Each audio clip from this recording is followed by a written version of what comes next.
Following is a presentation of the Magnitude Sports Network. Play on, and Anderson is going to launch for three. It's good!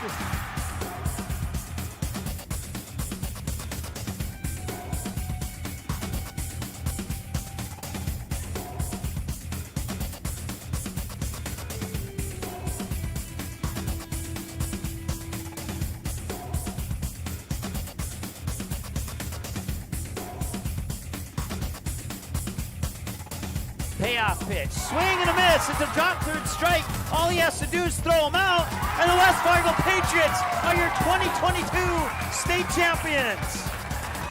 Now it's game time. Let's head up to the broadcast booth for the pregame show right now on Magnitude Sports. All right, welcome. We're live here at the Hive in Perham for the Grand8 Holiday Tournament. It's the first of 8 games, 4 today and 4 tomorrow. You can catch all 8 of them live here on Magnitude Sports. Certainly appreciate you tuning in. I almost want to say this morning, but it is in the afternoon. Tomorrow's games will start bright and early in the morning.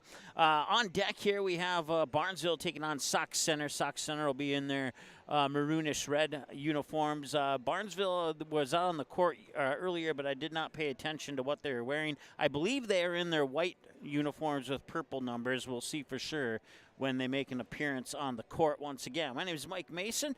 Janice joining us on camera here today for today's action between the Barnesville Trojans and the Sauk Center Main Streeters. Barnesville basketball and wrestling coverage brought to you by Barnesville Senex, the Pitchfork in Barnesville, Dean's Bulk Service, Willow Creek Insurance, Purple Goose Eatery and Drinkery, Ratzo's Pool Hall, Barnesville Drug and Hardware, Barnesville Booster Club, Ball Green Construction, and the Barnesville Takedown Club. Thank you so much, as now Sauk Center has gone back into the locker room to talk things over. So, to give you a preview of what's coming up here today, the 2 o'clock tip has the Sauk Center Main Streeters and the Barnesville Trojans. And then we'll have a short little break, and then at approximately 3:45, we'll see the boys' game between Sauk Center and Border West. And then at 5:30, it'll be the varsity girls game between the Perham Yellow Jackets and Waconia Wildcats, and then the Perham Yellow Jacket boys will wrap up the nightcap at 7:15 when they take on the Painesville Bulldogs, and that is what we got coming up today. All 4 of them, same stream. We're not going to start a new stream. It's going to be one stream from now until approximately 8:30 tonight when that fourth and final game wraps up. We're going to take a time out here on the Barnesville Senex pregame show. We are about 3.5 minutes away from the opening announcements. We'll be back in just a moment here on Magnitude Sports. Barnesville Senex is your one-stop shop in Barnesville for gas, snacks, beverages, and more, including fresh Sandy's Donuts each day of the week. Barnesville Senex has the Caribou Coffee Kiosk open daily as well. Don't forget, you can pick up automobile supplies, and Barnesville Senex is your hunting and fishing license headquarters. Barnesville Senex. Call 218-354-2139 or stop in at 619 Front Street North in Barnesville. Barnesville Senex wishes the Trojans the best of luck in today's game.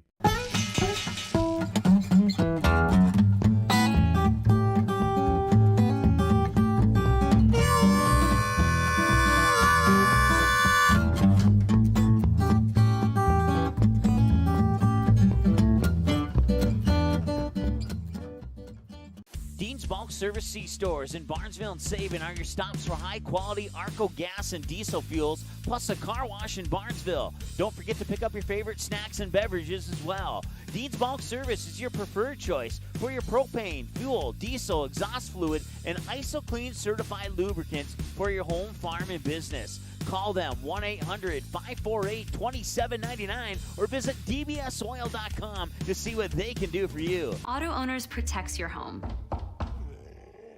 Because, well, somebody should. That's simple human sense. Call, text, email Jack, Rhonda, or Terry with questions and get a quote today.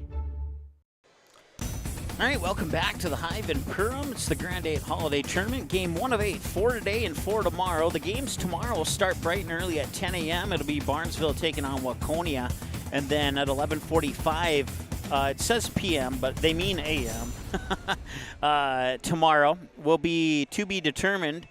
Be the boys' third place game. And then at about 1:30 p.m. tomorrow, the varsity girls game between Perham and Sauk Center, and then the boys championship game at 3:15 tomorrow afternoon, all part of the 2022 Grand8 Holiday Tournament.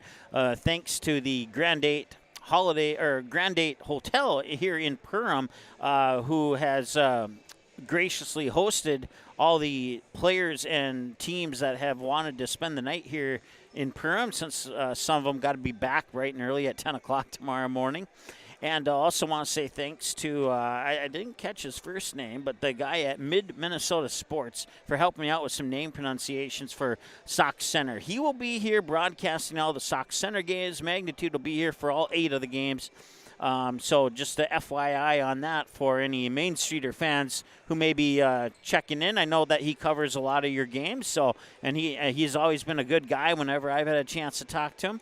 And so we wish both the teams the best of luck here between the Trojans and the Main Streeters. We got the game live at Ratzo's Pool Hall in Barnesville.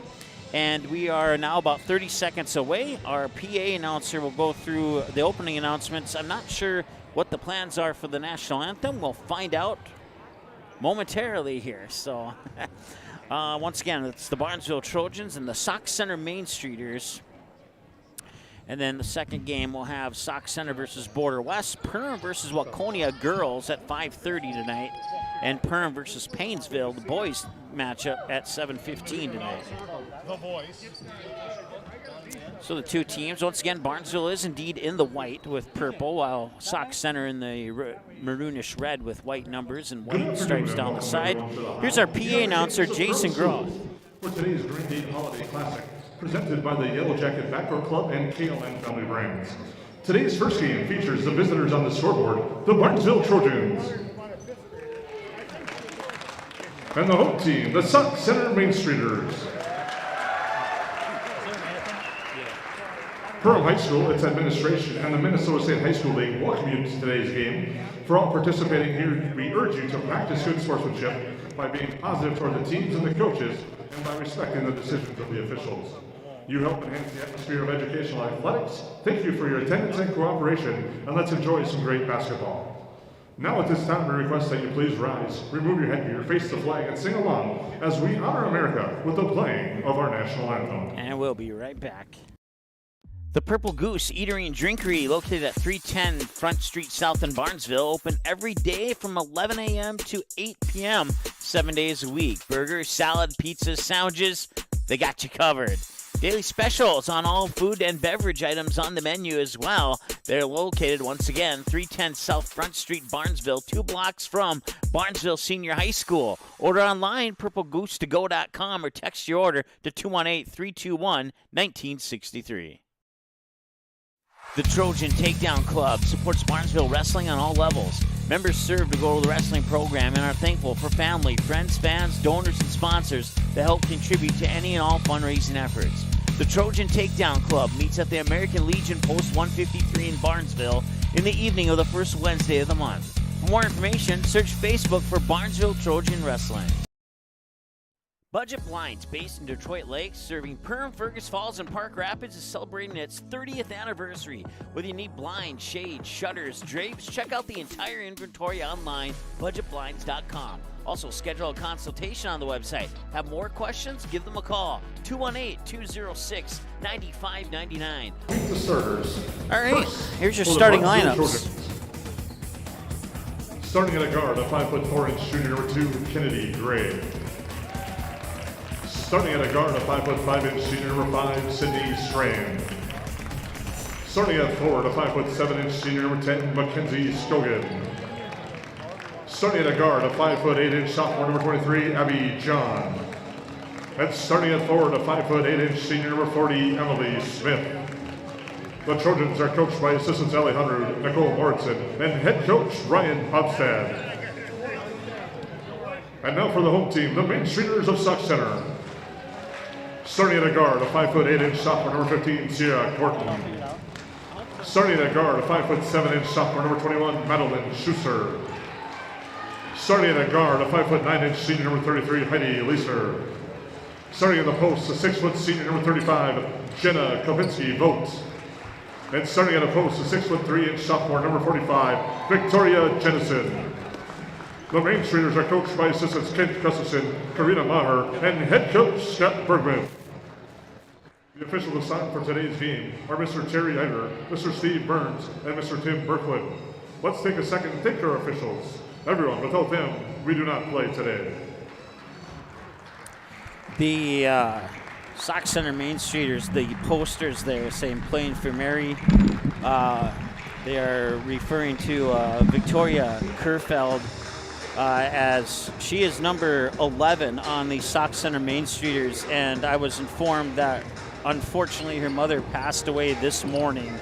So our condolences to everybody in Sauk Center, the family and friends of Victoria and just everybody in the community who knew her. Our condolences go out to you. And not sure, I was talking with the guy from Sauk Center. She's here today. I think she's decided to play, but if you see number 11, then we'll know for sure. She's not starting, but that's what we know about that. So once again, we are underway now here as we get 18 minutes on the clock, and we are using a shot clock today. So 35 seconds to shoot the ball. The shot clock will reset on any shot that hits the rim, whether it's an offensive or defensive rebound. Scogan with it.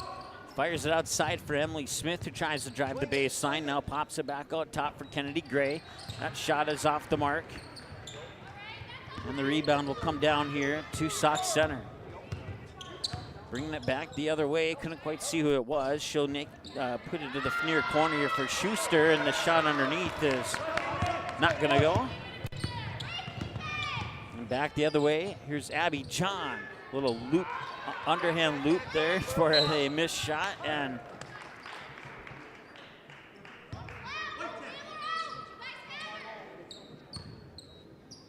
Barnesville fouls on number 10, Mackenzie Scogan, teams first.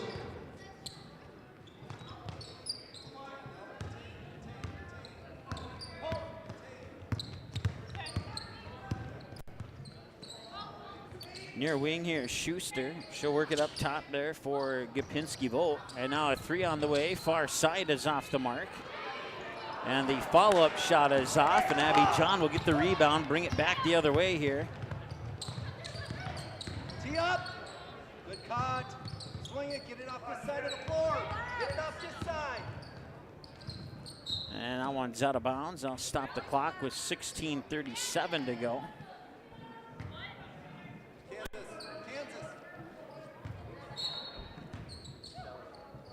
John with the toss into Emily Smith. 25 to shoot as Smith drives the basket, and it's blocked there by Victoria Jennison. Barnesville will recontrol. Now the block shot does not reset the shot clock. They only have 11 seconds to shoot. Here's Abby John up top with 5 to shoot on the shot clock. They'll get it to Scogan. And now a shot is off, and that's short. That will be a shot clock violation as the ball did not hit the rim.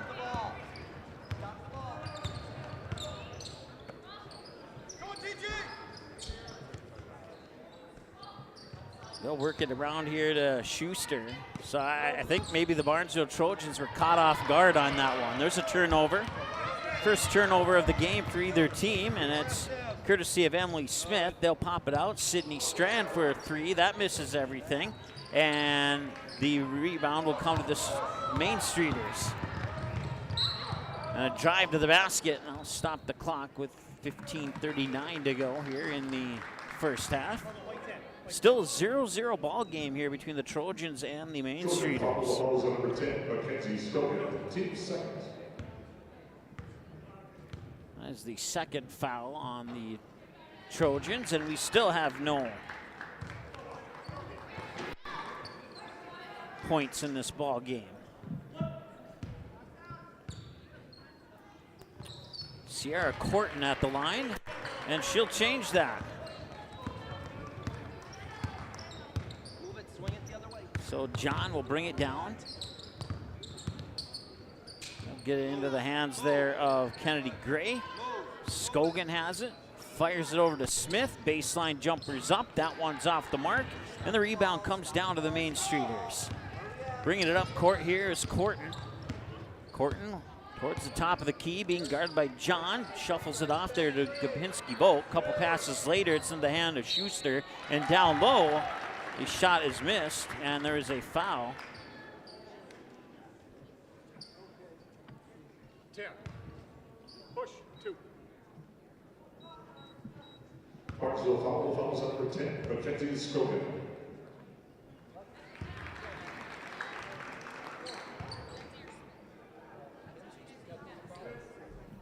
You want to come in? Got her. Affiliate for Barnesville, number 24, Lexi Duff.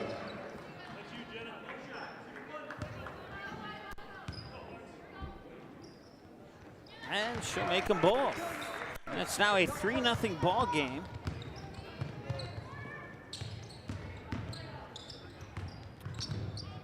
Maybe John outside here for Gray. Up top, number 24. That is Lexi Hafe into the lineup here for Barnesville. Nice pass inside to Emily Smith. That one's off the mark, and the rebound comes down to Sauk Center, and there's a foul in the backcourt.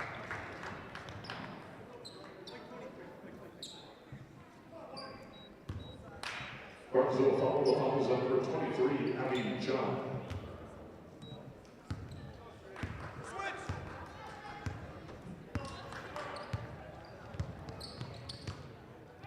High post there, that's Gopinski-Bolt, and it's taken away. John will bring it up court here for the Trojans.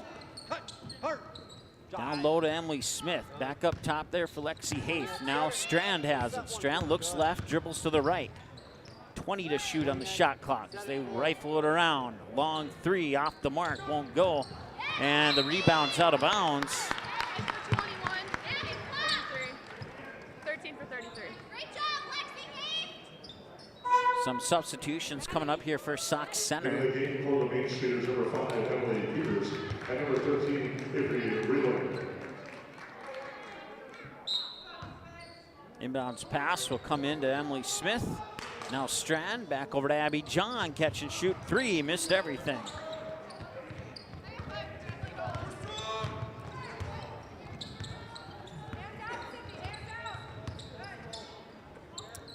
Corton with it. It's a 3-0 ball game right now in favor of the Sauk Center Main Streeters, and that'll be a turnover. Timeout. And a timeout is called. It's a 30-second timeout. We'll take a timeout with them. We'll be back in just a moment here on the Magnitude Sports Network.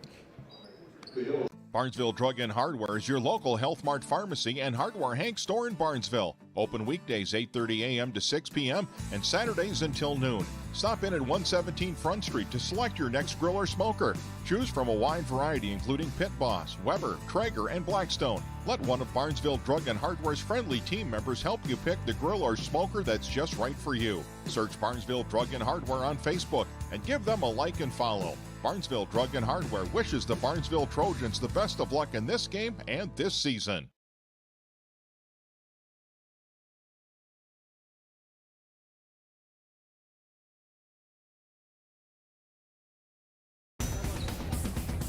Welcome back. It's the Grand8 Holiday Tournament here at the Hive in Perham. It's Barnesville basketball. They trail 3-0. Over 4 minutes into the contest. And it's a 3-0 ball game. Emily Smith will try and change that. She'll drive to the hoop and it won't go. Missed shot will give the ball back to Sauk Center. A little behind the back dribble to get around Strand there. Nice job there by Sierra Corton, who still has the basketball. 24 on the shot clock. Corton gets fouled. Traveled, actually. No foul. It's a turnover.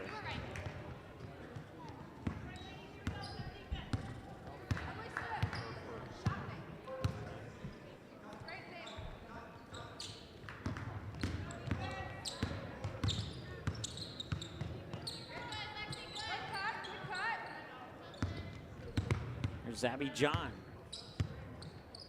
John fires it over there for Gray. Loose ball, Gray chases it down. Now Strand into the corner for Emily Smith, and that three is off the mark. And the foot was nearly on the line. Nice job there to keep that in bounds. And some pressure in the backcourt here, and that will be a reach-in foul on Abby John. Barnesville foul. The foul's on number 23, Abby John.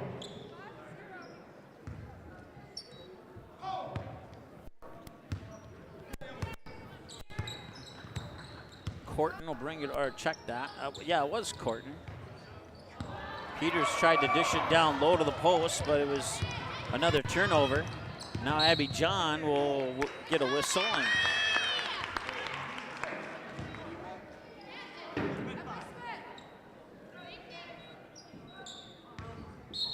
South center foul. The foul's on number 5, Emily Peters. comes into Emily Smith. She drives to the hoop and scores. And it's 3-2. Number 40, Emily Smith. And loose ball in bounds, and that will.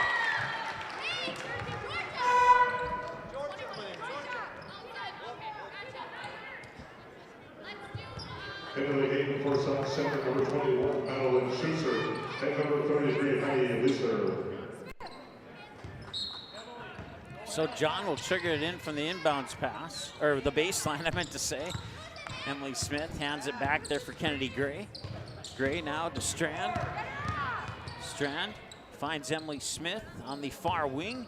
Smith will drive in with 20 on the shot clock. There's Abby John. John, a little shuffle pass there to Smith. Now Strand has it on the far side. Strand spins, goes to the hoop. Going to the books as a turnover.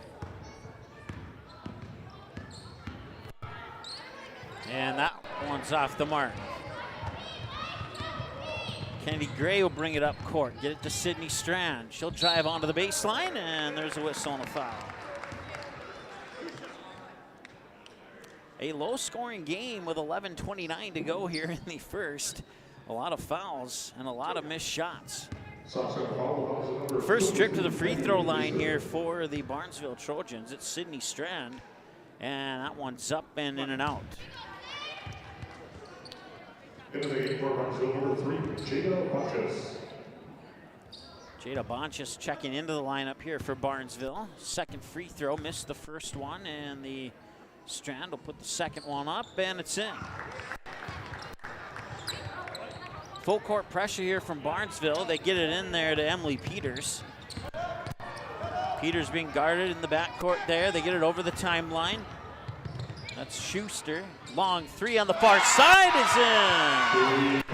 6-2 in favor of the Main Streeters. Credit that one there to Avery Reeland. Smith. Baseline jumper is up there for Lexi Haif, and that one's a little bit off. Quickly down to the other end. Some Barnesville fans wanted to travel. Doesn't matter, they get the ball back anyways. It's stripped away by Emily Smith. Strand will bring it up court. Now Abby John. Here we go. Under control. And some miscommunication there. We'll throw it out of bounds, and it'll be a turnover. Into the game for the Main Streeters, number 15, Sierra, and number 45, Victoria Edison. Inbounds pass to Corton. She'll bring it over the timeline, and it's nearly stripped away by John, but Corton gets it right back. Now she'll make a move, spin around, and it drops in. Nicely done there by Sierra Corton, and it's now 8-3 in favor of the Main Streeters.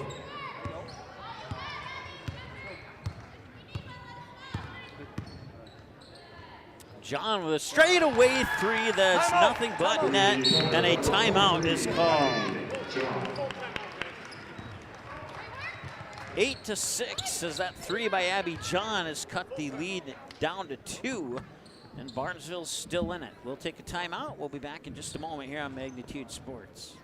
Ratzo's Pool Hall. You can find them at 205 Front Street in Barnesville. When you head over to Ratzo's Pool Hall, expect cold beverages, tasty and crispy pizza, as well as a friendly staff. Search for Ratzo's Pool Hall on Facebook, give the page a like and follow so you can keep up to date with all the daily specials, new menu additions, and dates of special events such as karaoke and musical artists. Don't forget, if the Barnesville Trojans are playing, you can watch the game at Ratzo's Pool Hall. They invite you to stop by after the game. 205 Front Street in Barnesville, Ratzo's Pool Hall. Just a fun little place in a small town. Established in 1989, the charitable mission of the Barnesville Booster Club is to support local charities and organizations, especially those involving kids and youth. Learn more about the Barnesville Booster Club by following the Barnesville Booster Club Facebook page, where you can get more information on member drives, upcoming events, and more. You can also learn more by contacting the Barnesville High School office, and the Barnesville Booster Club can also be followed on Twitter. The Barnesville Booster Club wishes the Trojans the best of luck this sports season. Go Trojans! All right, welcome back here. 8-6 in favor of the Main Streeters over the Barnesville Trojans here in game 1 of 8. 1 of 4 of the day and 1 of 8 over the weekend. Or, I'm sorry, it's not the weekend. Kind of feels like it is the weekend, but it's not. We're on a midweek extravaganza here. And a loose ball will go back to Barnesville. Right to the hoop, a little strong, missed that one, and right back to the Main Streeters now. As bringing it up court is Sierra Corton. Into the near corner here, that is Peters. Now back up top to Corton. Corton will swing it over there for Schuster. They try to get it inside, the ball was tipped, and back to Barnesville will go. Abby John brings it up the court. Jada Bonchis over on the far side. Move it around. There's a little bit less time on the shot clock than that 35 shows. So now our shot clock's working again. Unofficial stat, the first 35-second shot clock violation came 90 seconds into the game, and I want to thank Grant McGinnis for helping me out with that, with tracking that stat. A long three, swish, she got it.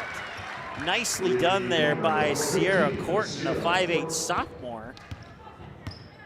And it's 11-6 in favor of the Sauk Center Main Streeters. Nice feed back inside. That's Emily Smith, a little too strong, and the rebound comes down to Gapinski-Bach. They'll work it over to Peters. Up top, long three on the way. That one off the front of the rim, it won't go. And it's one and done for, I don't know if anybody's gotten an offensive rebound in this particular game yet.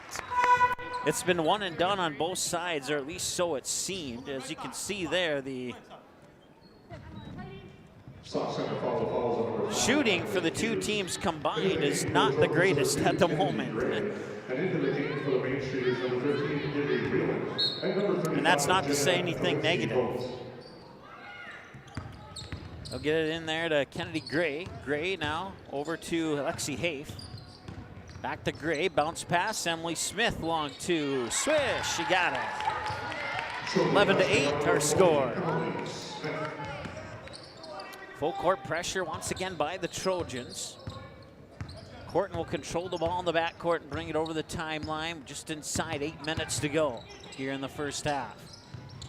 Lofted inside there for Jennison, and that one's taken away. And a lot of turnovers here for Sauk Center. Abby John looking to cut into that deficit. She needs a little bit of help. Gets the ball to Kennedy Gray. Now Smith back to Lexi Hafe on the baseline. Up top there for Bonchis. Here's Abby John. John gets fouled on her way to the hoop.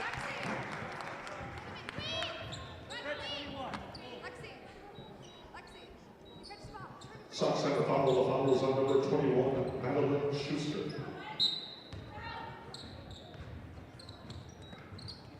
Inbounds pass to John. John will dribble it right towards the hoop, and the shot is blocked. That will not reset the shot clock. At least it wasn't supposed to. They did reset it over there on the scorer's table. Everybody needs to get used to it. The ball has to hit the rim in order for the shot clock to be reset. That one did not hit the rim, so that does not reset the shot clock. It will reset the shot clock since it's a change of possession.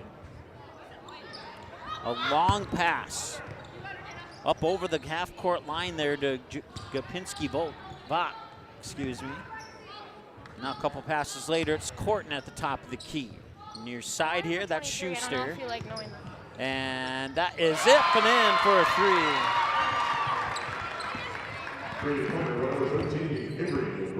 Still a low-scoring game considering, and that doesn't really play in favor of either team right now.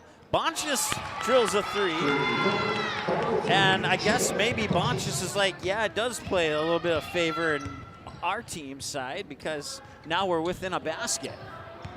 Main Streeters will look to respond. Here's Corton with it, top of the key. 22 on the shot clock. That one did not hit the rim, and it's a rebound that comes back the other way. As Barnesville will slow it down, they have a chance to cut the lead to one or tie it with a three. Cross-court pass intercepted.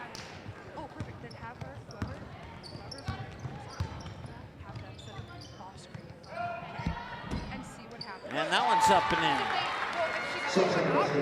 16-11, 5:50, and a 5-point lead here in the first half for the Main Streeters. They'll get it over to Bonchis. The Trojans have it. Emily Smith at the top of the key. Dribbles down the far side of the lane. Lexi Haif with a short shot. That's missed. And once again, another one-and-done situation here as Sox Center will get the rebound. Corton to Peters. Inside there to the free throw line for Gapinski Vogt. Now Corton has it up top again. And she'll pull up for a three. That one's off the back of the rim. No good. Another one and done. And back the other way comes Barnesville. Kennedy Gray to Abby John. John hands it off to Gray as she couldn't get around that double team. John gets it back. John fakes right, dribbles to the left, cuts to the baseline, gets cut off. Gets it up to Emily Smith. She'll drive into the paint. Here's Haif on the baseline. Haif back over to Abby John, and a shot from inside won't go, and a rebound there for Sox Center. A little bit of pressure in the backcourt here by the Trojans. There's Corton, will bring it up court for the Main Streeters. 16-11 with 4:37, excuse me, and counting to go here in the first half. Catch and shoot three is on the way. Hit the backside of the rim and rolled off, and that is the first time that I think it's the first time we've seen an offensive rebound in this game. Another three on the way. That one is off the front of the rim, and that one will not go. And that one will not go, and it's back-to-back missed three-pointers.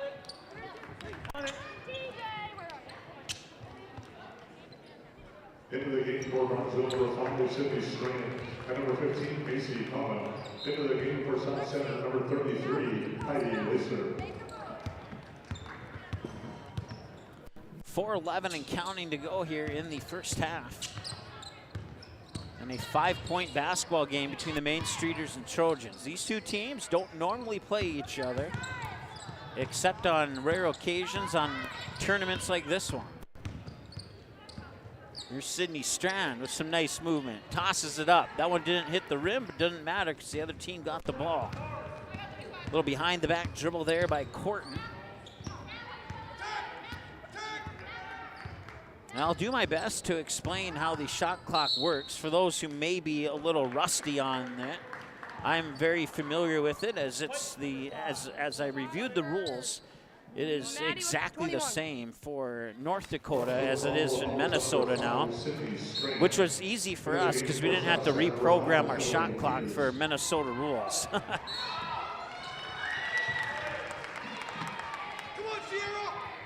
3:35 to go here in the first half. Inbounds pass comes to Strand in the backcourt.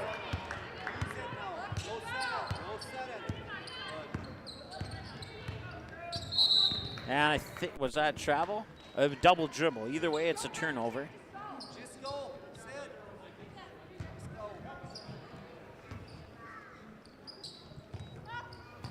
Inbounds pass comes to Peters. Peters with a right-handed dribble takes it to the near wing.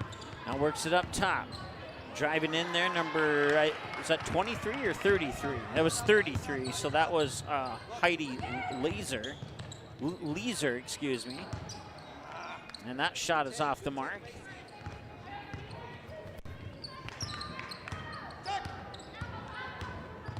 Nice drive there by Corton, but couldn't get it to go, and there's a whistle.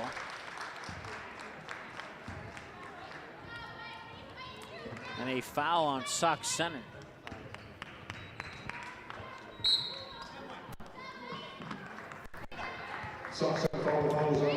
Barnesville has 6 fouls, and Sauk Center has 5. There we go. Now those numbers are correct. We have a timeout on the floor. We'll take a quick one as well. We'll be back in just a moment here on Magnitude Sports. Newell set it up near side. Lexi Ballgreen kick, and it's a kill for Ballgreen. That pulls the Barnesville Trojans within a point. They get the serve back. Quest works out the shotgun again. He's looking deep, and he's got a man with a little bit of room. It bounces off the back of the neck of a Barnesville Trojan, and it's intercepted. Gannon Ballgreen will get the deflected pass. Intercepted on the deflection by number 6, Gannon Ballgreen. Auto Owners protects your home. Because, well, somebody should. That's simple human sense. Call, text, email Jack, Rhonda, or Terry with questions and get a quote today. All right, welcome back to the Hive in Perham. 2:54 to go here in the first half. It's a 5-point basketball game between the Sauk Center Main Streeters and the Barnesville Trojans. Number 15, that's Macy Pana. I have to get used to that one. Here's Lexi Hafe. And that one went off somebody's shoe, and who will go, I think it's going to stay with Barnesville.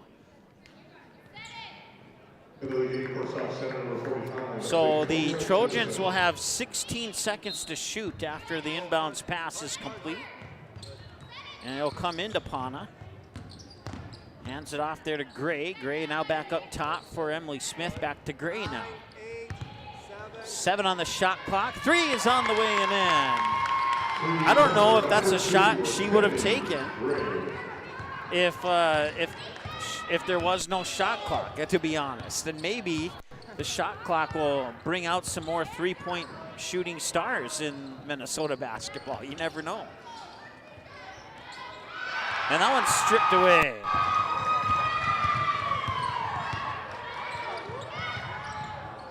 And that one rolls out of bounds, and it will go back to the Main Streeters.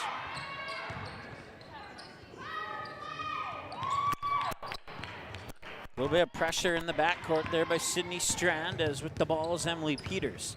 Peters will get it over the timeline. Shuffle a pass off there to Lizar. Now they work it up top there for Jennison. Jennison will fire it over to Corton. And now the next pass is to Lizar again. And I'm a pass behind, but I promise you, still getting familiar with the some of the jersey names there for Sauk Center. Pass inside, turnaround shot, and it's up and in with 4 on the shot clock. Nicely done, and it's 18-14 with a minute 20 to go here in the first half. I believe that's Hafe, no, Pana, excuse me. And now Kennedy Gray, now Hafe has it. Hafe over to Pana. Pana with those, I don't know, lime teal green shoes, I'm not sure. That one missed, and the rebound goes to Sauk Center. Corton will bring it up the timeline. Inside a minute to go now here in the first half. And that shot's off the mark. Rebound to Barnesville.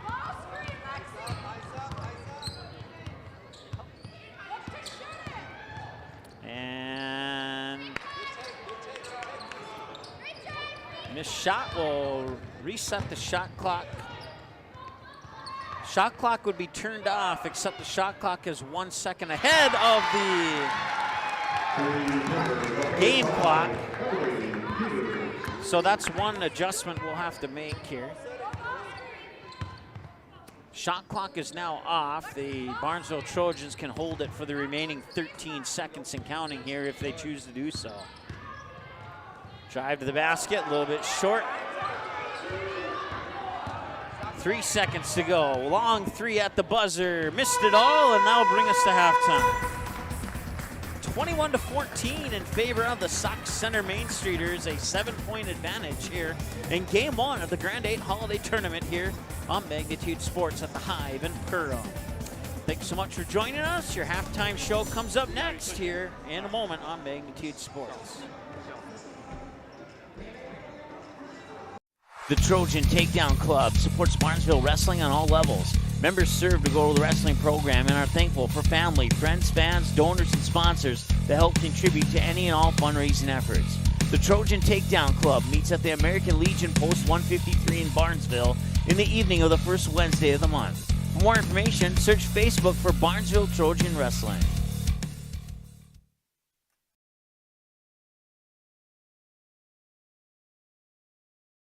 Barnesville Cenex is your one-stop shop in Barnesville for gas, snacks, beverages, and more, including fresh Sandy's Donuts each day of the week. Barnesville Cenex has the Caribou Coffee Kiosk open daily as well. Don't forget, you can pick up automobile supplies, and Barnesville Cenex is your hunting and fishing license headquarters. Barnesville Cenex. Call 218-354-2139 or stop in at 619 Front Street North in Barnesville. Barnesville Cenex wishes the Trojans the best of luck in today's game.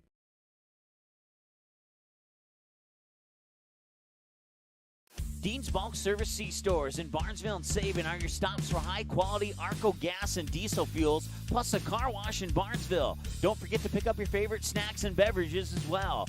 Dean's Bulk Service is your preferred choice for your propane, fuel, diesel, exhaust fluid, and ISO-Clean certified lubricants for your home, farm, and business. Call them 1-800-548-2799 or visit dbsoil.com to see what they can do for you.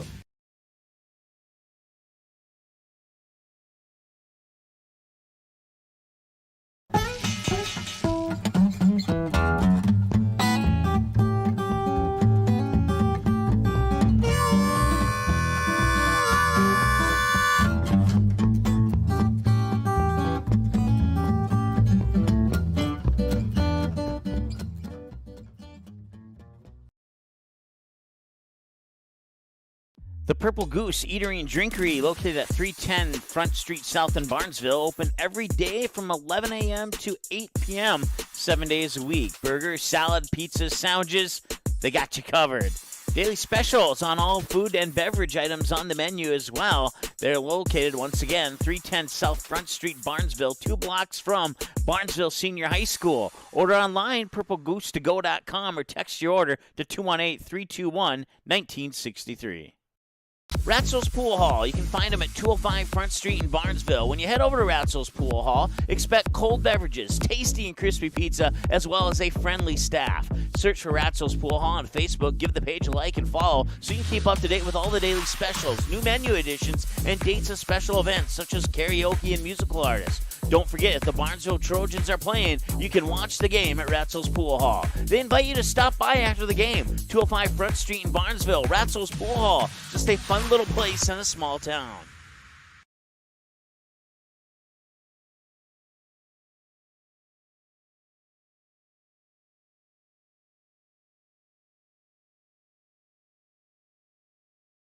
Barnesville Drug and Hardware is your local Health Mart pharmacy and hardware Hank store in Barnesville. Open weekdays 8:30 a.m. to 6 p.m. and Saturdays until noon.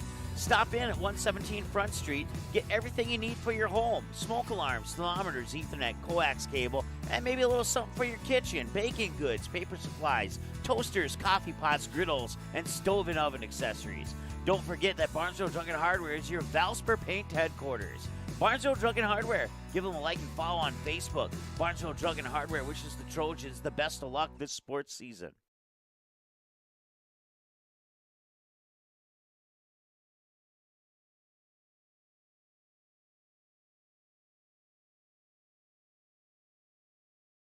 Established in 1989, the charitable mission of the Barnesville Booster Club is to support local charities and organizations, especially those involving kids and youth. Learn more about the Barnesville Booster Club by following the Barnesville Booster Club Facebook page, where you can get more information on member drives, upcoming events, and more. You can also learn more by contacting the Barnesville High School office, and the Barnesville Booster Club can also be followed on Twitter. The Barnesville Booster Club wishes the Trojans the best of luck this sports season. Go Trojans!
All right, welcome back to the Hive and Perm. It's day 1 of 2 of the Grand8 Holiday Tournament here at the Hive in Perham High School in Perham, Minnesota. Mike Mason with you here on the Magnitude Sports Network. I want to say thanks to everybody tuning in to the broadcast today, whether you're cheering on the Trojans or if you're cheering on the Main Streeters. We certainly wish your team the best of luck in this contest today. Let's take a look at the the Ratsos Pool Hall halftime stat report, and as you can see, it's been it's a close game due to the fact that the shooting hasn't been absolutely phenomenal like it normally is. They're just 5 of 31, and 3 of the 5 attempts from 3 of the 5 shot attempts come from beyond the 3-point arc, as they're 3 of 10 from behind the arc, and 1 of 2 from the free throw line. They committed 6 fouls and 6 turnovers in that first half. For the Main Streeters, 7 of 20 shooting, with 4 of those 7 shot attempts coming from behind the 3-point arc. They're 75% from the free throw line, committed 5 fouls in that half, and turned the ball over 10 times. So the lack of shooting on Barnesville, combined with the Main Streeters' turnovers, is a very big piece of the puzzle to why this is a 7-point matchup here. Now, with the addition of the shot clock, I've seen Barnesville plenty of times, so I kind of know their players. I kind of know how they play.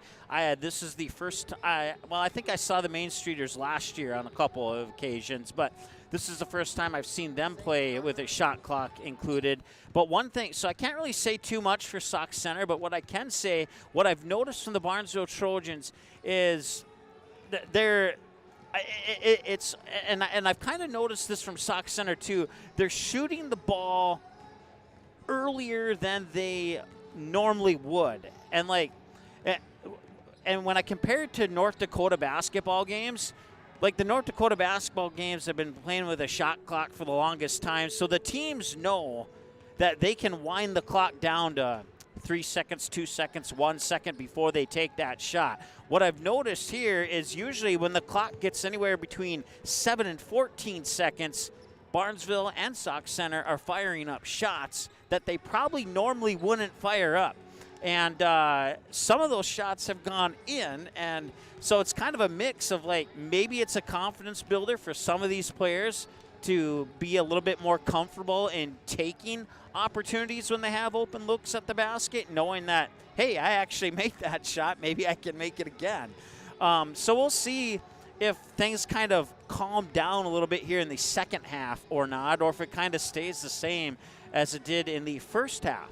So just my observations there of using the shot clock.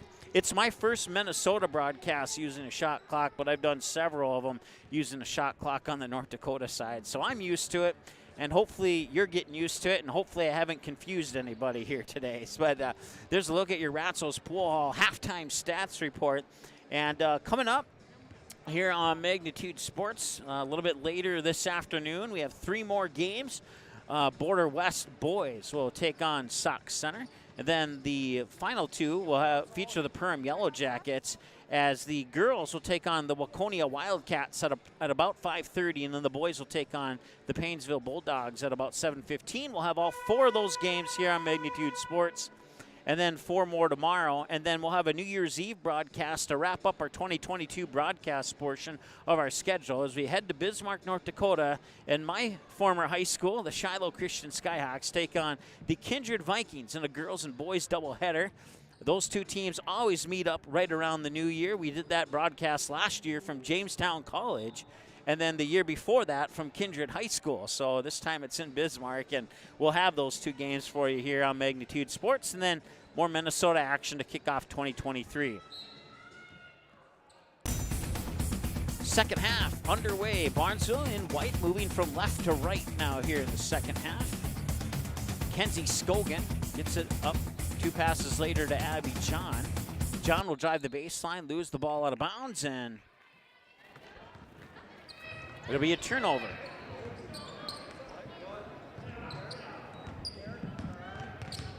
A little pressure in the backcourt there by the Trojans, but Corton able to get it over the timeline. She flings it over to Schuster.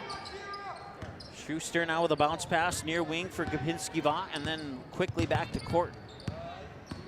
Corton with a bounce pass there for Schuster. Back up top, that is Lizar. And now with it is Schuster again. Cross court here to Lizar. Cross court back over for a three-point attempt. It's in! 2 on the shot clock with that one, and they're on that particular shot attempt, they've wind the shot clock down. Let's put it that way. Nice pass inside for Emily Smith. That one missed it all, and it's a turnover. So during the halftime break there, made some adjustments. There's a three-pointer. Sierra Corton, 27-14, and a timeout taken by Barnesville. Let's see, I was saying something before that Corton made that three-pointer, and I lost my train of thought. So we'll take a commercial break. If I remember it, I'll finish that thought when we return after this here on Magnitude Sports. Ratzo's Pool Hall. You can find them at 205 Front Street in Barnesville. When you head over to Ratzo's Pool Hall, expect cold beverages, tasty and crispy pizza, as well as a friendly staff. Search for Ratzo's Pool Hall on Facebook, give the page a like and follow so you can keep up to date with all the daily specials, new menu additions, and dates of special events such as karaoke and musical artists. Don't forget, if the Barnesville Trojans are playing, you can watch the game at Ratzo's Pool Hall. They invite you to stop by after the game. 205 Front Street in Barnesville, Ratzo's Pool Hall. Just a fun little place in a small town. All right, welcome back. Abby John with it. Gets it to Scogan, inside for Smith. Smith, one dribble, makes a move in the paint, and draws the foul.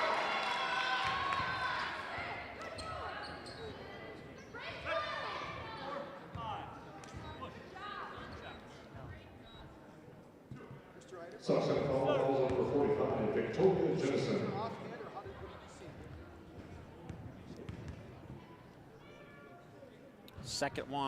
First one from Emily Smith. So I'm getting ahead of myself already. Is no good. Remains 27-14.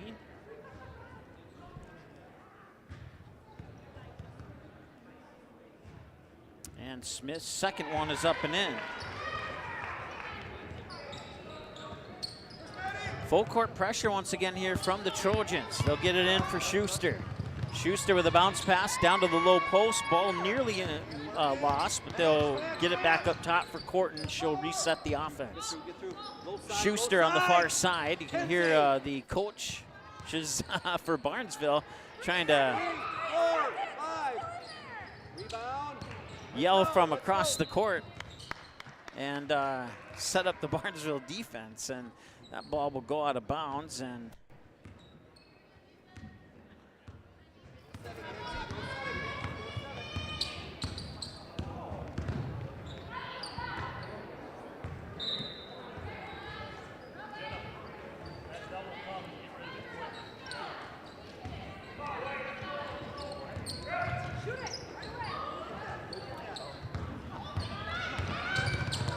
Sox center with a nice break of that full court press, and underneath and scoring is Victoria Jennison. 29-15 now here with 15 and change to go, and there's a three-pointer from Kennedy Gray.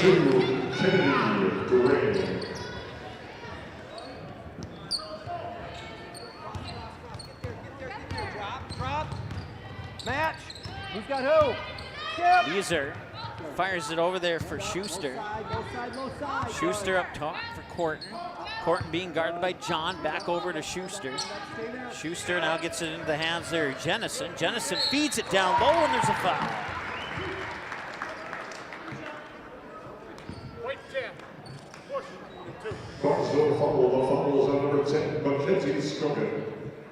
Foul goes on Kenzie Scogan.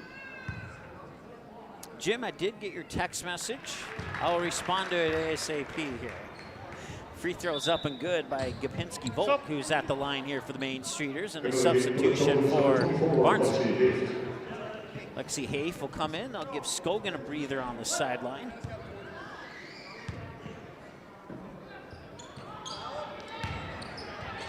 And out of bounds. We'll leave our clock sit at 14:57 as somehow it got ahead of us a little bit. 15:07 is the official time. 30 on the shot clock as John has it. She'll get the screen. John will dribble outside, set it up for a three, missed everything. Rebound goes into the books as a turnover.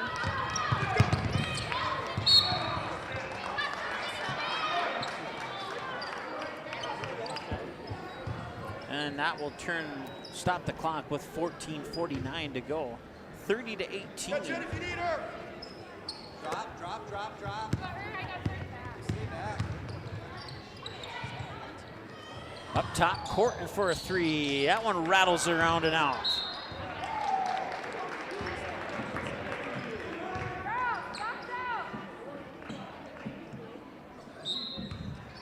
Get through. And the inbounds pass is stolen by Abby John. John, corner, Strand, three, bingo! Number 5, Sydney Strand.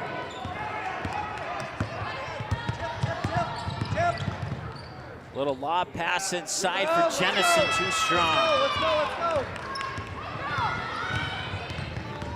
And quickly, the Trojans come back the other way, and I believe there's a foul.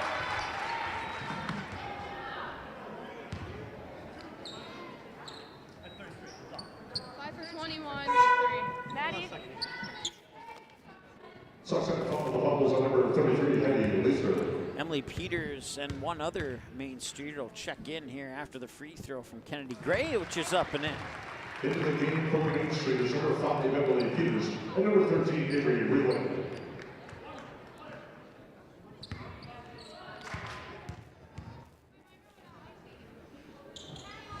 And both of them are in. Barnesville put that full court pressure on again as they get it in there for Corton, and a jump ball is called, and the possession arrow will favor the Main Streeters. Or maybe it was a timeout. Okay, it's a timeout. We'll see who gets the ball when we come back from the timeout here. 14:09 to go. It's a 30-second timeout. We'll be back in 30. So there you go.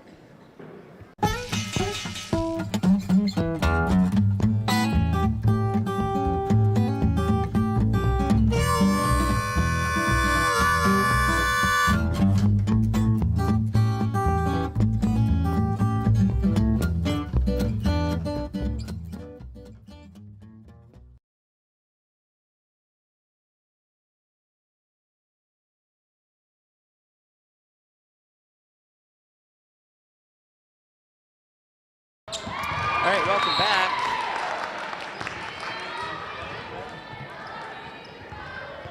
(30-23). It remains a 7-point game here on the Ratsos Pool Hall scoreboard. 30 on the shot clock because the ball did not switch possession or hit the rim.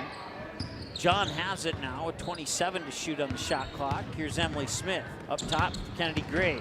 Gray drives to the basket, and that one doesn't hit anything, but it's a missed shot. And the rebound comes to the Sox center. Quick pass up court, that one will not go. Emily Smith will get the rebound, and 2 passes later, John will bring it up the court here for the Trojans. Abby John drives to the hoop and scores, 30-25, and that's a 5-point game once again. Corton being double teamed in the backcourt, needs some help, and she got fouled. I believe the foul is going to Sydney Strand.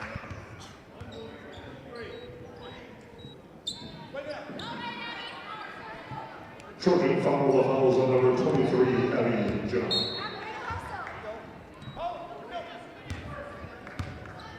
Corton will bring it over the timeline here after the inbounds pass. Fired it over to Peters. Peters now up top there for Gapinski-Volk. They'll work it in for Jennison. Jennison on Emily Smith, and she gets fouled. And I think some of the Barnesville fans don't agree with that one.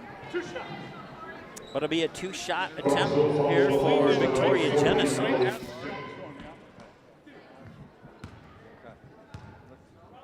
Here with a 5-point game.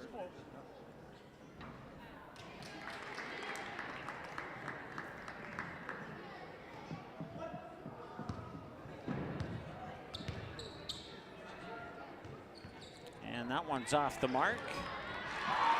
But the follow-up's up and in. 32-25. Strand with it here. She'll dribble towards the free throw line, dish it off for Emily Smith, who gives it up for Abby John. John with a high post jumper, swish, got it.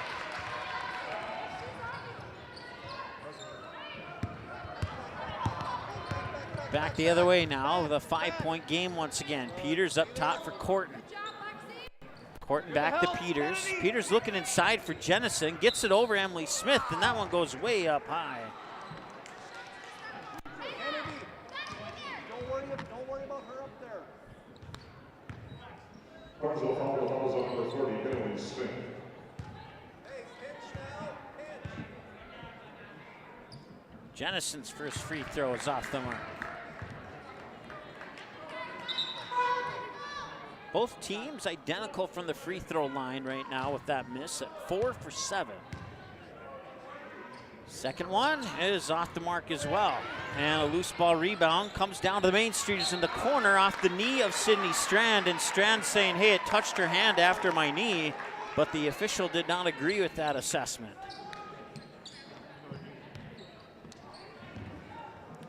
So that will mean that there will be 28 on the shot clock here for the Main Streeters.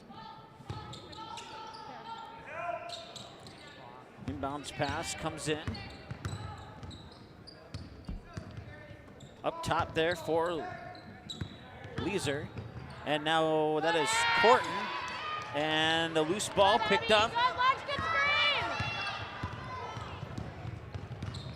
Abby John has it now. Down 5, Barnesville will try and trim it to 2. No, that's off the mark. Rebound comes down to Gapinski-Vaught. And up court now brings Leeser. Almost struggled to keep that. And now Corton will reset. Dish it off for Peters up top. Leeser. And back over for Corton for a 3. Yeah, she got it.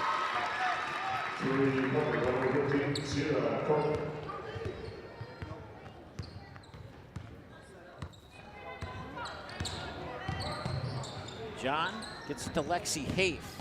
Haif high post jumper off the back of the rim, won't go. Offensive rebound and a new shot clock here for the Trojans. And now that is a 3 on the way. It's up and in. Kennedy Gray with the trade. And a 5-point game once again as Reeland has it. Now to Corton.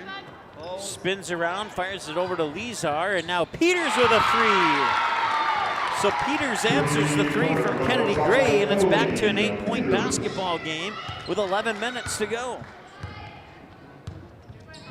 It's been about that 7-8 margin for the entire game outside of 0-0. So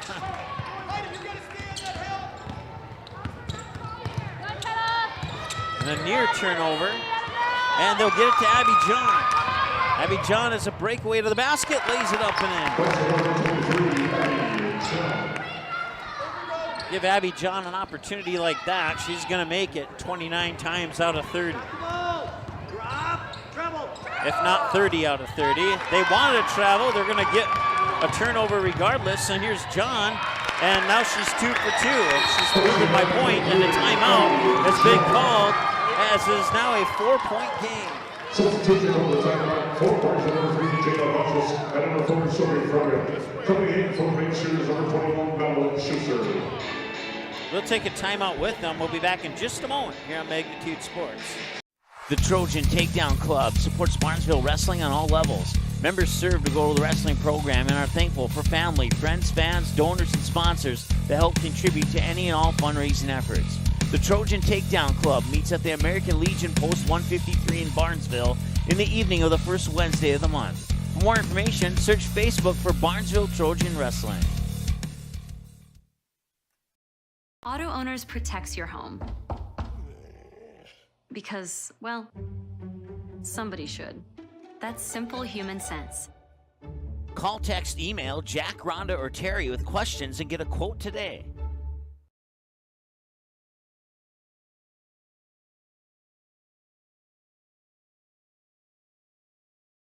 All right, welcome back. Second half here. of the Game 1 of the Grand8 Holiday Classic at the Hive in Perham. 10:22 to go here in the second half. It's a 38-34 ball game in favor of the Sauk Center Main Streeters, and they've had the lead for pretty much 97% of this game. Matter of fact, I think 100%. They got up to a 3-0 lead before Barnesville scored. It was a rather low-scoring first half.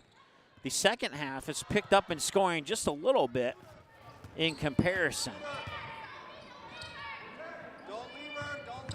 Schuster, 2 passes later, catch and shoot 3 is on the way and in from number 33, Heidi Lizar. They'll try and answer with a 3 of their own, and they got it. Sophie Frederick with the 3-pointer from the corner. And they're trading baskets inside 10 minutes to go. Good work. A spin for Corton, up and in and one.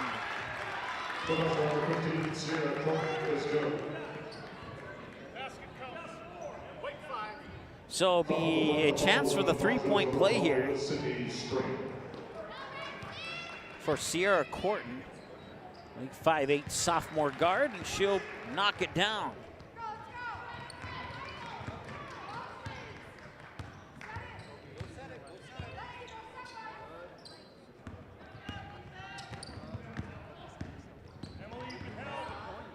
.931 to go. There's Lexi Haith. I got to get used to that. Sophie Frederick up and out. No, almost. Didn't quite drop in. They'll get it back to Frederick. She'll try for a 3. That one's a little short. Rebound comes down to Corton, and the Main Streeters will bring it back. Leading by 8, 44-37. Check that, by 7, excuse me, 44-37. Nice passing there for the Main Streeters, and that shot's missed. And there's a whistle down low, and who's the foul on? The foul is on nobody. The ball just went out of bounds.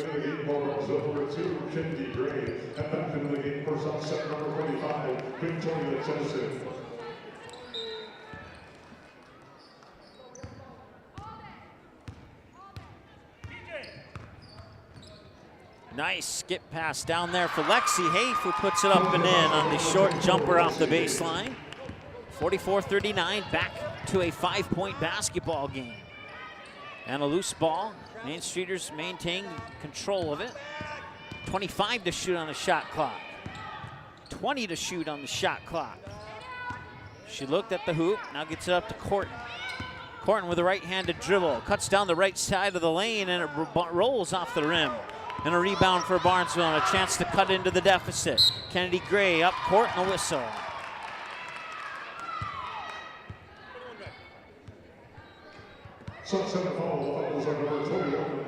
Schuster.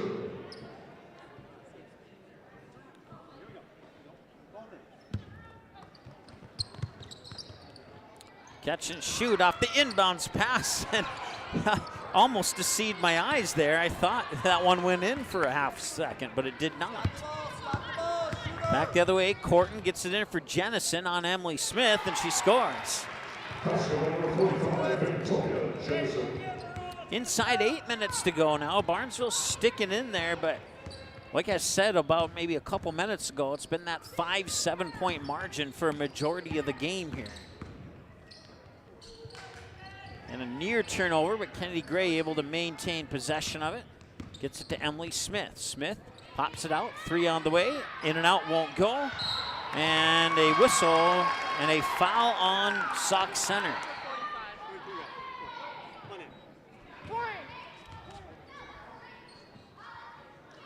Sauk Center falls on number 33, Heidi Lizar.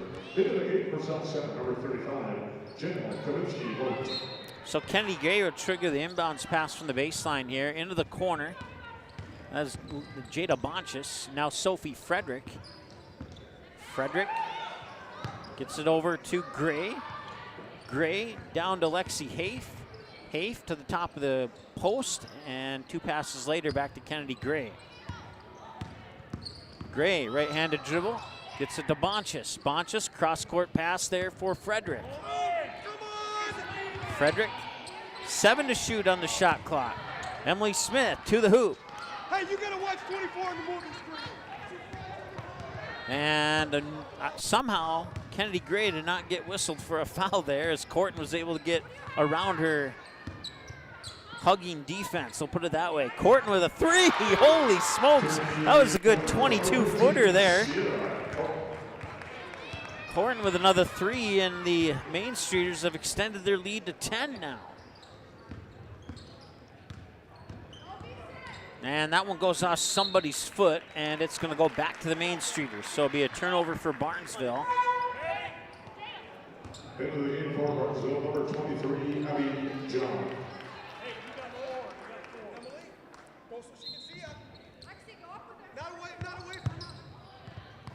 They'll lob it in here, near side. Bar was in my way, but I think that was Schuster, and it was, now that I get a better glimpse at the jersey number. Corton has it up top, being guarded by Kennedy Gray. Corton will switch hands and find a seam to the hoop, and can't get it to drop, but she'll draw a foul and try and get those 2 points the hard way. Be 2 at the free throw line.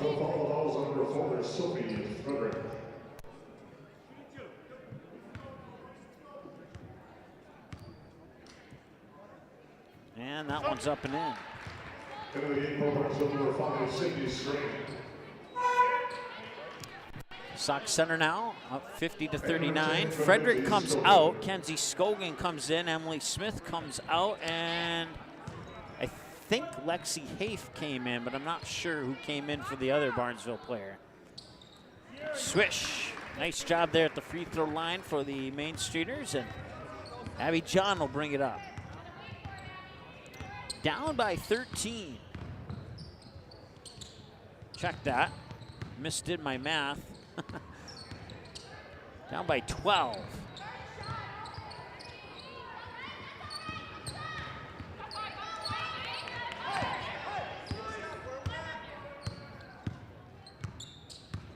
Corton gets around John, and John gets a blocked shot, and there's a foul on Barnesville. I don't think it's on Abby John, but it might be. I think it's on possibly Scogan. Barnesville foul. The foul is on number 24, Lexi Hafe. Lexi Hafe got the foul. And that one's in and out. Abby John had a block shot, and then her teammate fouled her, so. And the second one's in.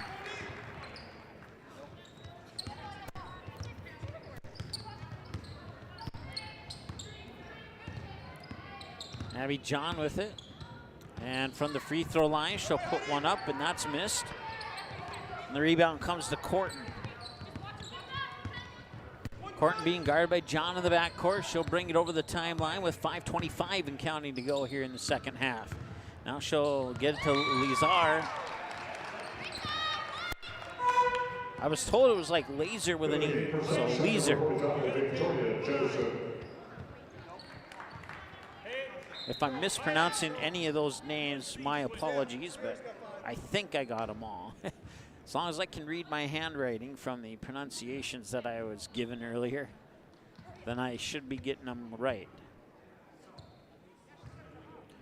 Short break in the action here as it looks like Corton might have possibly some blood on her, so she'll have to come out momentarily.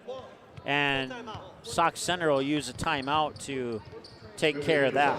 So we'll take a timeout with them. It's a full timeout, so we'll take one more as well. Back in a moment here on Magnitude Sports. Newell set it up near side. Lexi Ballgreen kick, and it's a kill for Ballgreen. That pulls the Barnesville Trojans within a point. They get the serve back.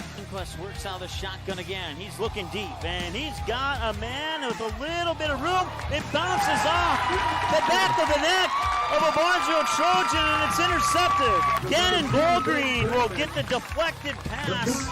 Intercepted on the deflection by number 6, Gannon Ballgreen.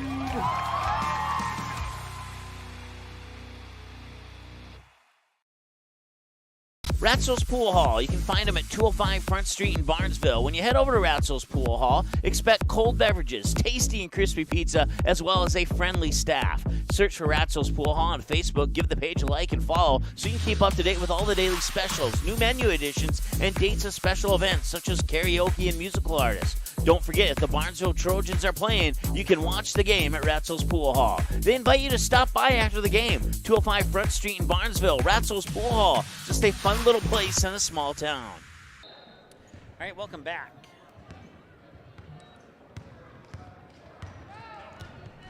.520 and counting to go here in the first half. There's a three that's off the mark, and the rebound comes down to Jennison and the Main Streeters. They'll quickly get it to Corton, show control. Ooh. Thought she may have been over and back there, but maybe not. Jennison on the loose ball.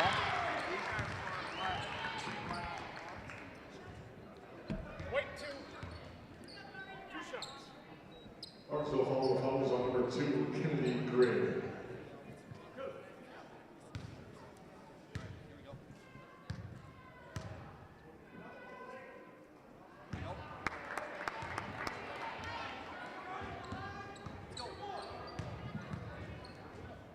So 1-and-1 bonus for the remainder of the game here for Main Streeters as Jennison misses the first one and misses the second one. But an offensive rebound, and that one's off the mark.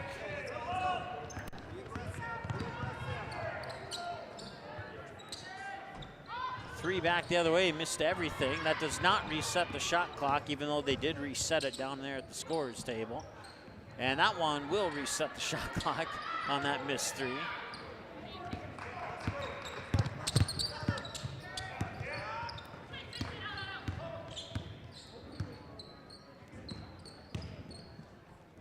Nice shot there, almost a nice shot. It just didn't go in from Jennison.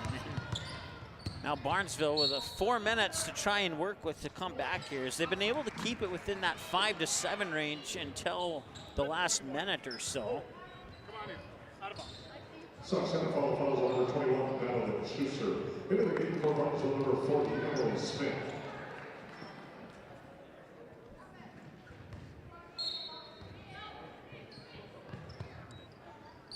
Inbounds pass for Abby John.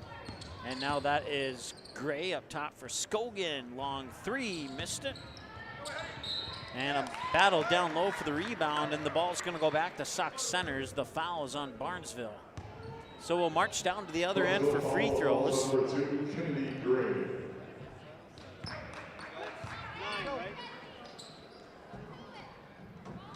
.411 to go here on the Ratzo's Pool Hall scoreboard. And that free throw's up and in. That makes it 53 to 39.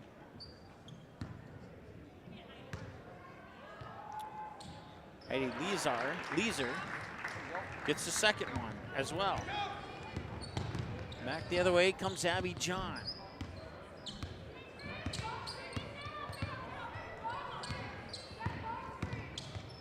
Get to Scogan. Scogan thought about it, gave it up.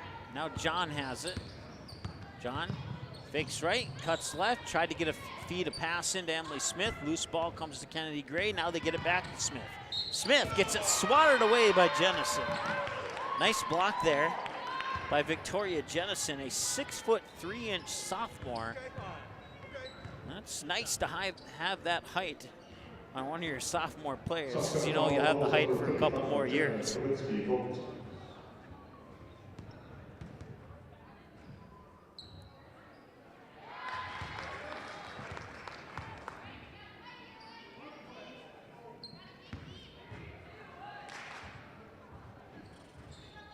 Emily Smith at the free throw line makes the first one and does not make the second one. And a turnover and a new shot clock for Barnesville. Gray to Strand. Strand drives the baseline, feeds it to Smith that drops in. 54 to 42.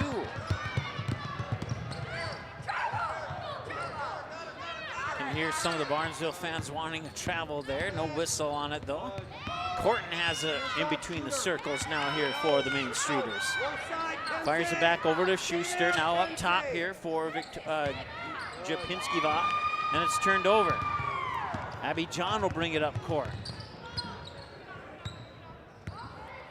3 minutes to go. Does Barnesville have a comeback in them? 54-42, down by 12. Scogan inside for Smith at the mid post. One dribble, pops it back out top for Gray. Gray with a couple dribbles. Now Scogan will try for a three. Got it! And now it is a 9-point game. Back to a single-digit deficit, and Barnesville putting that pressure on in the backcourt. The next foul by the Trojans will send the Main Streeters to the line to shoot 2 for the rest of the game. They get it to Corton up top now. Stay there, Kenzie. Stay there. Stay there. And a 3 straight away off the mark. Rebound comes down to Emily Smith. She'll give it up to John in the backcourt. 54-45 with 2:17 and counting to go. 3 from John. That one's off the back iron. Won't go. And battle for the loose rebound, and it comes to the Main Streeters. Quickly up court. They'll get it to Schuster.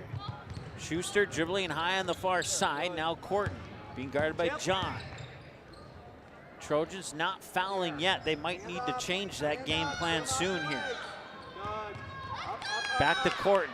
They'll work it inside for Jennison. Jennison can't get it to go, and it's tipped away.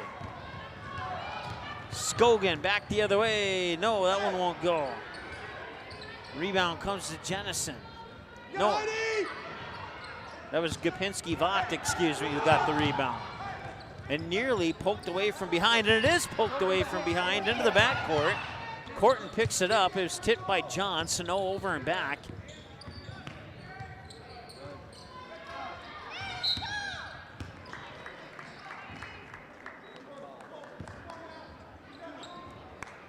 Falls number 2, Kennedy Gray. So it's now double bonus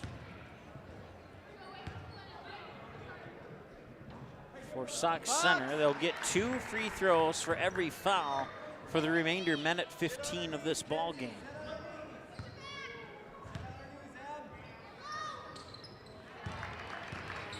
I want to say hi to Steve for checking in. Appreciate it. 1:09 to go now here in this contest, and Barnesville finds themselves down by 9, or by 10, excuse me, as I forgot to add the free throw on the other side there for Sox Center, and they get the rebound. Now stop the clock with 54.3 seconds to go. 10-point lead and a foul. Kenzie Scogan will get charged with it. We'll walk down to the other end for free throws.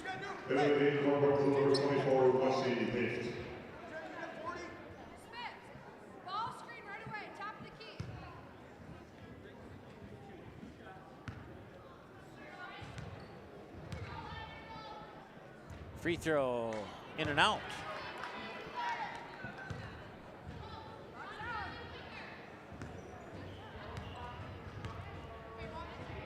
And the second free throw is in. Inbounds pass to Strand. The Sox Center boys are lined up on the left-hand side of the court, on the far corner. There's a 3 on the way. That one won't go. And the rebound comes down to Sox Center, and they'll move it up court. And there's a 12-second difference between shot clock and game clock right now. Pressure, pressure, pressure, pressure, pressure, pressure. Good. Get ahead.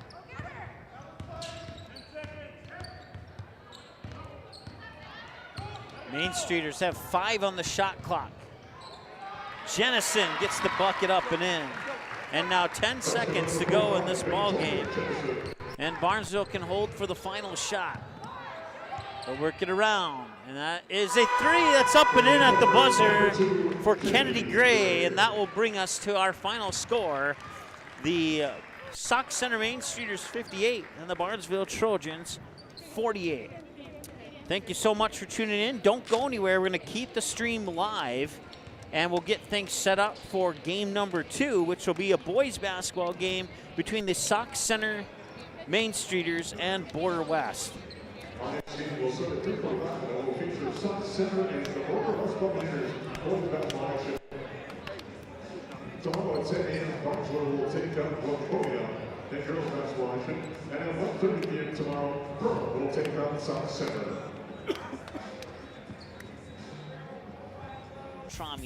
I should have written down the score, but they changed the scoreboard to 0-0 before I could catch it and write it down. So I think it was like 58-20 something, something to that effect. So I'll see if I can get the official scoring. Matter of fact, I think I might be able to send like a text message and maybe get that back here. So we'll pass that along to you. And Fargo North is moving over to the other mat to play Fertile Beltrami, and we'll give you scoreboard updates from that match here as we go through our Barnesville Osakis matchup. So once again, you can check us out online. MagnitudeSN.com is our website.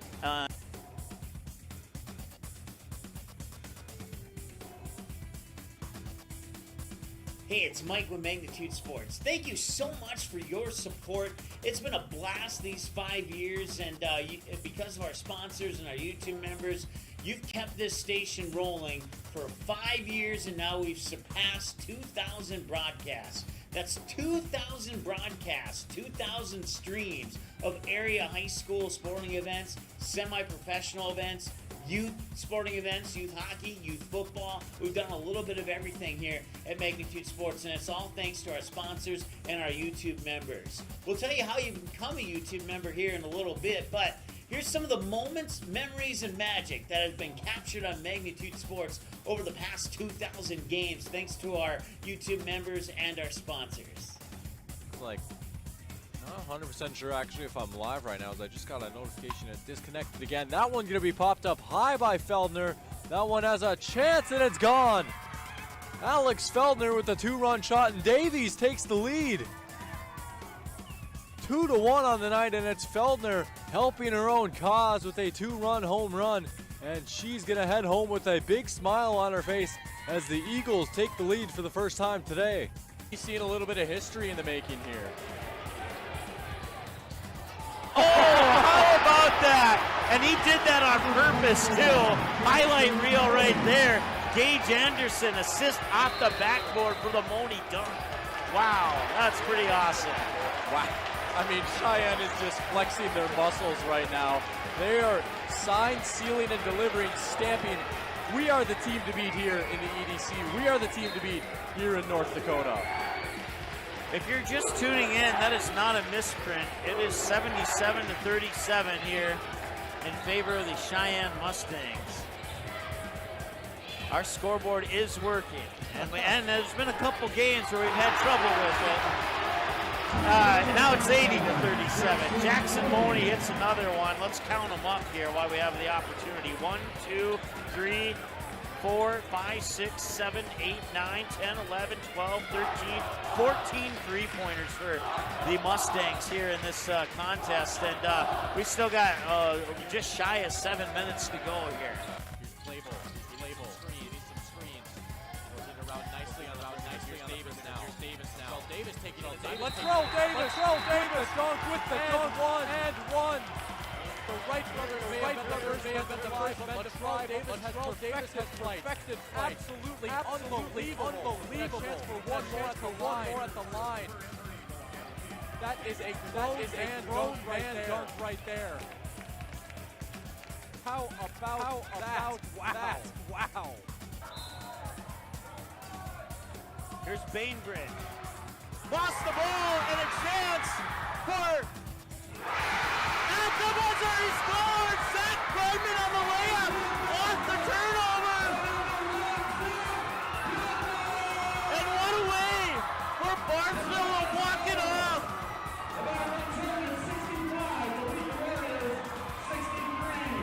Zach Bregman, the hero of this game! There he is! Nice show of sportsmanship. It's like, hey, we got to go shake the hands of the other team here. Hit 41. Fergus Falls had the ball. They lost it out of bounds, and now an opportunity here for the Pelican Rapids Vikings. Guler has it. 3 seconds to go. Guler with the ball. 1 second at the buzzer. It's in! And the Pelican Rapids Vikings on a shot. And Matty Guler go to the state tournament undefeated at 29-0. 13 seconds to go. It's last chance here. Anna German. German shot on goal. Deflected. And 7 seconds to go. Tatum. And it's in, and we're tied! With 4 seconds to go, we are tied at 4-4. Game about a half a month ago. Now here come the Fusion the other way. Nice ball in towards Kamai. Kamai able to set it down. Kamai beating the keeper. Shot on the way, and Kamai scores. 1-0 for the Fusion, and it's Nozomu Kamai. Opening goal coming in the 11th minute of play. And it's 1-0 for the home team. Satter will collect the rebound. Back the other way quickly. Comes Satter and the Eagles. Satter will pick up his dribble. Hammond now near wing. Kicks it baseline for Cole Hage. Hage back out. Satter catch and shoot 3. It rattles in. Satter will try again. And he nails it. Satter thought about the 3. Now he steps back. Puts it up. In and 1. He got it. Cole Hage outside Satter for 3. Got it. Looks over at Satter. Now puts the ball on the floor. Gives it to Satter. Satter, step back. 5th 3. Yes! 5 threes for Ty Satter. He has 15 points, all from behind the arc. Satter for another 3. You betcha. He got it. Satter for 3. Satter will try again. Top of the key. He got it. He's got 7 threes. Satter. 3, number 8. It's in. 3. Ty Satter. He had 7 in the first half. That's his first of the second half. Hage. Satter. Free throw. 3. Number 9. He got it. Ty Satter. Well, it looked like a free throw. At least he made it look like that. Satter for 3, number 10. He got it! 10 threes, 30 points from behind the line. He has 32 on the night. 3 for Ty Satter. Well, let's just see how many he can get here. Ty Satter wants the ball. He's going to maybe tee it up for 11 3. He got it! 11 3-pointers for Ty Satter. It's unbelievable. 35 points for Satter, and it's 75-37. Grayson Hammond, now Van Dam wants to drive in, kicks it out, Fitz, now Hammond in the corner. Hammond will drive baseline. Outside Satter. Step back 3, number 12. He got it! Satter! 7 in the first half and 5 so far here in the second half.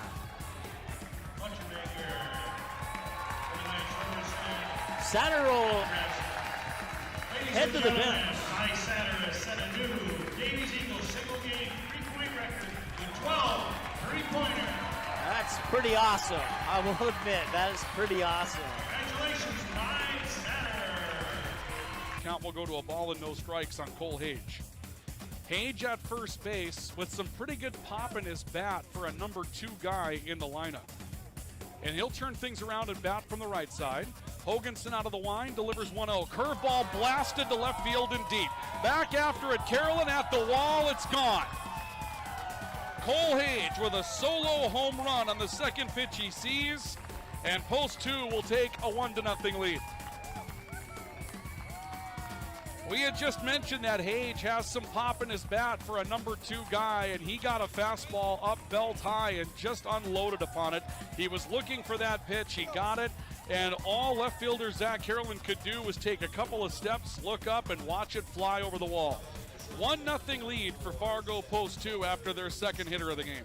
Kick coming from midfield here. Du Bois, the junior defenseman, will put the right leg on it and send it up right over the head of the goal scorer Kramer.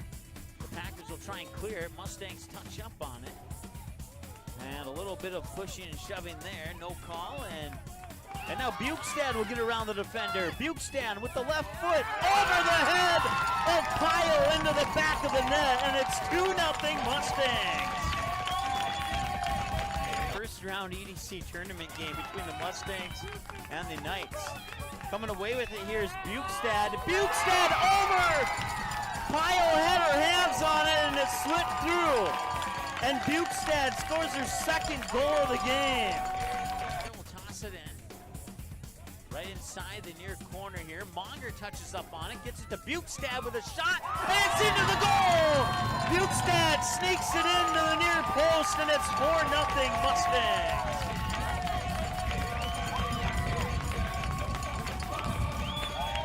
Bukestad with the hat trick, and she's had a great night tonight. That's a Maya Bukestad hat trick. 20 minutes into the ball game now, and a 3-0 lead for Woodbury. And that one is going up, going back, and it is gone. It is a 3-run home run for Caleb Deere, and this game is tied.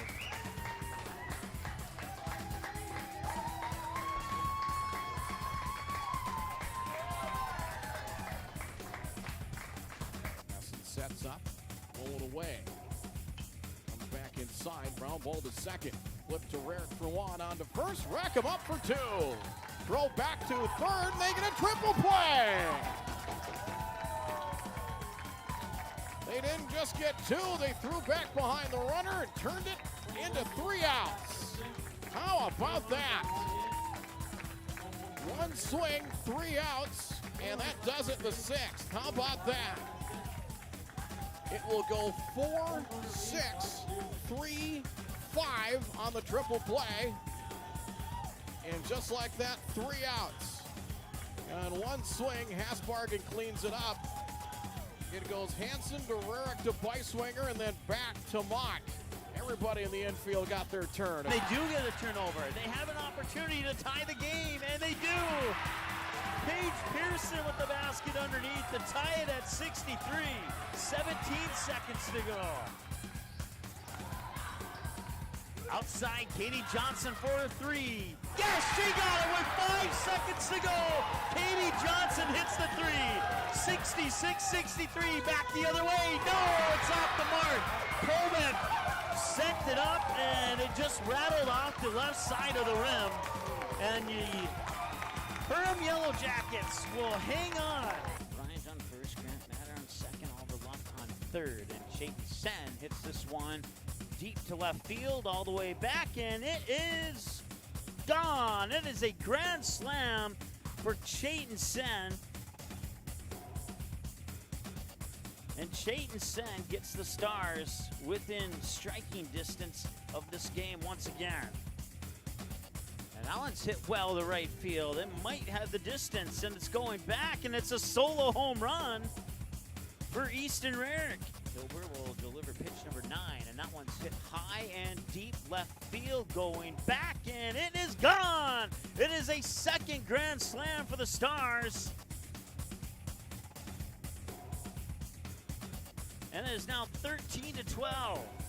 As Easton Rarick with 2 home runs in this game, a solo shot on his last at bat, and a grand slam here to pull the Stars within a run. 66 yards for the win in 30 seconds with 1 timeout. Tackle under center. Rolls to his left. Plants, fires, pass, completes. Near sideline, pitch and catch. Making the catch there is Josh Peterson, has the first down to the 49-yard line. That play took up 5 seconds. Receiver left, Hackle and shotgun. Ball at the 48. Hackle fires right side, complete. The hook and ladder. Richter goes deep. He could go. Richter to the house. Touchdown Jackets! Levi Richter on the Yellow Jackets lead with 13.8 seconds to go. Touchdown Jackets! What a play! And the Yellow Jackets lead! Woo! Holy crap! They'll charge that as an error. At least I believe they will to the shortstop. To the top of the order, batting out, the shortstop. So Berg scores. Clemenson to third. Oline to second on that error.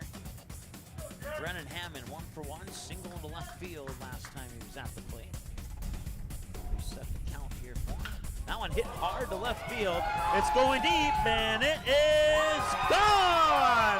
It is a grand slam for Brennan Hammond, and the West Fargo Patriots have busted this one open.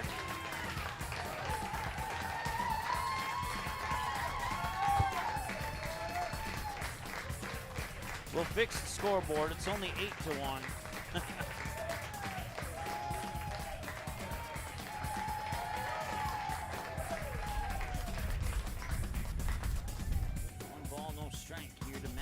Who's 0 for 2. A fly out to left, a fly out to right. And it was actually Caleb Deere who caught that one, and now he might fly out to center. And he flies out to left. Trey Stocker makes the catch. The West Fargo Patriots are your 2022 Gopher Classic champions. Go to face Griffin Stahl in the double overtime period faceoff. I was really loud. I couldn't hear myself in my headphones there. And we're underway in double overtime. Tiffany Johnson at Healing Touch Chiropractic in West Fargo, and our friend Sean Carlson at Town and Country Credit Union. Shot from the point, ricochet, in, and it's going to go to the Packers. Dalton Bosser. He will score the goal, and he will go and celebrate with the fan section here. It ricocheted on its way to the net and kind of did a loop around Ryan Robinson, and the Packers win it in double overtime, 4-3, and the goal is going to go to Dalton Bosser. He had 2 assists on the night, now he gets the game winner in double overtime. And that one is going to left field. It is gone! It is a grand slam! Andy Mott takes it to left, and he will touch them all.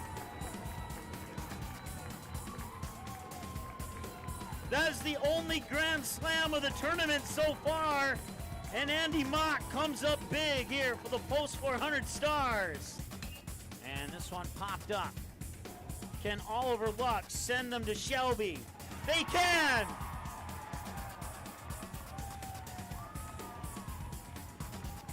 The Post 400 Stars will continue their season in North Carolina. Hey, it's Mike. All right, welcome back here. I hope you enjoyed the between game activities there. We are ready to go here for our second of 4 games here on Magnitude Sports. It's the Border West Buccaneers taking on the Sauk Center Main Streeters in our first glimpse of a boys basketball game with a shot clock. And, we got the first game shot clock jitters through. Let's say I got through it. I had to make a few adjustments at halftime. And then between the end of that game and coming back to this game, I had to make a couple more adjustments. And I think it's going to be a little bit smoother this game here. So it's been a while since I've had to use the shot clock function, as we have a crew in North Dakota that does most of our North Dakota games, so I had to get used to it myself here. But I hope you enjoyed the first broadcast. Hope you enjoyed, regardless of the final score on the scoreboard for your particular team. Outside of that, we hope that you've enjoyed the broadcast so far, and we are ready to roll right into this one. We're about 2 minutes away between the Sauk Center Main Streeters and the Border West Buccaneers. Let me go ahead and grab my rosters here for this particular matchup. That's the one thing I did not do between games here. I want to say thanks to the activities assistant here at Perham High School for getting me a paper copy of all the rosters ahead of time. Much appreciate that. And I got the Sauk Center roster, and now I just need to find the Border West roster, and I don't have one unless I'm going to send a quick text message here and see if maybe this other roster is for Border West or not.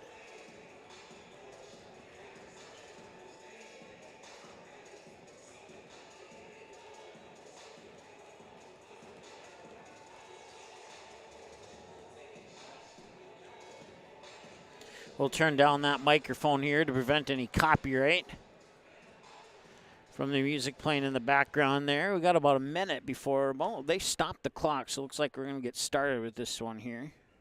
Good afternoon and welcome everyone to the Hive here on the campus of Pregame Schools for today's Grand8 Holiday Classic, presented by the Yellow Jacket Backcourt Club and KLF Memory. Today's second game features the visitors on the scoreboard, the Border West Buccaneers, and the home team, the Sauk Center Main Streeters. Pregame Schools welcomes you to this Minnesota State High School League event and reminds everyone that tonight's event is the other half of education. The coaches and players have agreed to a code of sportsmanship that reflects fair play and mutual respect. We expect the fans of both teams to follow that lead with your cheering, your behavior, and by respecting the decisions of the officials. Have a great time and enjoy the game. The national anthem was played prior to today's first game, so let's meet the starters for each team. First for the visitors on the scoreboard, the Buccaneers of Border West. Starting at the guard, a 5'9" senior number 0, Dylan Bainbridge. Starting at forward, a 6'4" senior number 2, Cole Gilsdorf. Starting at a guard, a 6' senior number 23, Andrew Walker-Henneman. Starting at a guard, a 5'10" senior number 24, Grant Dawson. And starting at forward, a 6'1" senior number 35, Clint Ditterman. The Buccaneers are coached by assistants Rick Gilsdorf, Derek Cousy, Taylor Hinto, and head coach Jordan Ruse. And now for the home team, the Main Streeters of Sauk Center. Starting a 6'1" junior number 1, Jay Newbert. Starting a 6'2" junior number 2, Ethan Riley. Starting a 6'2" junior number 4, Andrew Drudlow. Starting a 5'10" sophomore number 10, Damian Arns. And starting a 6'2" senior number 22, Matthew Warray. The Main Streeters are coached by assistants Brian Riley, Trent Johnson, and head coach Kevin Kiefler. The officials assigned for today's game are Mr. Bryce Martunik, Mr. Rod Engel, and Mr. Darwin Bachman. Let's take a second and thank our officials. Everyone, without them, we don't play today. All right. So I do indeed have the Border West roster. It was just labeled something else at the top of the page, so. So put 0 on the scoreboard and 18 minutes on the clock, 35 seconds on the shot clock.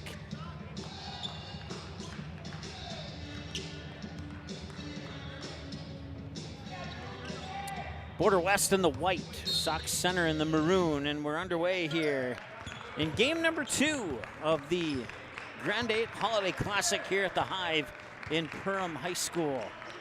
And it'll be the Border West Buccaneers. You may formerly know them as the Wheaton Herman Norcross Warriors. Not sure when they made the name change, but that is the information I was given. I think it was this season because last year I did a basketball game featuring Wheaton Herman Norcross, so I'm guessing that change came this year.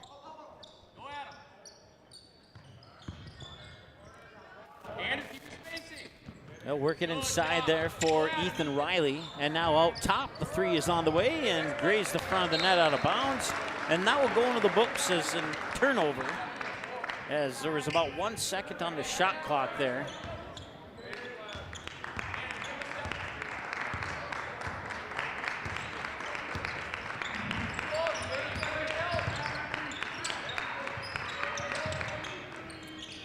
That 3 is up and in. Make sure I assign it to the right team here.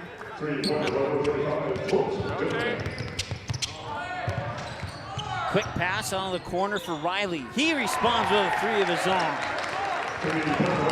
Tied up at 3. The first tie of the game. Get to Bainbridge. Yep, it definitely is. I remember that name from a highlight last year. That 3 rattles off the mark, and the rebound comes down to Ethan Riley. Riley comes back the other way and nearly turned over in a whistle. Hey, Ethan, you're the one. Matt, cut to Jake on this side. 24. Andrew, on that side. Ethan, you're the one. Border West foul on number 24, Grant Dawson. Foul goes on Border West. Inbounds pass will come to Riley. Riley nearly had it stolen away. He'll drive into the paint. Oh, and it went off the head to his teammate. And I don't think I've ever seen anything like that before. As Jay Newbert picked up the ricocheted pass off the head of his opponent. Riley to the hoop, scores! Check that was Drevlo, my apologies. 5-3, 16 and change to go. Quickly to the hoop, that one rolls off, and the rebound comes down, and quickly back the other way comes Drevlo. Drevlo will turn around, give it up there for Waring. Waring cross-court pass over to, I believe that was Newbert. And now inside there, it's Waring again. A couple passes later, they'll work it up top there for Arenz. And now Newbert gets a bouncer to drop in. 7-3 in favor of the Main Streeters. Nice move to the basket by Bainbridge, and I believe there's a foul here on Sauk Center.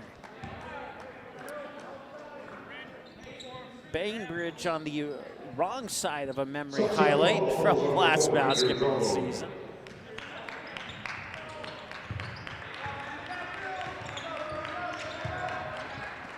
As he was in that, there's a Bainbridge with a three.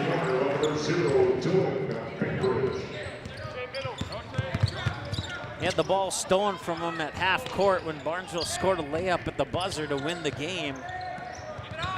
And we'll see if he can avoid such a ending this time around on Magnitude Sports. 15 to shoot on the shot clock. Driving in is Waring. And that is a blocking foul, resulting in 2 shots here for Sauk Center. And going to the line is Matthew Waring, the 6'2 senior.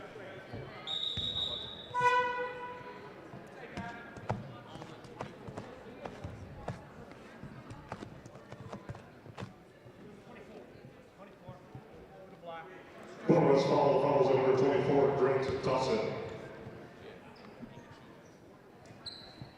Waring's first free throw in. 2-point lead now for the Main Streeters at 8-6 on the KLN Family Brand scoreboard. Second one off the mark. Back the other way comes Bainbridge. Bainbridge drives into the mid post, needs some help. Pops it out there for Dieterman. Dieterman now for Gilsdorf. Gilsdorf had it tipped over to Bainbridge. Bainbridge for a three. No, it's off the back iron. Rebound comes down to Arenz. Damian Arenz, a 5'10 sophomore, has the ball for Sauk Center right now. He'll hand it off there to Newbert. And Newbert had a ton of threes in that game against Barnesville from last year. And that's from memory. I don't have the stat book in front of me, but I just know he scored a lot of points in that game.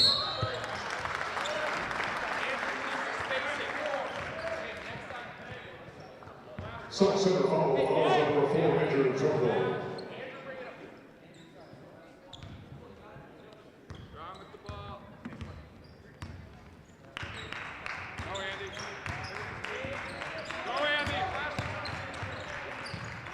Both teams have 2 fouls, actually. This is Walker Hanneman, and that one is up.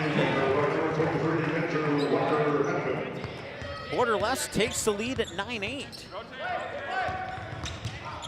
Back the other way quickly is Waring on the baseline, dishes it out, and making a move to the basket. Ethan Riley, and he scores, and it's back to a 10-9 lead here for the Main Streeters. And that is on the line. Let's see, what was the call? Because I couldn't see it, too many players in my way. Into the game for Sauk Center, number 33, Corey McCoy.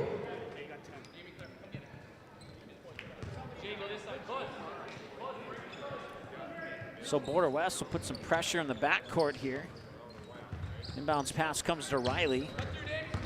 Riley quickly up the court. Into the paint, to the hoop, coast to coast, scores. Ethan Riley makes it 12-9 and a 3-point game for Sauk Center. Back the other way now, they'll get it into the hands there. Walker Hanneman, and he tried a three and missed it.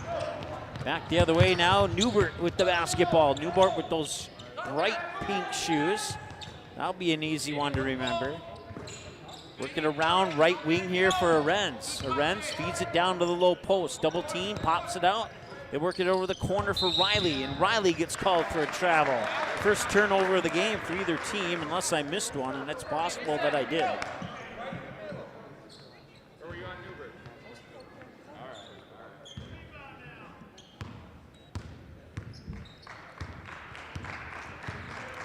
12:48 and counting to go here in the first half in a 12-9 basketball game. Bainbridge had it, nearly lost it. Feeds down the corner there for Gilsdorf. Gilsdorf three off the mark. Offensive rebound going to the hands of Dieterman to the hoop, and he scores. Stay disciplined.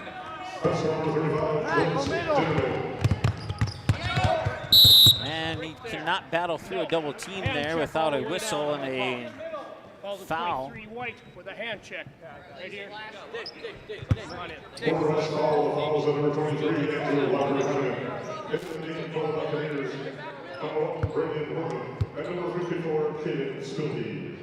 Ready. Inbounds pass. Comes to Arends. Excuse me, the hiccups there. Quick passing there to Riley, who has it now. He'll find his way through three defenders. Quick passing, three on the way, off the back iron, it won't go. Offensive rebound comes to Riley, and Riley will reset up top. Riley against Bainbridge, he'll spin to the hoop, puts it up, won't go. Loose ball rebound, and that is gonna come back the other way here, and we are lead change. I didn't see who got the basket, but you may have heard it in the background. 13-12 now. And I gave the points to the wrong team. We'll correct that.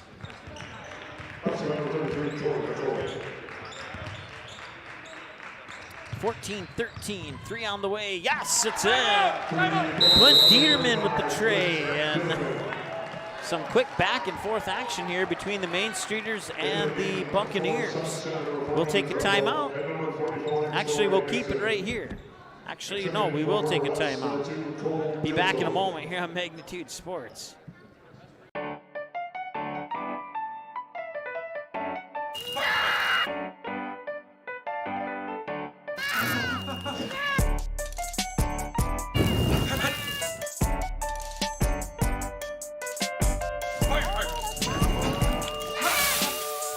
Sweet chaos. Delightfully disruptive.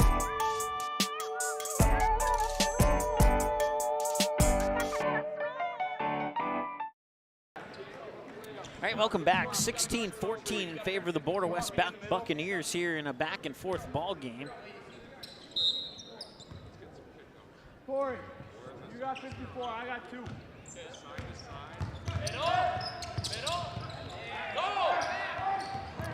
They'll get it there to Corey McCoy, number 33, and he travels. Corey McCoy checking into the lineup here for the Main Streeters. 16-14, and a chance for the Buccaneers to increase their lead. We're up by 2. It's been the Main Streeters with the lead for the most of the game so far.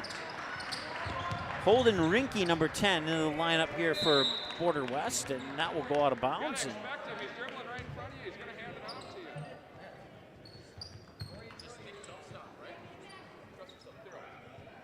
Inbounding it will be Matthew Waring. He'll get it into Riley.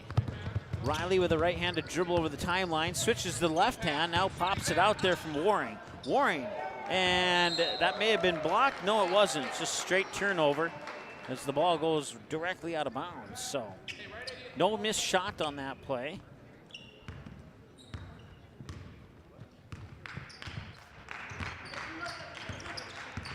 Bainbridge has it up top. He'll drive into the paint, dish it off down to the low post. It's up and in, and the basket goes to Caden Spildy.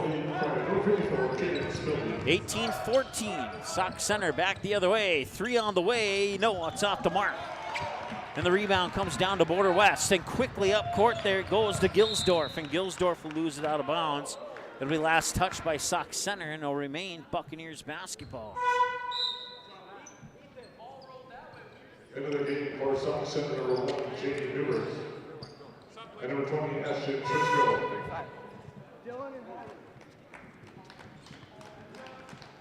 Into the game for Border West. Number 23, Andrew Walker Howden. And number 35, Clint Bitterman.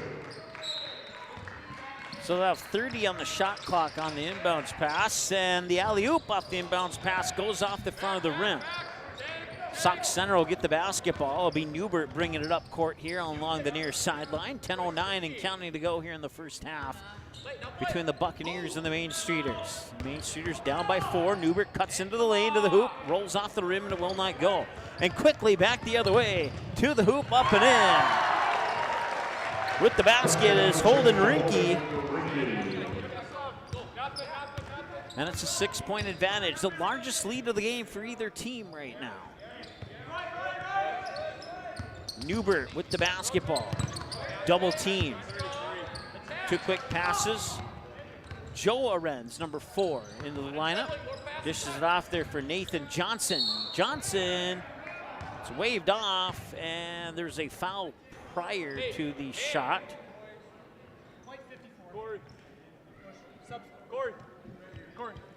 Border West foul, the fouls on number 54, Jaden Spilby. Into the game for Main Streeters, number 10, Damian Arnold.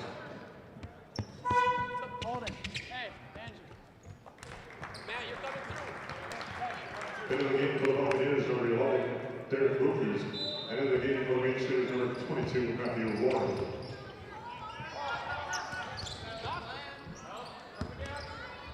Newbert with a 3. Yes, he got it.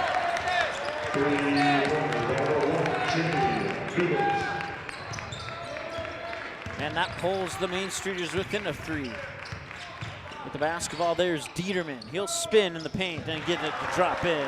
22-17 our score. Back the other way on the other side is Matthew Waring. Waring will get the ball back and he'll look around, get it to Newbert up between the circles. 9 minutes and change. Newbert with a long 3. You got it! That was at least a 24-footer, and he made it look like a free throw. 22-20 as the Main Streeters pull within 2 on a long 3-pointer from Jay Newbert. Get the ball into the hands of Gilsdorf. He'll go to the hoop, and he'll draw the foul, I think. No. No foul. The foul is actually on Border West.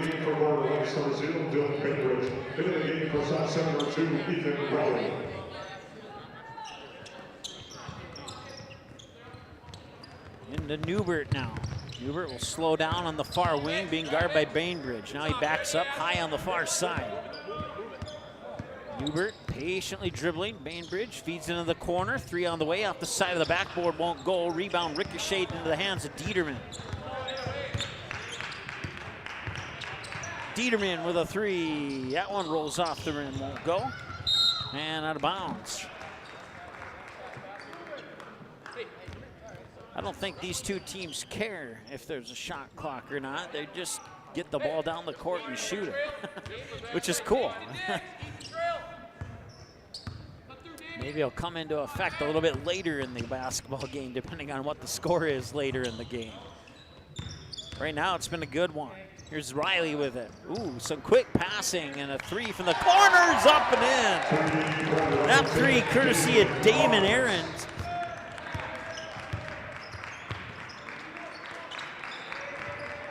Passing around the perimeter, now cutting in is Dieterman, and he gets the little floater to go.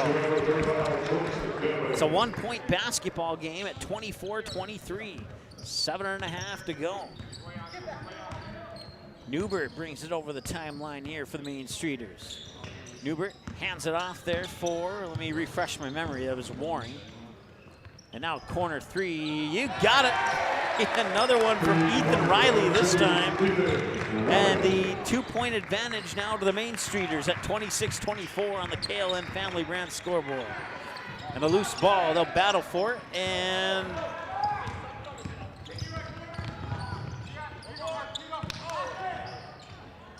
nice movement there. With the basket that time is Ashton Trisco. 28-24, and it's a 4-point lead. Second time the Main Streeters have had the lead in this basketball game. We've had 3 lead changes, 2 to Sauk Center and 1 to Border West. The one for Border West came in the middle. I take that back, 2 lead changes because 0-0 doesn't count as a lead change. So.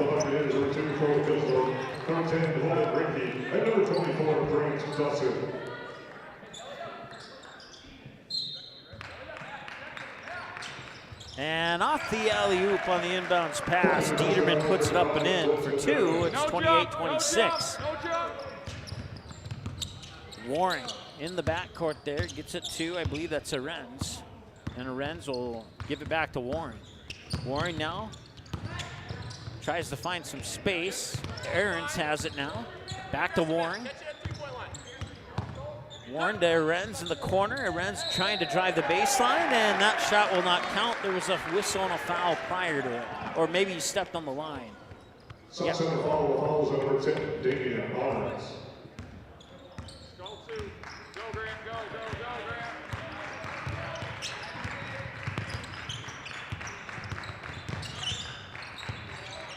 Dieterman has it up top. Dieterman dribbles high post and gets it back to Bainbridge.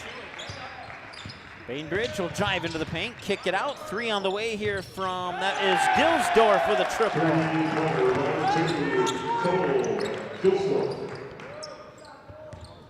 And another lead change here as Border West goes up by a 1, 29-28.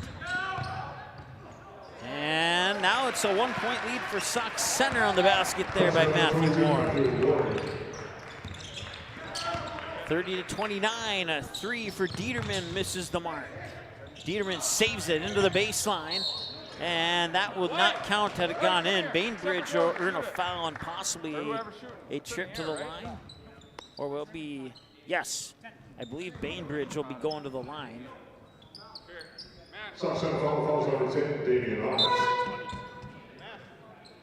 And there will be no trip to the line. Both teams with 5 fouls each. And in and out of bounds. And let's see who's going to get that ball. 34 on the shot clock. Inbounds pass to Dieterman, works it back for Bainbridge. Bainbridge muscling his way around, and it rolls off the rim. And an offensive rebound there by Holden Rinke, and that one will not go.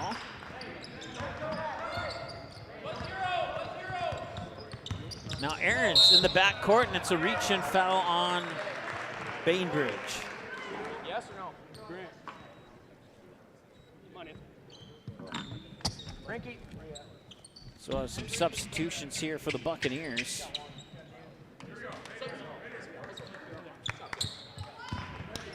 As the inbounds pass will come right below us here. Get the scoreboard out of the way, that's the best we can do. Warren will bring it over the timeline. Warren now to Newbert. Newbert finds a seam to the hoop, won't go. And the rebound comes down to the Buccaneers. Bainbridge had it stripped. And now back the other way, it's a 1-on-3. And that pass is tipped and out of bounds. And who's going to get the ball? I believe it's going to stay with Sauk Center.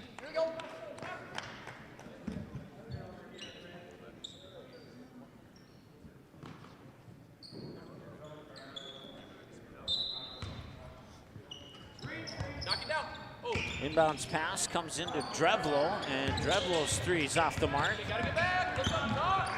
Quickly up court, they'll get into the hands of Gilsdorf. Gilsdorf's 3 is off the mark, and a rebound comes to Newbert. Newbert will slowly bring it up. 4:24 and counting to go. Newbert still with the ball, hands it off there to Riley.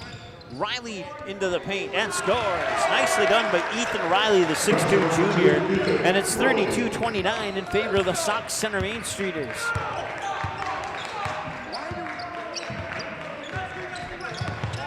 Bainbridge tosses it off to the far corner there. That's a New Jersey number. I believe it was Dawson. Nope, correction, it was Walker Hanneman. Walker Hanneman gives it off to Gilsdorf. Now a three on the way there from Caden Spildy. Knocks down the triple. We're knotted up at 32. Newbert with it.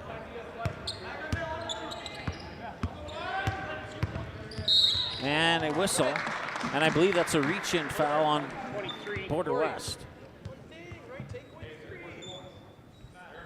See if our fouls are correct. Maybe not. Maybe we won't find out. Come on in. Andrew. Into the game for the Main Street, number 20, Ashton Trisco.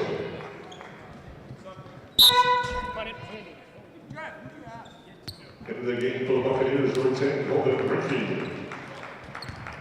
So Sauk Centre in the 1-on-1 bonus now as Border West has reached 7 fouls. Has to make one to get one. And that one will earn him one more.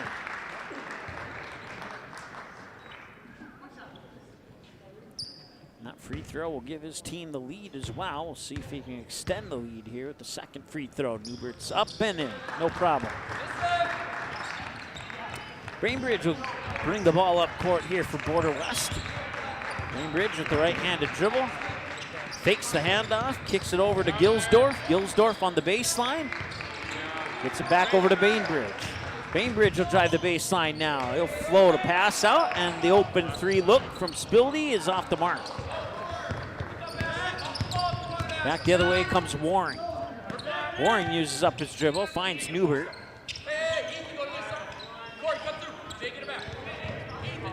And now on the far side, it's Waring again. Back to Newbert.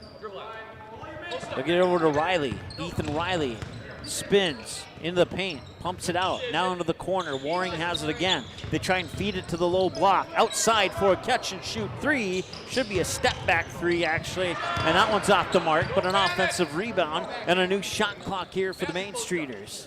Ethan, get the pop and get the ball and give it to the post. Give it to him. Skip. Into the corner, quick passing. Fakes left, goes right. Shot is blocked into the hands of Dieterman. And now quickly up court, making a move is Gilsdorf, but he cannot get it to go.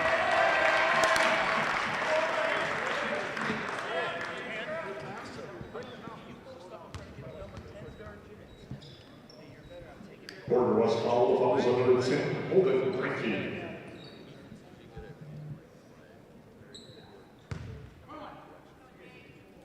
So it's Jay Newbert at the line again. And the first one's in, no problem. Team foul number 8 for Sauk Centre, or for Border West, excuse me. Sauk Centre only has 5 team fouls at the moment. That's a 4-point lead with that free throw. 36-32 as Newbert goes 4 for 4 on his last 4. And now Bainbridge will bring it back. He'll set up the offense at the top of the key. Fired it over to Spildy. Spildy quickly into the corner there for Rinke. Rinke now feeds it to the baseline there for Dieterman. And Dieterman will turn and shoot. That one's off the mark. And the rebound comes to Newbert. Newbert being guarded closely in the backcourt there by Rinke. Newbert gets it over the timeline. Brings it up to the near wing. Inside 2 minutes to go. Newbert still with the basketball. Fired it out to Warren.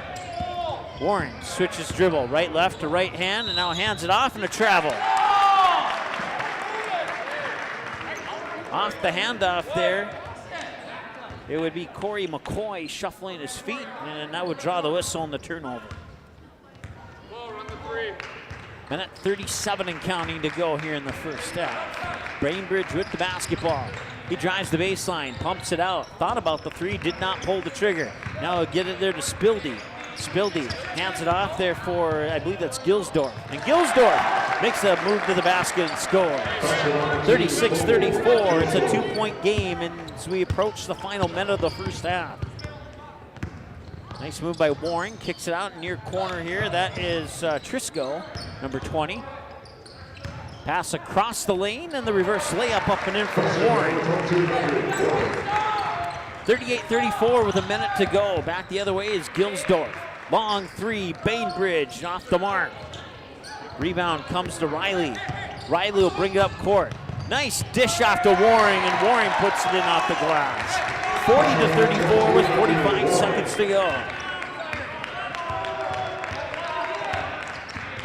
Bainbridge, three on the way now. That's Gilsdorf, he nails it. 40-37 with 32 seconds to go. That's been a good one so far. Newbert has him in the backcourt, now he crosses the timeline. Being guarded there closely by Rinke. Newbert picks up his dribble. Or I thought he did. Maybe he passed it and got it back, and I was looking down at the roster. Missed shot and a chance here in the final 10 seconds for Border West to pull within a point or possibly tie. Bainbridge, long three, 20-footer at the buzzer off the mark, and that brings us to halftime. 40-37 in favor of the Main Streeters over the Border West Buccaneers. It's been a fantastic first half. Don't go anywhere. The second half is on the way here on Magnitude Sports.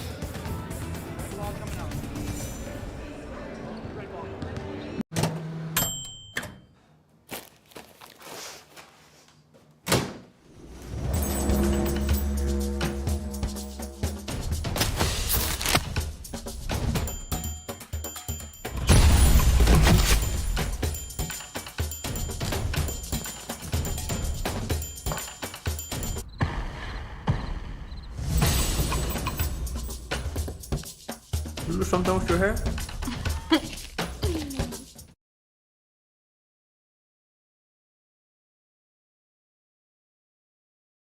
Can I have a piece of that Willy Willoughby? Wally Wibbly. Wiley's Wallabies. Wallaby Wallies? Wilby Wallaby. It's pronounced Wiley Wallaby. Well, it's very good. It's called Wiley Wallaby, and it's delicious.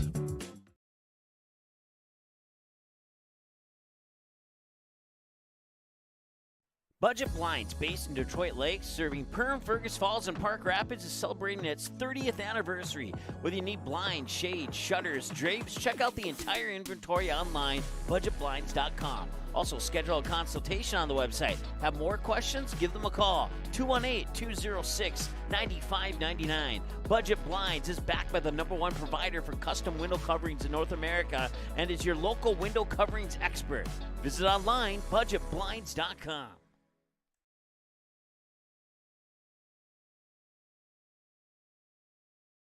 Hi, I'm Alec Meyer, and I'm a mortgage lender at United Community Bank. The best part about my job is I get to help people like you buy your dream home. At United Community Bank, we have many different loan options to best suit your needs. We offer loans with as little as 0% down and may have down payment assistance available to help you secure your first home. I'm Alec Meyer, and I'm a mortgage lender at United Community Bank. Stop in and see us or visit us online at ucbankmn.com. United Community Bank, member FDIC, equal housing lender. Say hello to Taylor Doll at the Backyard. Taylor keeps the store filled with your pet's favorite pet food, pet treats, and pet toys. Hard to find items like retractable dog leashes and pet supplements. The Backyard also carries everything you need for your livestock and poultry operations. Are you a bird watcher? The Backyard has one of the best selections of bird seed, suets, and feeders in the area. And finally, don't forget to book a spa day for your dog with one of our professional dog groomers. 218-346-7487.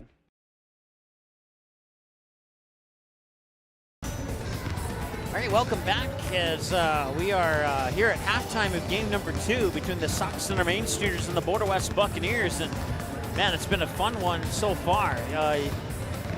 Trying to work the shot clock on a fast-paced boys game is something is step number 2 I'm going to have to get used to. I can't hit the buttons fast enough on some of these moments, but that's okay. Like I said, it's been a fun basketball game. Both teams have had the lead on 2 occasions in the first half, and as you can see by your halftime score, that could change quickly.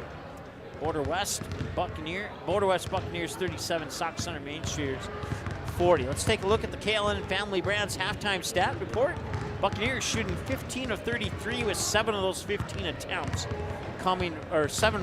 with 19 of those 33 attempts, I should say, coming from behind the three-point arc. They've converted on 7 of those three-pointers, while the Main Streeters are shooting 14 of 24 with 11 of the 24 coming behind the three-point arc, and they've nailed 5 of those 11.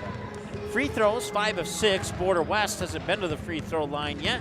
Total of 8 fouls in that first half for the Buccaneers and 5 for the Main Streeters. And I have on my other sheet here, I have the Buccaneers down for 2 turnovers. So let's go ahead and adjust that. And 5-2 is the turnover tally I have on my sheet. So very possible that I didn't hit the button for the turnovers there. So, but there's your KLN Family Brands halftime stats. We're about 5 minutes away from the start of the second half of this fun one here between the Buccaneers and the Main Streeters. We'll be back in a moment here on Magnitude Sports.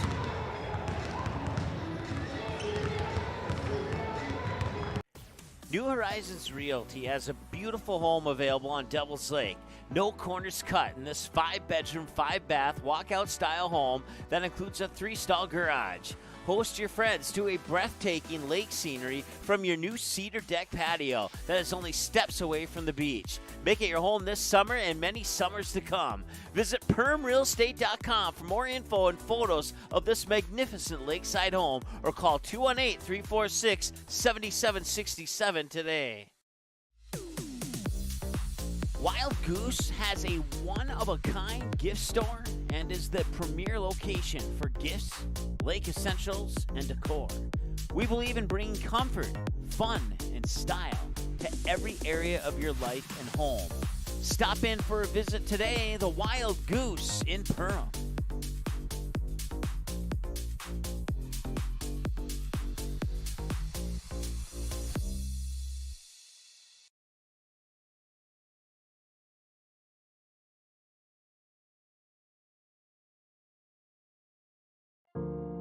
I didn't know what a derecho was. Didn't know that kind of storm existed. I didn't worry a bit about my coverage. It did not let me down. I was not caught blindsided. The secret is to have an agent that gets you insured for your needs. If you don't have Farm Bureau, you don't have good insurance. Contact Farm Bureau agent Michelle Beck in Perham at 218-345-4010.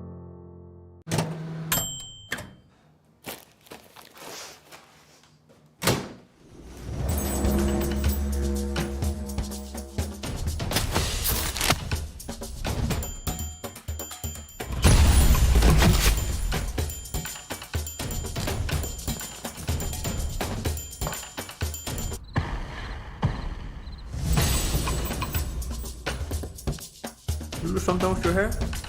All right, welcome back. Border West Buccaneers and the Sauk Center Main Streeters 40-37 at halftime in favor of the Main Streeters as the Main Streeters come back onto the court, warm up for their second half. We're about maybe 3 minutes away from the start of the second half. And don't forget, you can find us online at our website, magnitudesn.com. You can subscribe and like all the videos on our YouTube channel at Magnitude SN, and then Magnitude SN for Twitter and Facebook, and Magnitude Sports on Instagram. Go ahead and give us a like and a follow on each and or some or all of those social media platforms, whatever your preference is. As we take a look at the upcoming schedule, you can see that we have 2 more games after this one. It'll feature the Perham Yellow Jackets. The ladies will be up first, taking on the Waconia Wildcats, and then the boys Yellow Jackets team will take on the Painesville Bulldogs at approximately 7:15 this evening. Barnesville Park Rapids Wrestling back on December 22nd. It was postponed, but I have not received word on a rescheduled date yet. That's why it's at the top in yellow. And as soon as we get word as to what day that is going to be rescheduled, then we'll move it appropriately on our schedule, and we will, fingers crossed, have that broadcast for you whenever it is rescheduled. Tomorrow, we're back with 4 more games here at the Grand8 Holiday Classic. Barnesville Lady Trojans will take on the Waconia Wildcats in the first game at 10 o'clock tomorrow morning. And then depending on the outcome of the boys' games today, we'll have a matchup for you at 11:45 for the third place game. And then the Perham girls will take on Sauk Center Main Streeter girls at 1:30 tomorrow. And then at 3:15, we'll have the boys' title game here at the Perham Grand8 Holiday Tournament. And then one more broadcast for you here to wrap up 2022 as we head to Bismarck and the Shiloh Christian Skyhawks in a girls-boys doubleheader against the Kindred Vikings. And I'll have the call on that alongside Matt Mitzel. And me and Matt go way back, as I was a former student at Shiloh Christian, and Matt was a former a little bit of everything, a father, a employee, a husband of an employee, owner of a whole bunch of things for Shiloh. So with our several year coverage of the Kindred Vikings, it's always a fun matchup to see the Vikings take on my former high school, and I always look forward to that matchup every year. And then we'll kick off the new year with a doubleheader between the Perham Yellow Jackets, and the girls will take on the Crookston Pirates, and the boys will take on the Detroit Lake Lakers. And then I'll be in Glendon with the Dilworth Glendon Fountain Rebels, taking on Browerville Eagle Valley in a boys basketball matchup. It says all 3 of them start at 7:30. That Perham Crookston game starts at 6, and then we'll have some wrestling for you as well as some basketball on January 5th, more on January 6th. And then some more basketball for you on January 7th. And, of course, you can dig deeper onto that schedule by going to our website at magnitudesn.com, and you can get all the final scores to every broadcast that's taken place. There you see the final from the first game of the Grand8 Holiday Tournament as Sauk Center defeated Barnesville 58-48. And if you missed that game, it's available on demand here as we'll put 18 minutes on the clock, and we're underway here in half number 2. 40-37, the team with the ball has the 3-point advantage. That's Ethan Riley. Hands it off for Waring. Now a little dish pass out to Drevlo. And now that's Newbert for a 3. And that one's in. He made it look easy.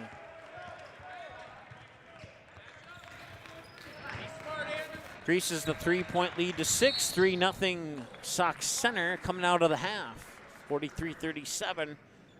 Our score, 30 seconds, just shy of 30 seconds in. Guard the ball, Andrew. Guard the ball, Andrew. Go guard the ball. Baseline inbounds pass for the Buccaneers. Now will be lofted in there for Grant Dawson.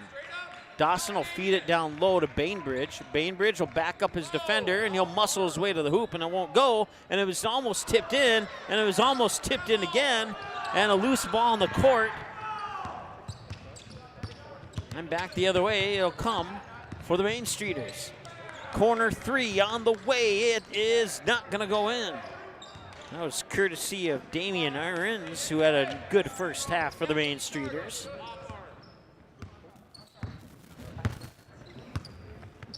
Bainbridge with it. Hands it off there for Walker Hanneman. 3 on the way. That one came a little bit short, and a whistle down underneath. He airballed the ball and ran right after it. He extended his arm. Where? Right now, Border West shooting 35% from three-point land, if I did the mental math on that 7 of 20 correctly. And there's a travel. And can hear a good vocalization of the two coaches on the far sideline. I think that's the first time that I've been able to pick up the coaches in any broadcasts I've done from the Hive in Perham.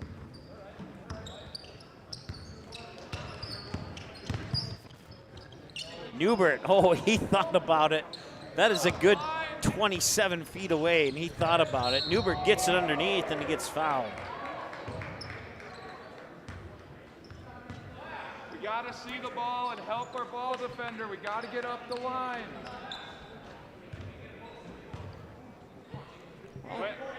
Mike Mason on the play-by-play. Your Border West and Sauk Center coaches on color commentary tonight. Aaron's with it. Step back three. He got it. 46-37. Largest lead of the game for either team as the lead sits at 9 right now. Get one, come on, get one! Bainbridge gets it over there to Gilsdorf. And a whistle. I agree, that's a dumb play. Hey, we'll help you off the dribble. Hey, now you gotta adjust. Right idea, that dumb play. Hustle it, sub. Okay. Hey, we'll help you. Into the game for Sauk Center, number 33, Corey McCoy. I don't know what the heck that guy was doing. He airballed it. I actually had a clear view. I could not believe he called it. Corner three on the way. That one is a little bit short. And a board by Newbert. Newbert will bring it up quickly. He'll pull up for a three. Nail it. It's been 3-point city for the Sauk Center Main Streeters here in half number 2. And they go up by 12 points now. And a steal. Back the other way comes Drevlo. Now Newbert has it. Newbert feeds it off for Riley. Riley to the hoop. Dishes it outside, but before the pass can be completed, Riley's on the baseline in a little bit of pain, and hopefully he's okay.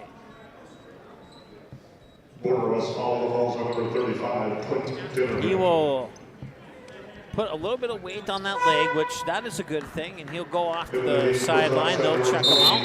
Hopefully we see him again in this game. And they'll take a full timeout. So will we. We'll reset our shot clock. 15:38 to go here in the second half of this contest here between the Main Streeters and Buccaneers. We'll be back in a moment here on Magnitude Sports. The domestic dog, a relative of the wild wolf, now a gentle, loyal member of your family. And through the good times and the more challenging, we love them no matter what. That's why we feed them the best. Nutrisource is the kind of clean, premium food you'd feed a loyal pet who would follow you to the ends of the earth, even when you don't want them to. Don't just feed your pet, nourish their whole body. Nutrisource, where pet health begins.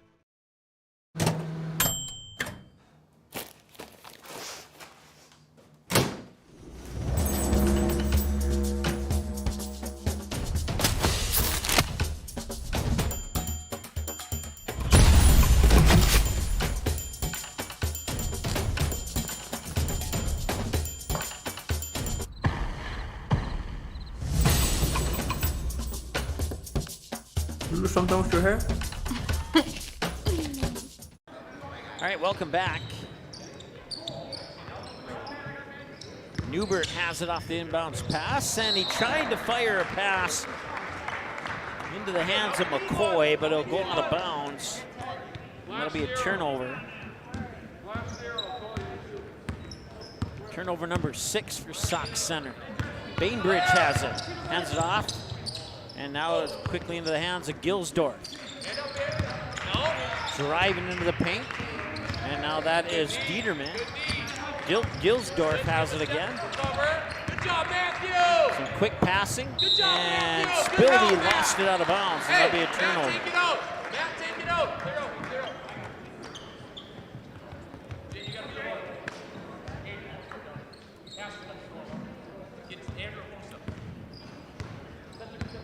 We cracked the eggs on 15 minutes to go here in the second half. Sauk Center slowly pulling away with this one. We'll see if Border West can make a bit of a comeback here.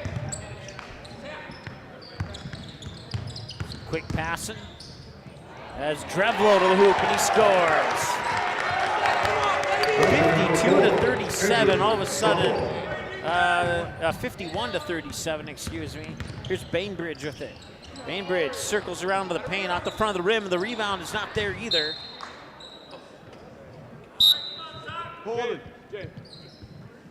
Into the game for Border West, number 23, Andrew Walker-Penman. And into the game for Sauk Center, number 10, Damian Arns. Matthew, be smart. Ashton, get the help. They're not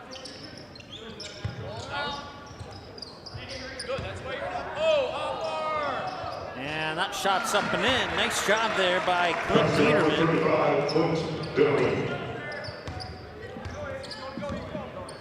Waring will bring it up court. Waring gets the ball back. Good track.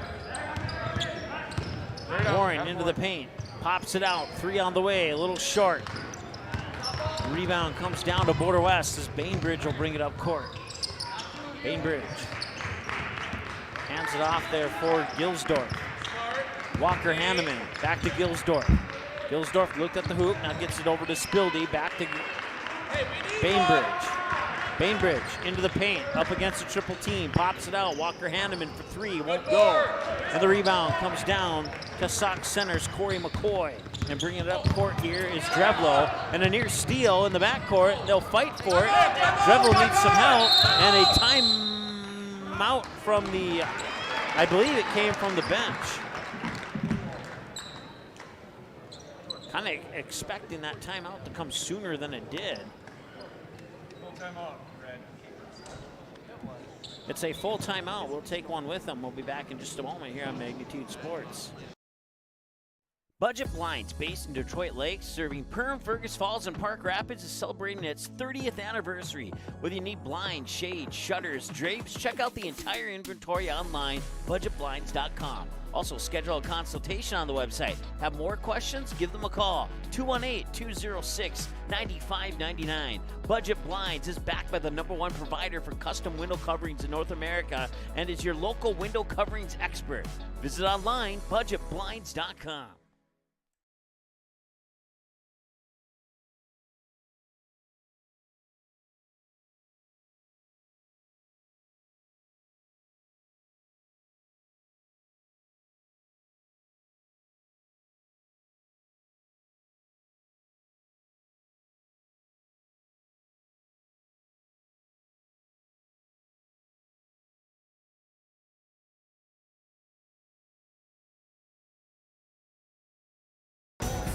All right, welcome back. 51-39 in favor of the Sox Center Main Streeters here over the Border West Buccaneers. In the second half of game 2 of 4 of day 1 of 2 of game 8. Did I get that all in there? Inbounds pass comes to Damian Aaron. Aarons will bring it over the timeline. Being guarded close to there by Gilsdorf. Now they'll hand it off to Waring. Waring back to Aarons, catch and shoot 3 off the front of the rim, it won't go. And the rebound comes down to Border West. Back the other way is Dieterman. Dieterman still with the ball. Walker Hanneman now to the baseline, picks up his dribble. Up to the top of the key, a quick dish off pass there, and a high post jumper from Dieterman's up and in. And it's a 10-point game, 51-41 with 12:41 and counting to go here in the second half of this second game of the Grand8 Holiday Classic from the Hive in Perham. Drevlo with the basketball. Gets it to Waring. Waring. Drevlo, corner 3, yes!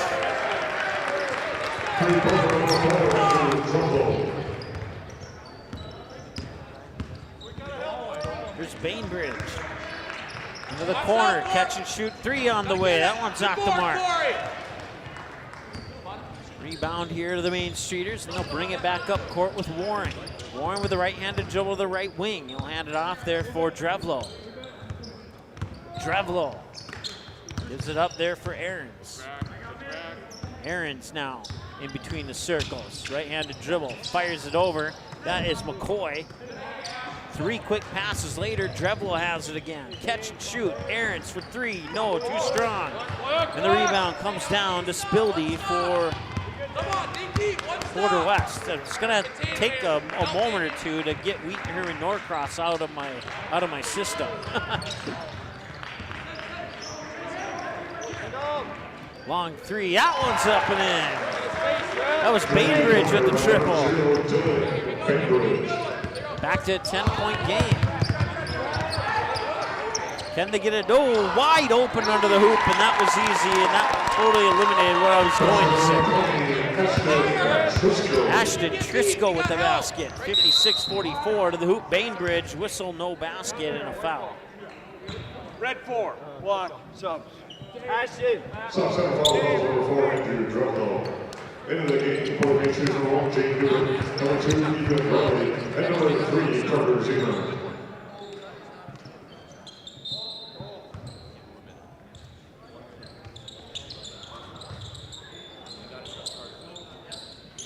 Inside 11 minutes to go. Walker Hanneman has it. Walker Hanneman's got it stripped in the paint, and it's picked up and delivered into the hands of Newbert.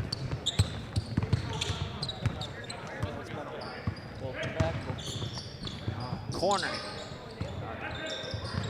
Put the ball to the floor, the right-handed dribble. Newbert has it, steps back, cuts in, up top, 19-9, it's in. Corey McCoy with the basket. Rebound.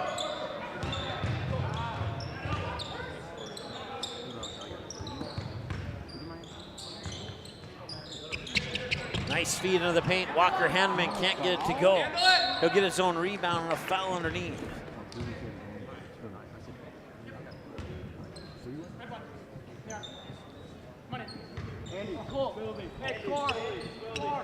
Section foul, number 1, Jaden Dibberts. Into the game for Border West, number 3, Braden Helper. Number 10, Holden Rigby. And number 24, Greg Dawson. Into the game for South Center, number 22, Matthew Warren. And off the alley-oop, it was Detterman, excuse me. Red 2. And another foul here on. South Center foul falls number 2, Ethan Riley. I'll send Detterman to the line, 6'1" senior for Border West. Down by 15, and he misses the free throw. First free throw attempt of the game for Border West. Second free throw on the way. That's in. 1 for 1, or 1 for 2, excuse me.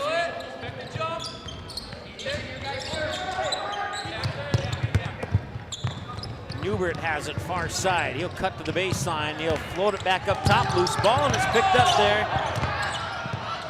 And that is going to be a wrestling match, and jump ball will favor Border West. Not even from my vantage point could I tell who had their hands on the ball right there. Next play. Okay, here we go. Come on. Back screen, Ethan be in a stance. Matthew. 3 on the way. And that one.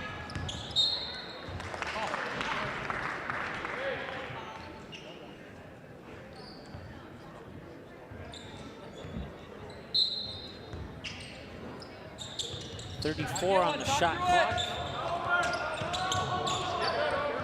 That one goes into the backcourt. It's chased down there by Brady Hofer. 10 for 3. Red 4. Subs. Carter. South Center foul number 4, Andrew Drucko. That's the 7th foul now. That puts Border West in the bonus. Bainbridge will go to the free throw line. Border West only with 2 fouls so far.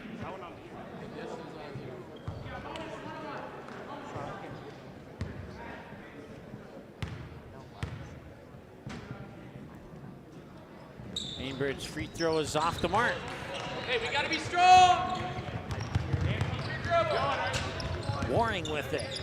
Little pass inside to Newbert. Newbert back to Warring. Warring looking to the right. Now he puts the ball on the floor, hands it out to Newbert on the left wing. Newbert back up to the top of the key. Gets into the hands of Riley. Riley down to the post and a whistle, and a foul coming up here on Border West. Border West foul, the foul's on number 35, Clint Dinnerman. So that should not have reset the shot clock, but they did reset it, and it won't matter.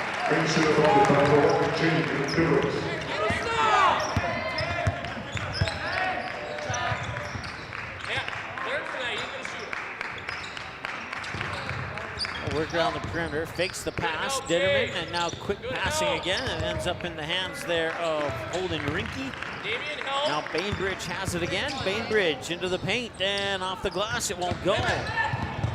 Battle for the loose ball rebound. It'll go into the hands there of Waring. Waring at the timeline, and a whistle and a foul coming up here on Border West.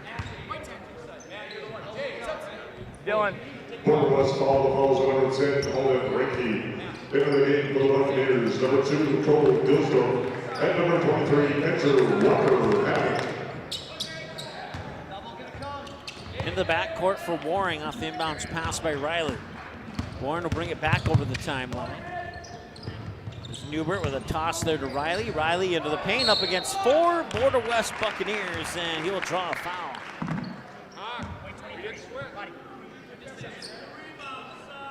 61-45. He'll earn himself 2 shots as that was in the act of shooting.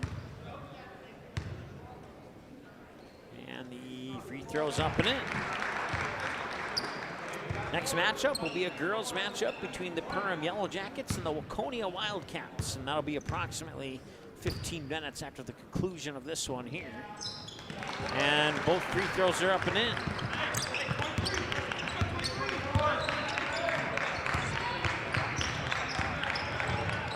Detterman lost it inside, turnover. Back the other way, Newbert will pull up for 3. Yeah, he got it. And a timeout on the floor.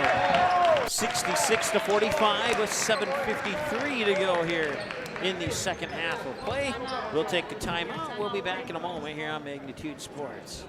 Can I have a piece of that Willy Willoughby? Wally Wibbly. Wiley's Wallabies. Wallaby Wallies. Wilby Wababy. It's pronounced Wiley Wallaby. Well, it's very good. It's called Wiley Wallaby, and it's delicious.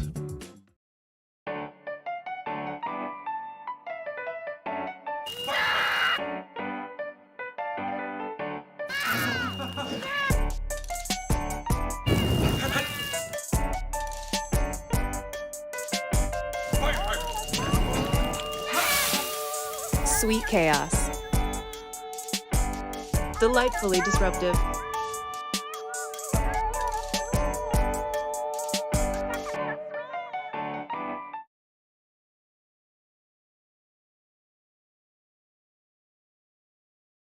All right, welcome back.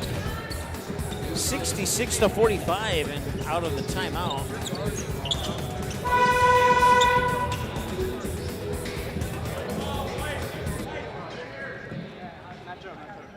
7:53 to go. There's 34 on the shot clock, apparently.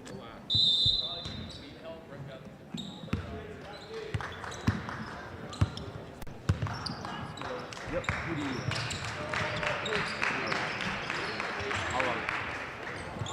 That 3 a little bit short. Handle it, expect to jump. Come to the left. Come to the ball. And he lost it out of bounds. We'll go back to Border West. Good board. Good board. Ethan. Hey, Ruth, make an adjustment. Don't run away. For Border West, number 0, Dylan Bainbridge. Hey, talk to And number 3, Marcel Trimmer. Into the team for Sunset, number 33, Cody McCoy. Bainbridge to Walker Hanneman in the corner. The 3 is short, and the rebound is also off the mark. Be strong. Keep your dribble.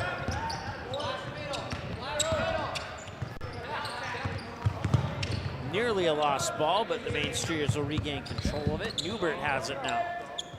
Newbert against Walker Hanneman, drives in and a little bit missed it, a little bit too much on the layup there. And Border West with a chance to cut into that deficit. He'll tee it up for a wide open 3 and he'll hit it. Dylan Bainbridge with nobody to guard him. Puts in a 3-pointer, now a turnover. they hit another shot here, it would really chip into that deficit. Bainbridge will try for another three, and that one's in and out, will not go. Hubert has it now.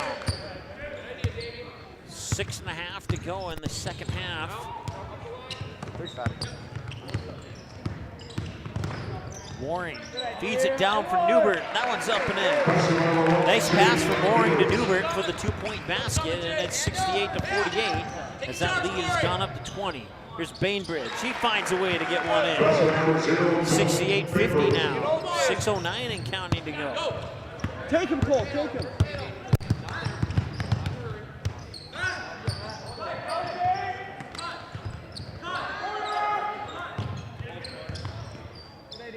Waring has it up top. Waring with the right-handed dribble and a whistle. And that is a foul on Border West.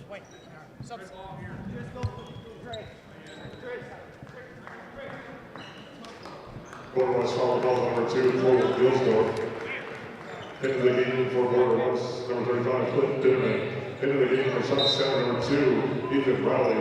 And number 4, Ranger Drumbo. Waring has it. Now in a little bit of trouble there is Drevlo, but he'll get it back to Aarons. Now on the near side, 33, that's McCoy. Back to Drevlo. I believe that's Riley, and it was. Pops it out to Aarons. Aarons into the paint. Tries the underhand scoop, layup won't go. Walker Hanneman gets the rebound. Quickly back the other way, and it's intercepted, and who's it gonna be? I believe it's going to be Buccaneers basketball. Hey, hey down on this side. Joker X, Joker X. And you're about to see the Joker X play. It's an inbounds pass to the corner, apparently. Bainbridge has it. Corner 3, Walker Hanneman, no, off the mark. And the rebound comes down to the Main Streeters. They're down by 18. I should say the Buccaneers are down by 18. Half-court trap, loose ball, and it's picked up there by... And somehow he gets it up and in. That's Detterman.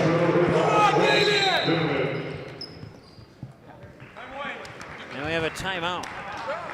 End of the game for Border West, 13, Holden Ricky. We'll take a timeout with them. We'll be back in just a moment. The domestic dog, a relative of the wild wolf, now a gentle, loyal member of your family. And through the good times and the more challenging, we love them no matter what.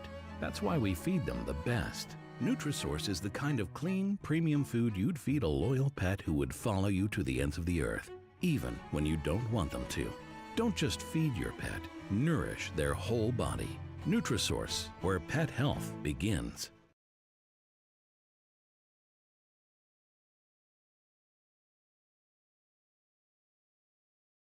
All right, welcome back. 68 to 52 here on the KLN Family Brand scoreboard. What is it? The next foul by Border West will put Sock Center into the 1-and-1 bonus.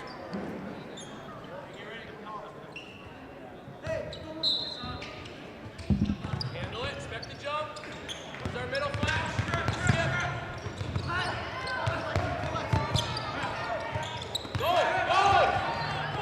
And they will get it over the timeline just barely in the 10 seconds. 20 to shoot on the shot clock here, and the Border West defense is pretty hot on that particular series. And a timeout is called. So we'll take another timeout with them. 4:31 to go here. It's a 30-second timeout. We'll talk to you in 15. Can I have a piece of that Willy Willoughby? Wally Wibbly. Wiley's Wallabies. Wallaby Wallies? Wilby Wababy? It's pronounced Wiley Wallaby. Well, it's very good. It's called Wiley Wallaby, and it's delicious.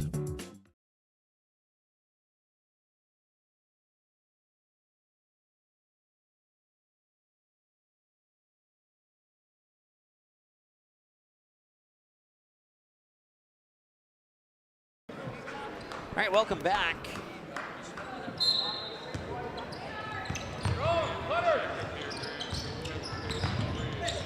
4:27 and counting to go here.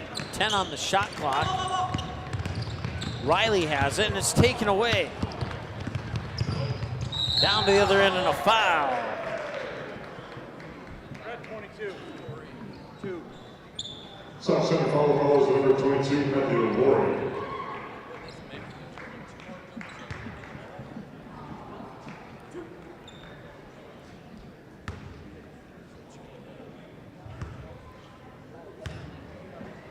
First free throw is up and in.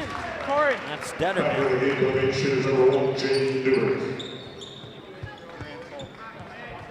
68-53. Buccaneers down by 15. And for the Buccaneers, number 24, Brent Dawson.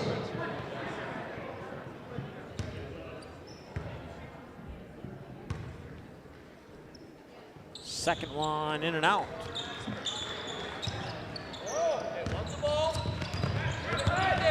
And a loose ball, and it's picked up there by the Main Streeters. They get it to Newbert. Newbert 3-on-2. And that one's tipped out of bounds, and that will leave 21 seconds on the shot clock and 4:03 on the game clock.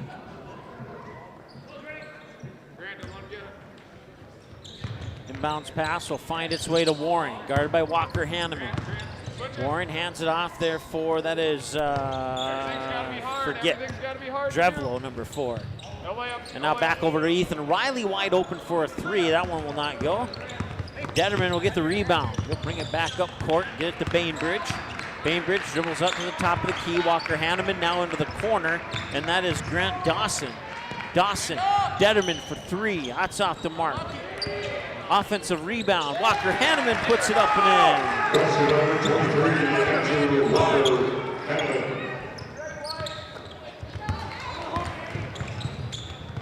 Back the other way, Riley scores.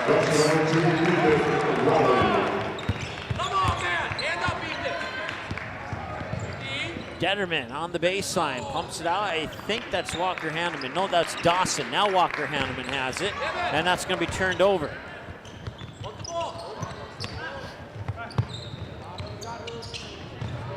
And that'll be a foul, and that will put Sox Center into the bonus.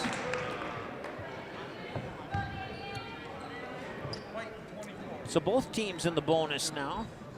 Forward foul calls number 24, Grant Dawson.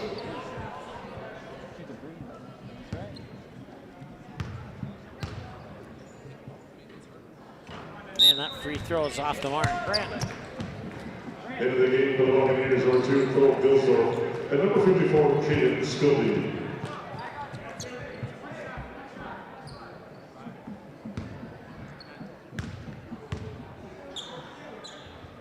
And that one's it. Bainbridge will bring it up court on the far side.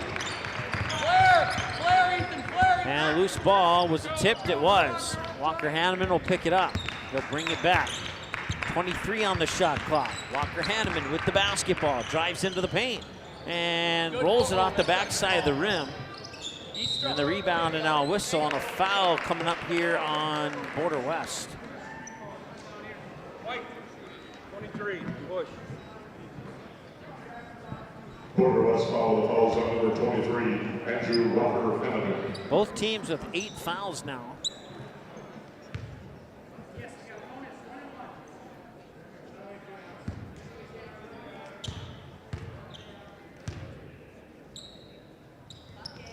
And that free throw is off. But Sox Center will get the ball back. To the hoop, and he scores.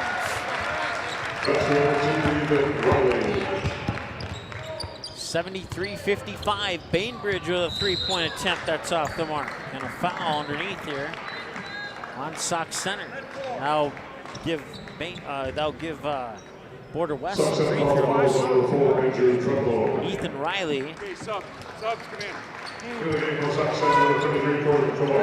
In the game for Border West, number 10, Holden Ricky. And number 24, Grant Dawson.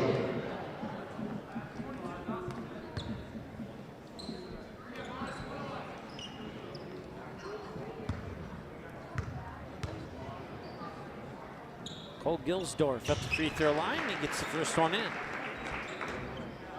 Hey, got a board. 73-56 with 2:21 to go here in the second half.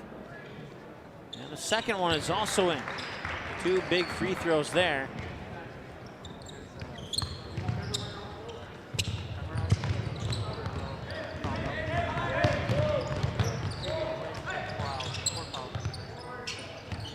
Newbert has it on the baseline. He lost it.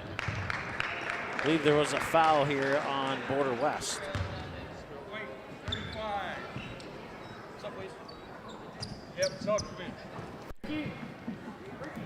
So the next foul will put the opposite team at the double bonus.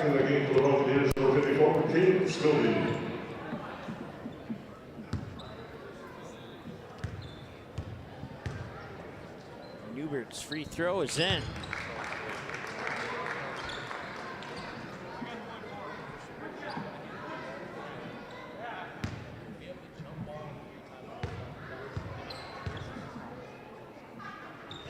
And the second one rattles in as well.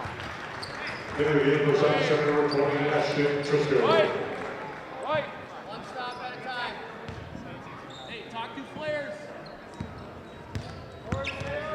Talk to flare right here, Ethan. And a whistle, and that will stop the clock with 2:04 to go. Adjustment. Keep up the line. Rest, 22. 2 shots. Ethan, take it out of the make. Take it out of the make. After this free.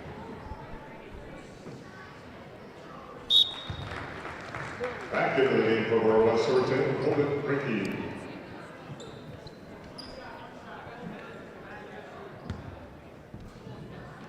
First free throw is good from Bainbridge. Second one is also good. 2 for 2 on that trip. He's strong. We got the jump ball. And almost a turnover, but it'll stay with Sock Center. David, clear out. Ethan, take it out. Matt, you got to be the one. Make it hard. Wayne, cheat up. Be ready. Cheat up. Ethan Riley will inbound it here for the Main Streeters. Gets it in there to Warren. Warren splits defenders. Passes it off. Now they work it into the corner. Trying to drive baseline. Opposite corner now. That is Riley with it. Aarons back to Riley. Up top for Warren. Don't foul. Warren fires it over there for Relax, Trisco. wait, relax for a second. Straight Nearly up, no lost trap, it there as straight they got the ball to McCoy. McCoy's trapped in the corner in a double foul. team. Rebound and go. And the 3 is off the mark. Bainbridge will grab the board and fire it up court to Detterman. Detterman will get it back. Now Bainbridge top of the key. Bainbridge splits defenders to the hoop and scores. Nicely done by Dylan Bainbridge. 75-61. As we approach the final minute to go here in the second half.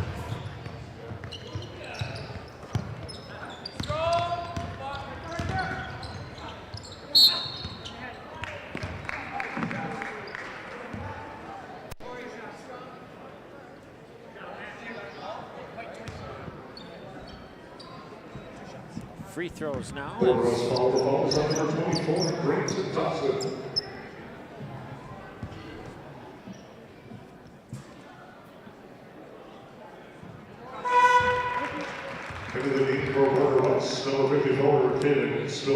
Both teams are 10 fouls, both teams in the double bonus with exactly 1 minute to go. 75-61, and that one's off the mark. Just go, just go, just go, just stop.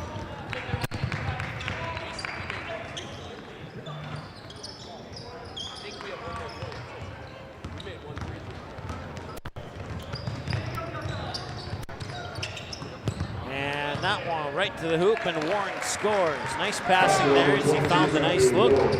Up court quickly, out of bounds, and now go back to Sock Center. That'll be a turnover on the wasted throw up. Let's see, should be 78. I forgot a free throw, I believe it was, for Sock Center on that last trip to the free throw line. So to the free throw line we go.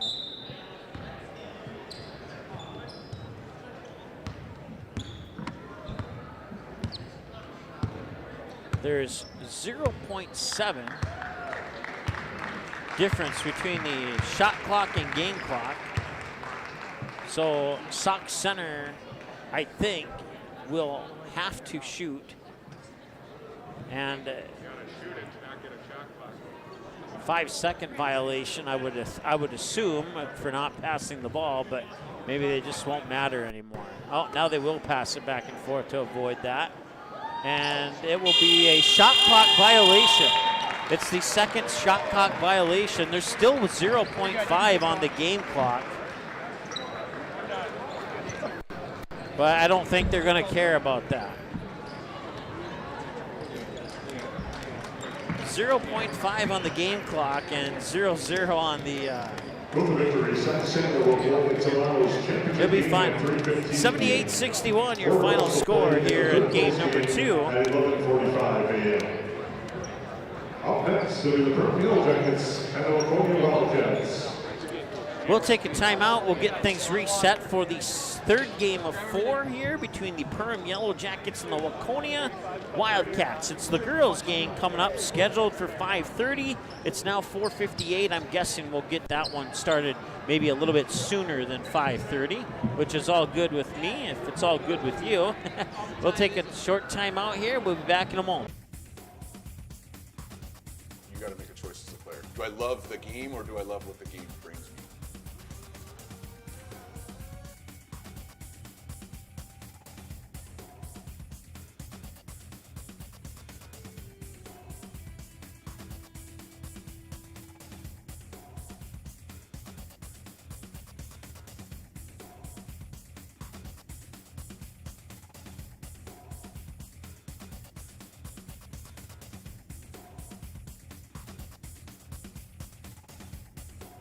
Hey, it's Mike with Magnitude Sports. Thank you so much for your support. It's been a blast these 5 years, and because of our sponsors and our YouTube members, you've kept this station rolling for 5 years, and now we've surpassed 2,000 broadcasts.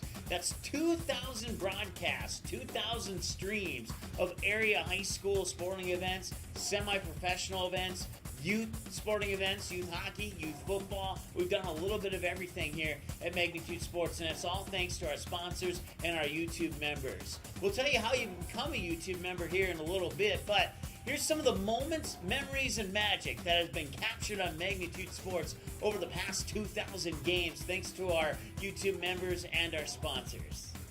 It's like, not 100% sure actually if I'm live right now, as I just got a notification it disconnected again. That one's going to be popped up high by Feldner. That one has a chance and it's gone. Alex Feldner with a 2-run shot, and Davies takes the lead. 2-1 on the night, and it's Feldner helping her own cause with a 2-run home run. And she's going to head home with a big smile on her face as the Eagles take the lead for the first time today. He's seeing a little bit of history in the making here. Oh, how about that? And he did that on purpose, too. Highlight reel right there. Gage Anderson, assist off the backboard for the Moni dunk. Wow, that's pretty awesome. Wow. I mean, Cheyenne is just flexing their muscles right now. They are sign, sealing, and delivering, stamping. We are the team to beat here in the EDC. We are the team to beat here in North Dakota. If you're just tuning in, that is not a misprint. It is 77-37 here in favor of the Cheyenne Mustangs. Our scoreboard is working, and there's been a couple games where we've had trouble with it. Now it's 80-37. Jackson Moni hits another one. Let's count them up here while we have the opportunity. 1, 2, 3, 4, 5, 6, 7, 8, 9, 10, 11, 12, 13, 14 three-pointers for the Mustangs here in this contest. And we still got just shy of 7 minutes to go here. Label. Screen. Some screens. Working around nicely on Here's Davis now. Davis taking all time. Let's roll Davis. Dunk with the dunk. One. The right brother may have been the first one. Let's roll. Davis has perfected play. Absolutely unbelievable. Chance for one more at the line. That is a grown man dunk right there. How about that? Wow. Here's Bainbridge. Lost the ball and a chance for... At the buzzer, he scored! Zach Bregman on the layup! Off the turnover! And what a way for Barnesville to walk it off!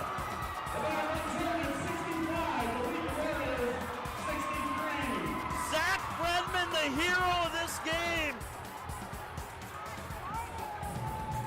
There he is! Nice show of sportsmanship. It's like, hey, we got to go shake the hands of the other team here.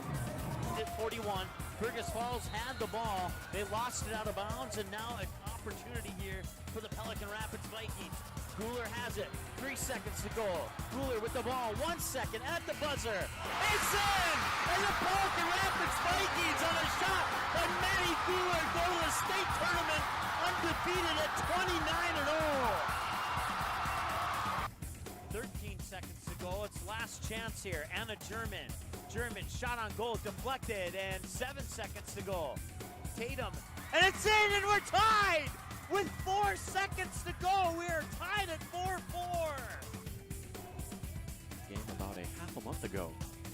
Now here come the Fusion the other way. Nice ball in towards Kamai. Kamai able to set it down. Kamai beating the keeper. Shot on the way, and Kamai scores. 1-0 for the Fusion, and it's Nozomu Kamai. Opening goal coming in the 11th minute of play. And it's 1-0 for the home team. Satter will collect the rebound. Back the other way quickly. Comes Satter and the Eagles. Satter will pick up his dribble. Hammond now near wing. Kicks it baseline for Cole Hage. Hage back out. Satter catch and shoot 3. It rattles in. Satter will try again. And he nails it. Satter thought about the 3. Now he steps back. Puts it up. In and 1. He got it. Cole Hage outside Satter for 3. Got it. Looks over at Satter. Now puts the ball on the floor. Gives it to Satter. Satter, step back. 5th 3. Yes! 5 threes for Ty Satter. He has 15 points, all from behind the arc. Satter for another 3. You betcha. He got it. Satter will try again. Top of the key. He got it. He's got 7 threes. Satter. 3, number 8. It's in. 3. Ty Satter. He had 7 in the first half. That's his first of the second half. Hage. Satter. Free throw. 3. Number 9. He got it. Ty Satter. Well, it looked like a free throw. At least he made it look like that.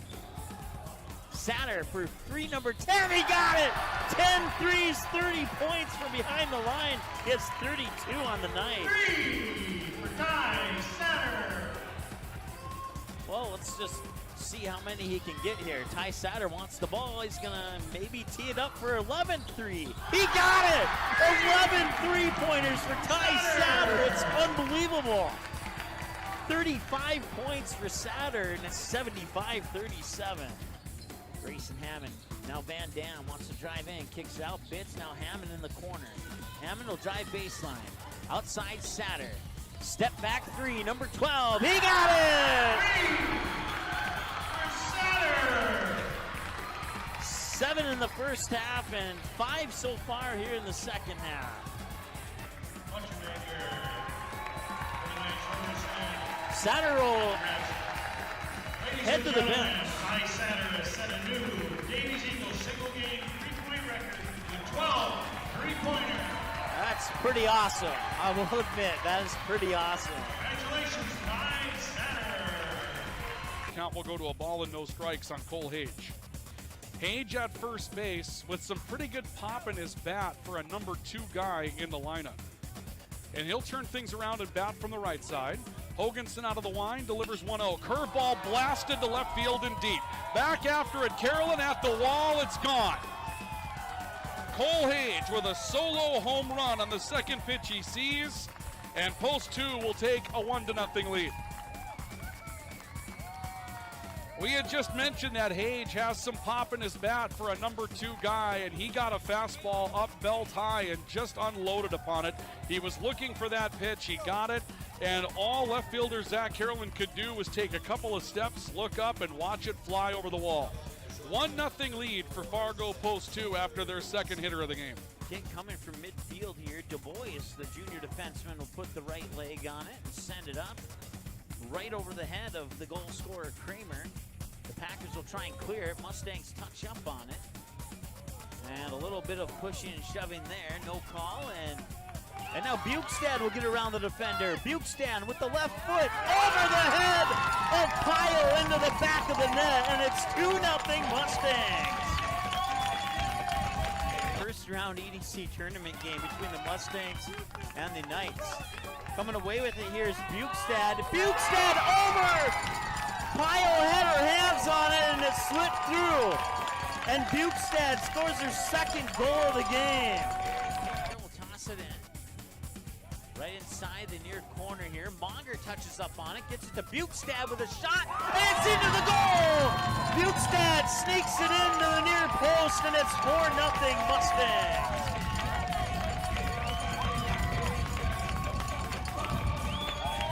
Bukestad with the hat trick. And she's had a great night tonight. That's a Maya Bukestad hat trick. 20 minutes into the ball game now on a 3-0 lead for Woodbury.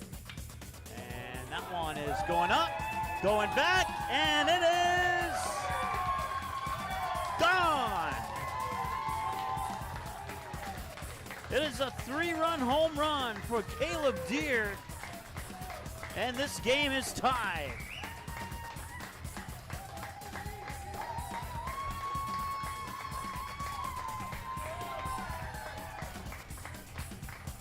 Nelson sets up, going away. Comes back inside, ground ball to second. Flip to Rarick for one, on to first, rack him up for 2. Throw back to third, making a triple play. They didn't just get 2, they threw back behind the runner and turned it into 3 outs. How about that? 1 swing, 3 outs, and that does it the 6th. How about that? It will go 4, 6, 3, 5 on the triple play. And just like that, 3 outs. And 1 swing, Hasbargen cleans it up. It goes Hansen to Rarick to Beiswinger, and then back to Mock. Everybody in the infield got their turn. They do get a turnover. They have an opportunity to tie the game, and they do. Paige Pearson with the basket underneath to tie it at 63. 17 seconds to go. Outside, Katie Johnson for a 3. Yes, she got it with 5 seconds to go. Katie Johnson hits the 3. 66-63, back the other way. No, it's off the mark. Colbeck sent it up, and it just rattled off the left side of the rim. And the Perham Yellow Jackets will hang on. Bryant on first, Grant Matter on second, Overlock on third, and Chayton Sen hits this one deep to left field, all the way back, and it is gone. It is a grand slam for Chayton Sen. And Chayton Sen gets the Stars within striking distance of this game once again. And that one's hit well to right field. It might have the distance, and it's going back, and it's a solo home run for Easton Rarick. Silver will deliver pitch number 9, and that one's hit high and deep left field, going back, and it is gone. It is a second grand slam for the Stars. And it is now 13-12 as Easton Rarick with 2 home runs in this game, a solo shot on his last at bat, and a grand slam here to pull the Stars within a run. 66 yards for the win in 30 seconds with 1 timeout. Tackle under center. Rolls to his left. Plants, fires, pass, complete. Near sideline. Pitch and catch. Making the catch there is Josh Peterson, has the first down to the 49-yard line. That play took up 5 seconds. Receiver left, Hackle and shotgun. Ball at the 48. Hackle fires right side, complete. The hook and ladder. Richter to his feet. He could go. Richter to the house. Touchdown Jackets. Levi Richter on the Yellow Jackets lead with 13.8 seconds to go. Touchdown Jackets. What a play! And the Yellow Jackets lead! Woo!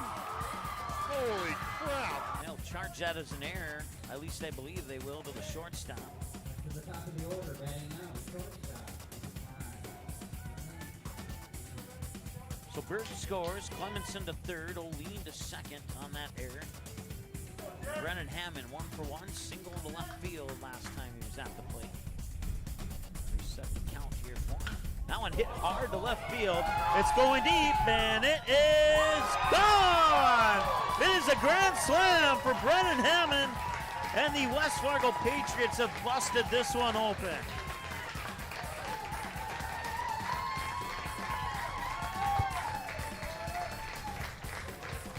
We'll fix the scoreboard. It's only 8-1.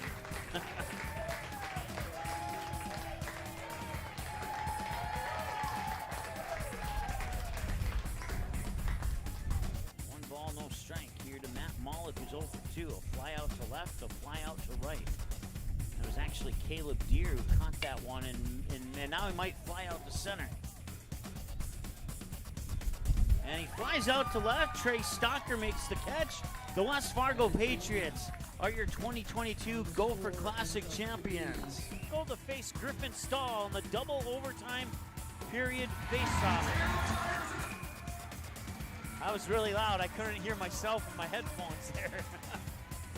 And we're underway in double overtime. Tiffany Johnson at Healing Touch Chiropractic in West Fargo, and our friend Sean Carlson at Town and Country Credit Union. Shot from the point, ricochet, in, and it's gonna go to the Packers, Dalton Bosser. He will score the goal, and he will go and celebrate with the fan section here. It ricocheted on its way to the net and kind of did a loop around Ryan Robeson. And the Packers win it in double overtime, 4-3. And the goal is going to go to Dalton Bosser. He had 2 assists on the night. Now he gets the game winner in double overtime.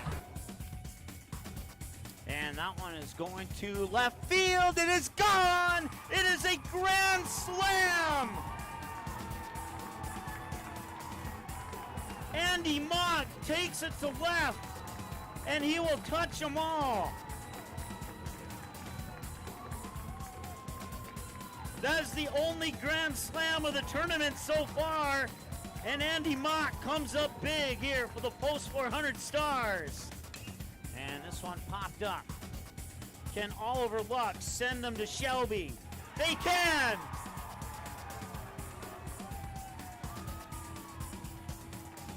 The Post 400 Stars will continue their season in North Carolina, and they will compete in the American Legion World Series with an 11-1 victory over Hopkins. And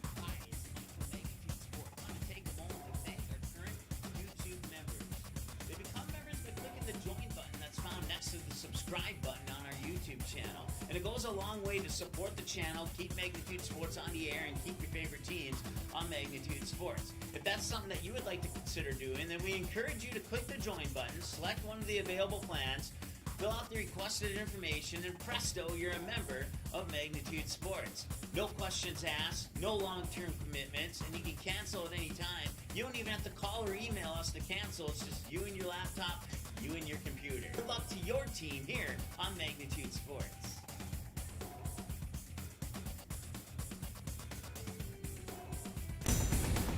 All right, welcome back to the Hive in Perham. Game number 3 of 4 on the way here, as we're still about 14 minutes away from the start of this one. So it looks like they are going to keep it on time. The game was scheduled for 5:30, and in 14 minutes it'll be 5:30. So the Perham Yellow Jackets and the Waconia Wildcats as we get underway here with your Gene Sports Shop pregame show, and that will start next.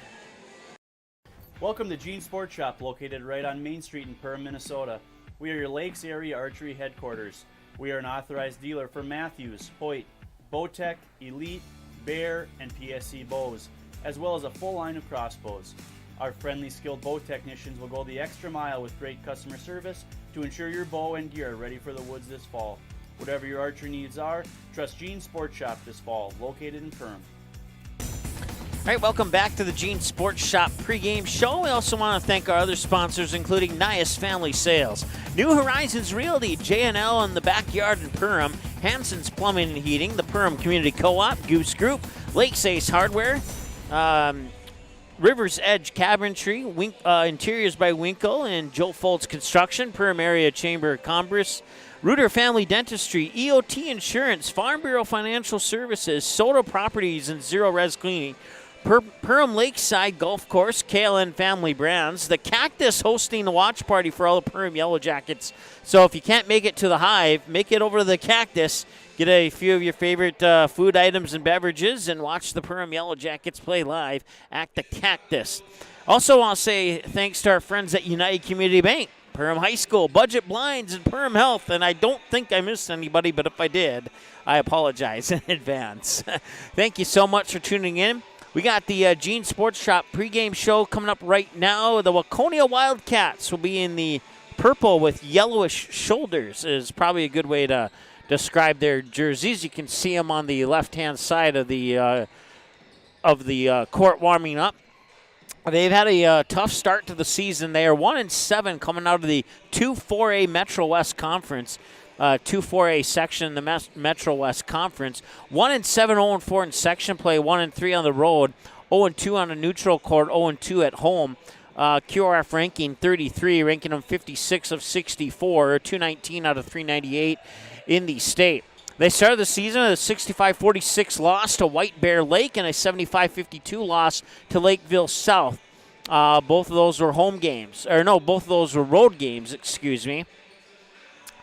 Both of those are neutral court games on the road, if you want to be more exact. 84-52 win at home over an 84-52 loss at home, against Prior Lake. And then they would drop three more, 64-46 on the road at Minnetonka, 49-35 at home against Shakopee, and an 87-48 loss on the road at a tough Eden Prairie team. They'd bounce off that loss to Eden Prairie on December 13th, picking up their one and only win of the season so far on Friday, December 16th, about 11 days ago, when they would pick up an 8-point 59-51 victory over Hutchinson. And then their most recent, a tough, close loss on the road in Egan, 69-65, bringing them into today's tournament against Perham. They have Barnesville tomorrow morning at 10 a.m., and for the Waconia fans tuning in, we'll have that game live for you here on Magnitude Sports. The Day 2 watch link is on our website, or on our YouTube channel, I should say, and if you want to click the Remind button, you can certainly do that.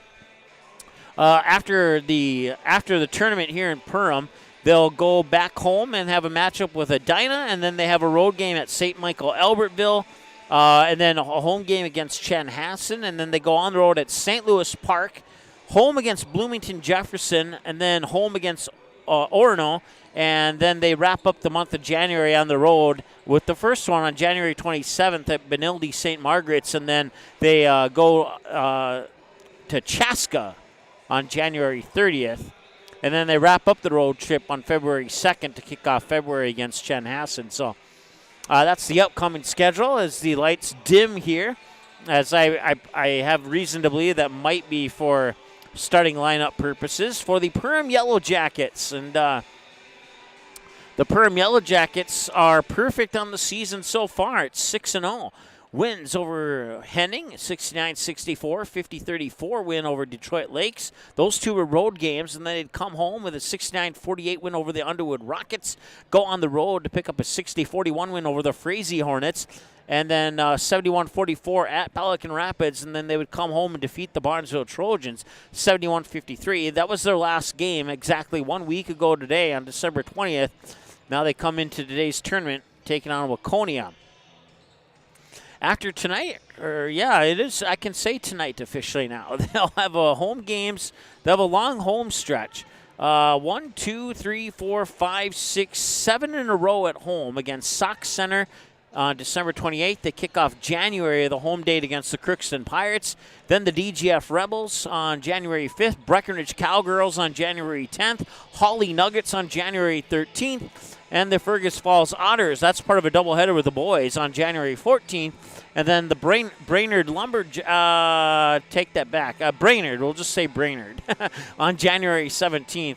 And then they go on the road on January 19th at Barnesville, back home January 24th versus Frazee. So the next one, including tonight, 1, 2, 3, 4, 5, 6, 7, 8, 9, 10, including one tomorrow for 11. The next 11 games for the Perham Yellow Jackets will be live here on Magnitude Sports. We still have about 8 minutes here before we get to the starting lineups that will be brought to you by our friends at the JNL and the Backyard. There we go. The Backyard and Perham and JNL Nutrition. Nutrition was the word I was looking for. JNL Nutrition and the Backyard and Perham will bring you your starting lineups, and that's coming up next here on Magnitude Sports. New Horizons Realty has a beautiful home available on Devil's Lake. No corners cut in this 5-bedroom, 5-bath, walkout-style home that includes a 3-stall garage. Host your friends to a breathtaking lake scenery from your new cedar deck patio that is only steps away from the beach. Make it your home this summer and many summers to come. Visit PermRealEstate.com for more info and photos of this magnificent lakeside home, or call 218-346-7767 today.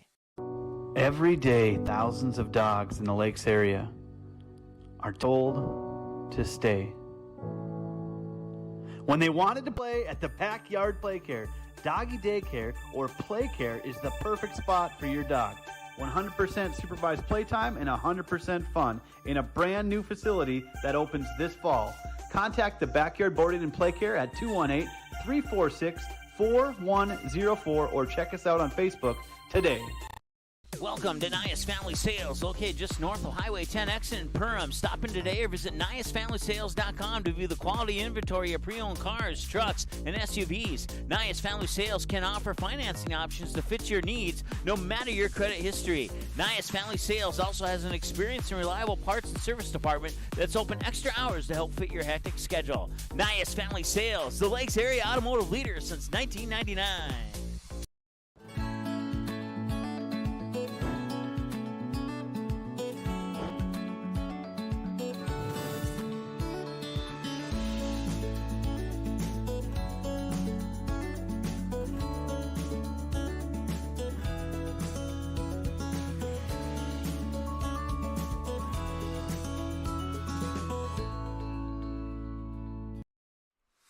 Hansen's Plumbing and Heating provides the highest quality products and services to ensure the comfort and safety of all their customers. It's what they do.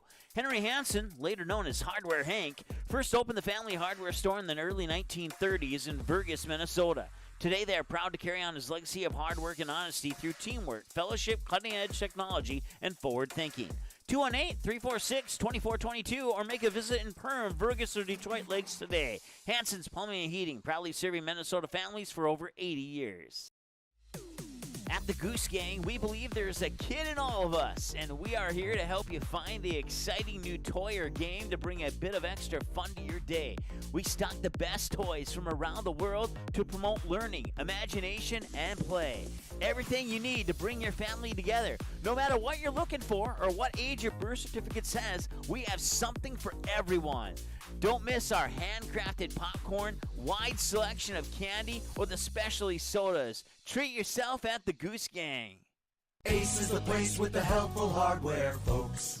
Why would you wander around a warehouse store looking for paint when you could just swing by your neighborhood Ace? In addition to Ace's award-winning service, we have top-rated paint brands. Plus, our color matching technology allows us to match any color. So stop wandering and start painting. Head to your neighborhood Ace today. Hi, this is Mallory Stotterell and Erica Saylor from Lakes Ace Hardware. You can expect expert help for your next project at Lakes Ace Hardware, right here in downtown Perham.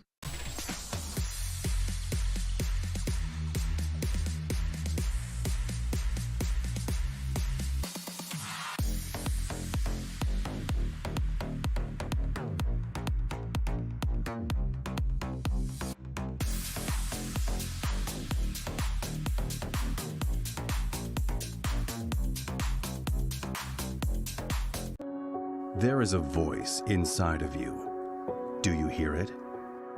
An ember burning deep within, calling you to gather your tribe, beckoning you deep into the wild, and instilling in you the courage of 10 Wolverines.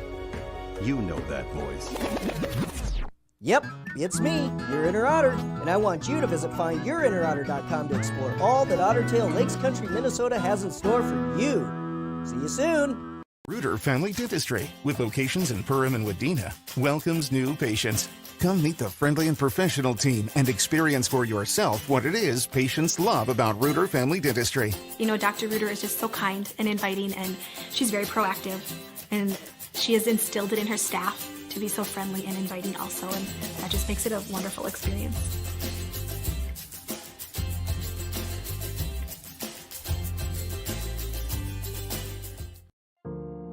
I didn't know what a derecho was.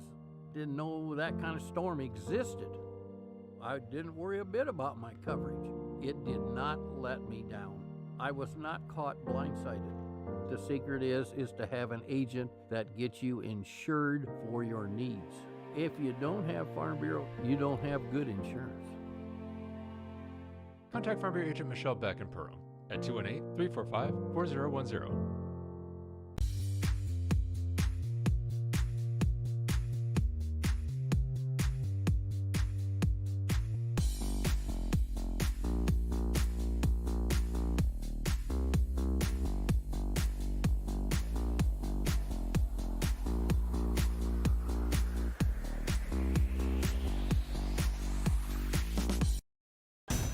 All right, welcome back to the Hive. It's Game 3 of the Grand8 Holiday Tournament here at Perham High School, and Mike Mason with you here.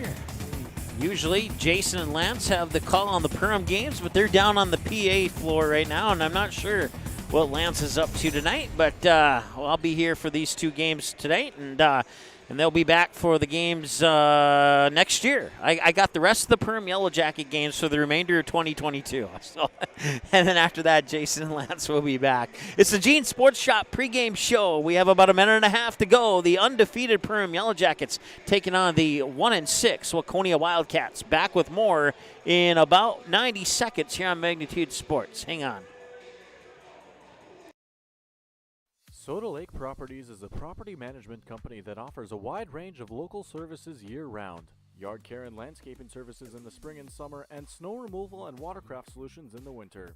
They also offer interior design services that will make your home or office look refreshed and inviting. Not to mention soda cleaning services for residential and commercial buildings, along with construction sites. To learn more about all these services and the revolutionary zero-res carpet cleaning, visit the website today. Just type in SodaLakesProperties.com.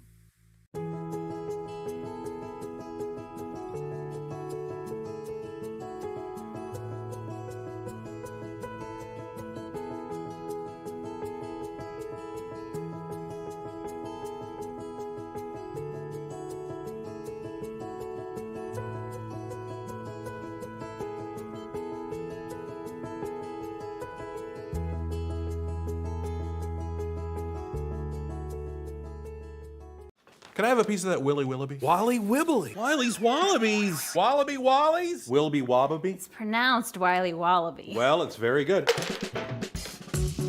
It's called Wiley Wallaby, and it's delicious. All right, time now for your starting lineups. They'll start with the Waconia Wildcats in purple with yellowish shoulders and yellow lettering and white numbers. Well, the Perham Yellow Jackets, at least I think they're going to start with Waconia.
All right, so once again, your JL Nutrition Backyard and Perham starting lineups look like this. For the Perham Yellow Jackets, number 1, Maya Morris. Number 3, Olivia Rosenthal. Number 10, Morgan Smith.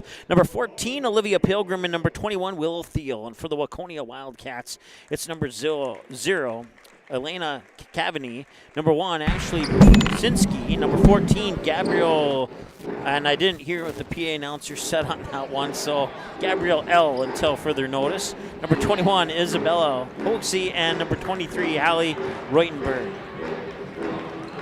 Once again, Waconia in the purple and Perham in the white.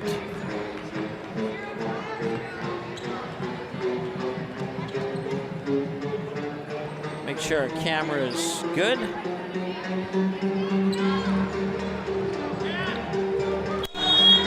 All right, we'll put 18 minutes on the clock and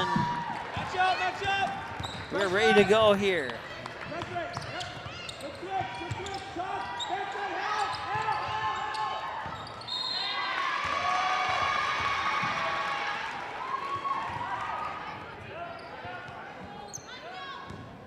Once again, 35-second shot clock is being used in all of the games at the holiday tournament here. One.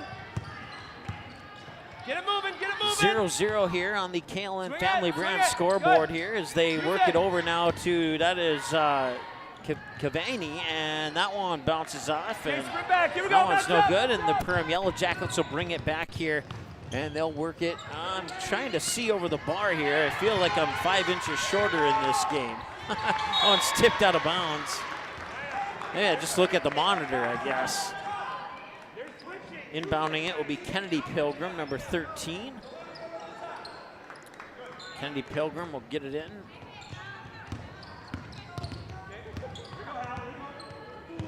Three on the way. That one is up and in. That is Maya Morris with the triple. 3-0 Yellow Jackets. And a steal, and Maya Morris has it all by herself, and to the hoop she scores. Maya Morris 5, and the Waconia Wildcats 0 is bringing it back as Cavani. Cavani will dish it off there for Reutenberg. And now they'll work it down low there to Hoaxie, and to the hoop, and it will not count. It would have counted if it had gone, but it's going to be a foul. Hey, Hondo up! Yellow Jacket follows on number 13, Kennedy Pilgrim.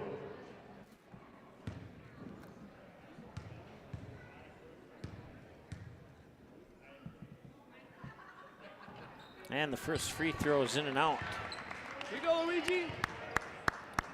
Gabriel Luigi, like Mario's brother, Luigi.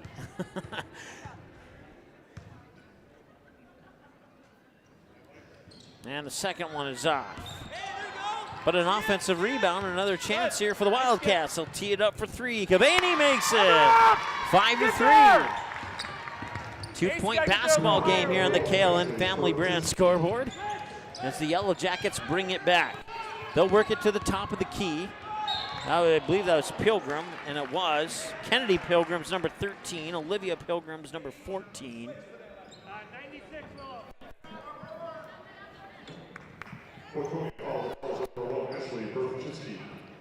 So baseline inbounds pass will be triggered by Maya Morris. Morris inbounds there to Willow Thiel. Thiel will drive the baseline up toward the glass, and it goes in. 7-3 in favor of the Yellow Jackets here on the KLN Family Brand scoreboard, and up the other way is a foul on the Yellow Jackets. Yellow Jacket follows number 13, Kennedy Pilgrim. Into the game for the Yellow Jackets, number 5, Kyle Anderson. Ace! Here we go. So the inbounds pass will come to Cavani. Swing it. Cavani looked at it, Easy one. dishes it off there to Luigi. Swing it. Swing the sides. And a 3 on the way here from Reutenberg, and that one's off the mark. Sprint back now, sprint back. Rebound comes down to the Yellow Jackets. Maya Morris brings it back the other way with a right-handed dribble between her legs, works it up to the top of the key for Willow Thiel. Thiel dish it off there, and now getting it back is Olivia Pilgrim. They work it back down, I believe that's Thiel.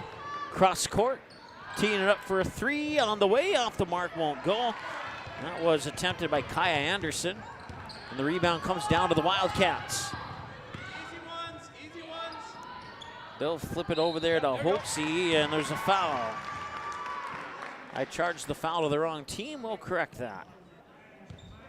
The second foul, the foul is on number 5, Kyle Anderson. So the Wildcats only have one foul. Free throw strong off the back iron, no good. 0 for 3 from the line.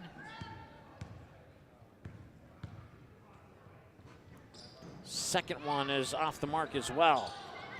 And a rebound for the Yellow Jackets. They'll put it into the hands there of Pilgrim. Check that. Anderson. Now Morris, 2 passes later in the corner there for Thiel. Thiel drives the baseline, pops it out near side. Morris chases it down, puts it up for 3. That will rattle off the back iron, and a rebound there by Anderson. Anderson being hounded in the corner there by Luigi and one other, and now a long 3 is off the mark. And the Wildcats will push it up court. Cavani, she has the 3 points for the Wildcats so far, and a missed opportunity and a new shot clock. Back to Cavani, she'll try for another 3. That one rattles in and out. Good job, Eek. And another offensive rebound and another new shot clock for Waconia.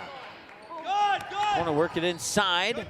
Some nice passing there as they get it back to Cavani. Cavani back inside. Now they pop it out for Reutenberg. Reutenberg down to the baseline. And now it's a catch and shoot 3 for Cavani. That one's in and out, won't go.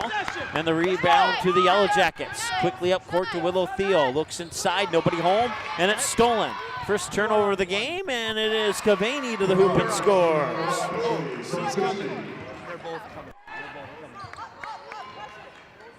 Hey, we gotta go Hondo up. We're in there to pressure. Inside 14 minutes to go. Willow Thiel has it. Looking inside, cross-court pass, Anderson. Anderson, no, let's see here. That is Rosenthal. Both Anderson and Rosenthal have the light blue shoes. So, and there's Maya Morris from the free throw line with a 2-point basket. Makes it 9-5 now, and inside 14 minutes to go. Ace, good shot. Cavani lost it out of bounds. He'll stay with Waconia. Waconia will have 23 on the shot clock after a wholesale substitution. 5 in and 5 out for the Wildcats. Mike Mason with you here on the play-by-play. The Perham and Waconia coaches on color in the background. Top of the key 3, has an open look, it rattles off. Rebound comes down to the Yellow Jackets. 9-5, 13 and change to go as Anderson has it right now. 2 passes later, it comes to, that's Cora Grismer, if I'm saying that correctly, a sophomore for the Yellow Jackets, out of bounds, and he'll stay with Perham. So Perham will have, let's see here. They'll actually have 19 on the shot clock.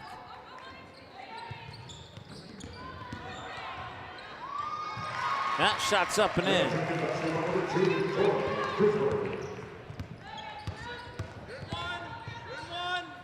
Coney will try for a 3. That's Claire Smith. That's off the mark. Here we go. And the follow-up shot's up and in. Up! Get there! Keep the pressure on Jenna. Keep her moving. There we go. Jump these lanes. White, win rebounds, White. Gotta win rebounds. Waconia fouls on number 3, Jenna Myrie.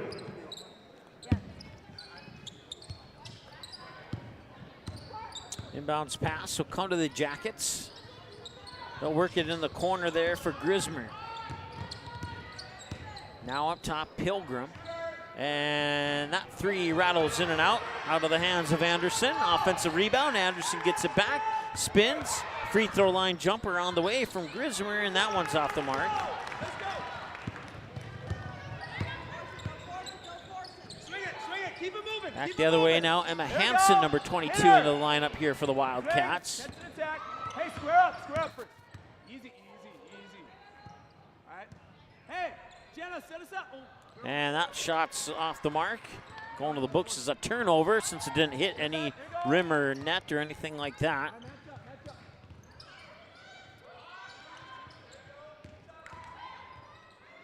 Wide open, corner 3 on the way, and that's a little bit short. And back the other way, a one-on-one here for Waconia, and through the paint, the basket will not count.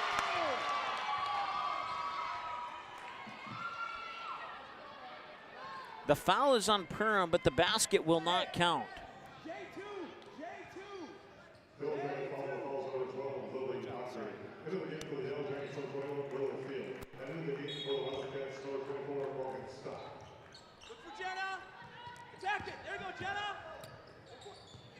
Jenna Meyer, number 3, with that drive to the basket there, and the missed shot, and the Yellow Jackets will bring the rebound. Maya Morris back the other way here for Perham. And Morris with a pass there to Grismer, who nearly lost it. Thiel back to Morris for 3. Yes, she got it. Maya Morris with another 3, and the Yellow Jackets have doubled up here on the Wildcats. It's 14-7 with 11 minutes and change to go here in the first half of play. Nearly a lost ball, but it's recollected there by Brzezinski. Brzezinski has the ball again and a travel. Into the game for the Yellow Jackets, number 3, Olivia Rosenthal.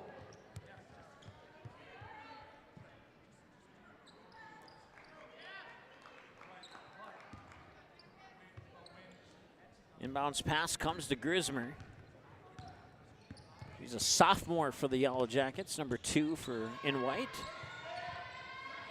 Anderson has it on the far side, being harassed there by Clara Smith of the Wildcats, and that ball will go out of bounds, and they'll stay with Perham. They'll have 20 on the shot clock. And Willow Thiel off the inbounds pass gets the miss.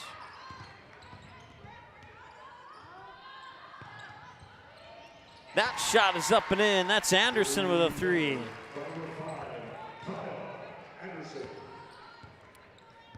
Kaya Anderson, a freshman for the Yellow Jackets, puts her team up by 10, 17-7.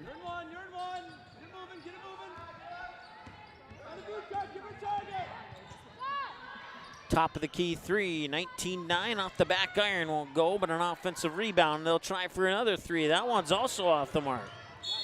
And that one goes out of bounds, and now a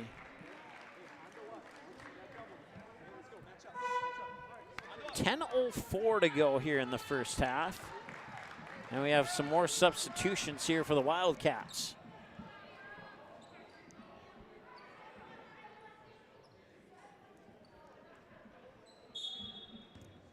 Anderson will trigger the inbounds pass as the Wildcats put some pressure on the backcourt here.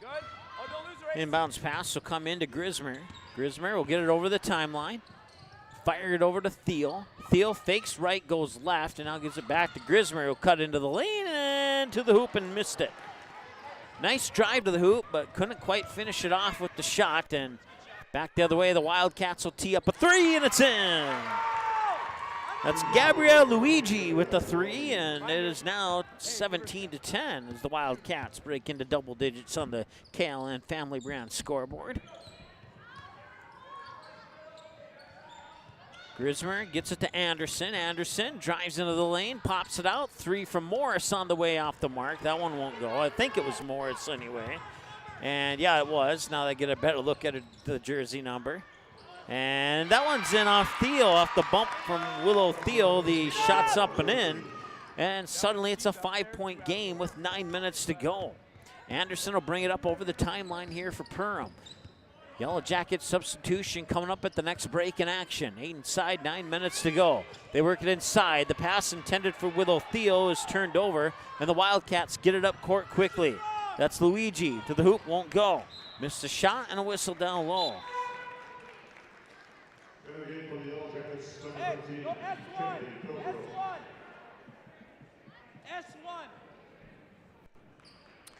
Kennedy Pilgrim picks up the, or comes into the lineup, I should say.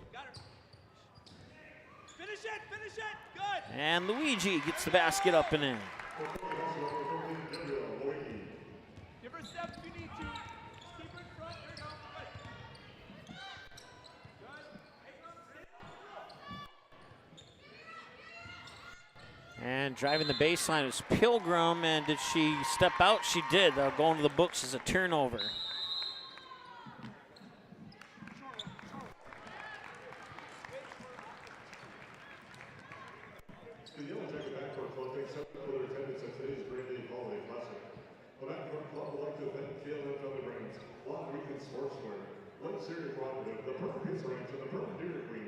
the support of the Grand8 Holiday Classic.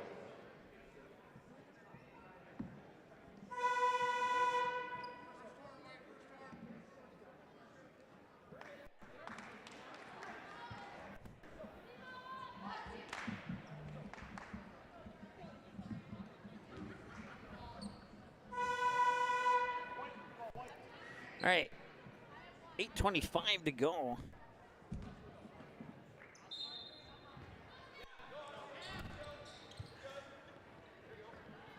Hey, go Falcon 3! 3! Cavani will bring it back. And that one's tipped inside, out of bounds, and I'll stop the clock with 8:11 to go. Ball go back. Pilgrim will trigger the inbounds pass. It's Olivia and gets it into Maya Morris. Morris being guarded in the backcourt there by Reutenberg. And Morris gets around Reutenberg over the timeline, up to the top of the key, dishes it off there for, I believe that's Pilgrim. Nope, check that. That is actually Grismer. And now they get it down low to Willow Thiel, and there will be a foul. No basket, but she might get those 2 points the hard way from the Reuter Family Dentistry free throw line.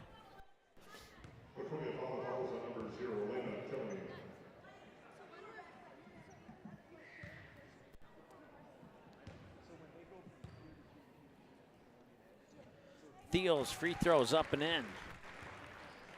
And that makes it 18-14 now as the Perham lead looks to go to 5 on her second one. And it will go to 5. You're in one, you're in one. And that one's poked away on the far side by Grismer. Grismer one-on-one back the other way, stops, spins. Now Thiel has it. Back to Grismer. That's Maya Morris working it quickly. Grismer has it, and she traveled. Change of possession will reset the shot clock. And Waconia will get an inbounds pass from the scorer's table. Let's go. And that one near, ooh, no, it was tipped, so she's allowed to put her foot on the line. They tried to get it down low there for Morgan Stock, but it's off her fingertips out of bounds, and that'll be a turnover here for Waconia. 19-14 on the KLN Family Brand scoreboard. Perham Yellow Jackets with the 5-point advantage with 7 and change to go here in the first half. Maya Morris with it now, gives it up there for Olivia Rosenthal. Couple quick passes, back to Morris for a 3. Yeah, she got it. She gets the open look, and she drains it from about 20 feet from the far corner. Far wing, I should say. Inside 7 minutes to go. Try to give and go. Now that pass across the lane goes off a Yellow Jacket foot, and it'll remain Wildcat basketball.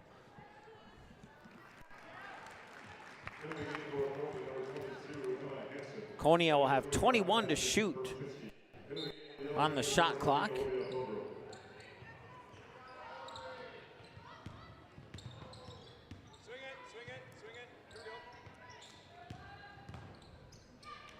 You're good. Space it out. Let's go.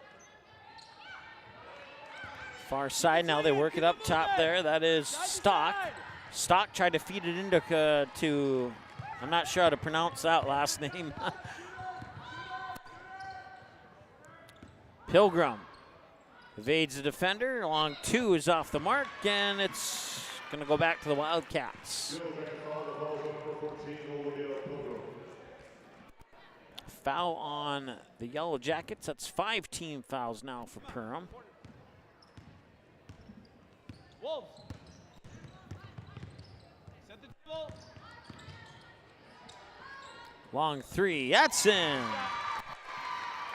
Hey, match up, match up.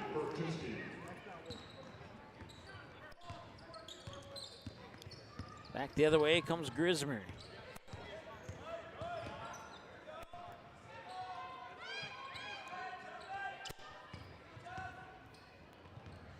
There's Pilgrim with it. Pilgrim will bounce pass it up top there for Grismer. If I'm saying that wrong, I apologize. I'm going to get clarification ASAP.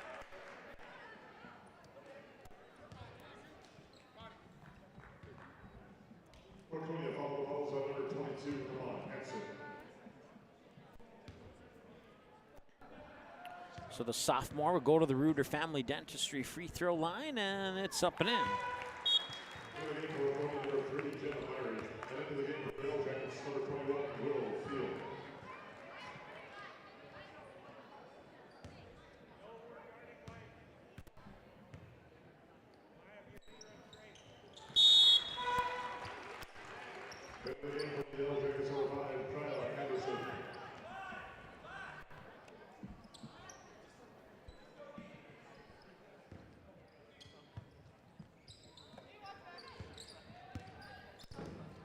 5:37 and counting to go. Wildcats have the ball, down by 7 and down by 5 now.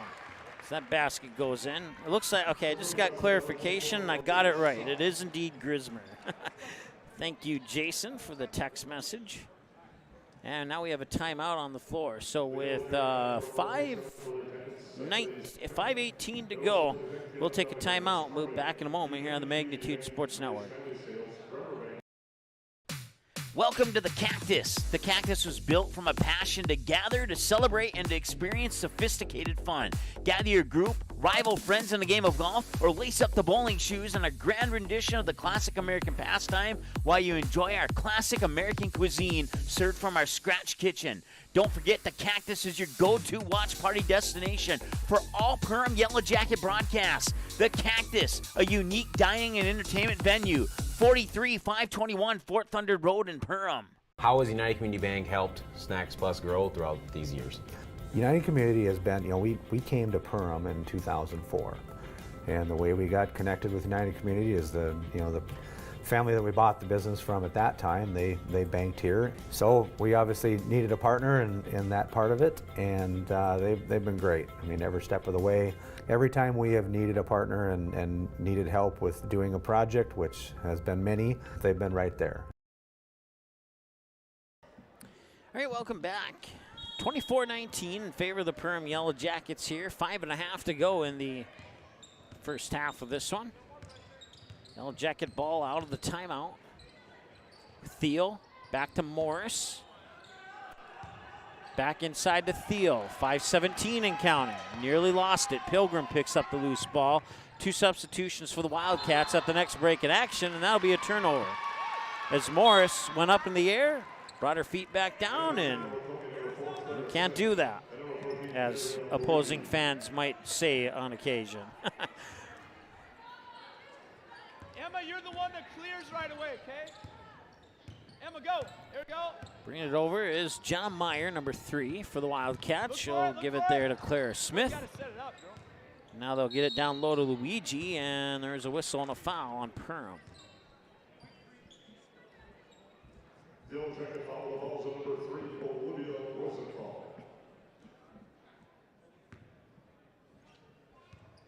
I want to say hi to Jim. He said he's back from dinner. And I don't know if you missed the boys game from earlier, but if you did, you missed a fantastic game. It's definitely worth watching again. But right now, stick with us here on the girls game. First free throw is in, so is the second one.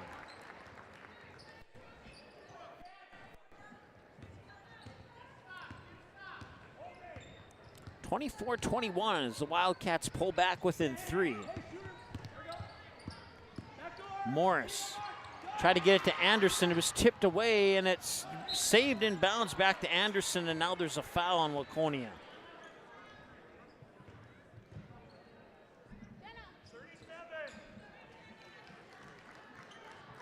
Both teams have 6 fouls. 37. Rookie switch.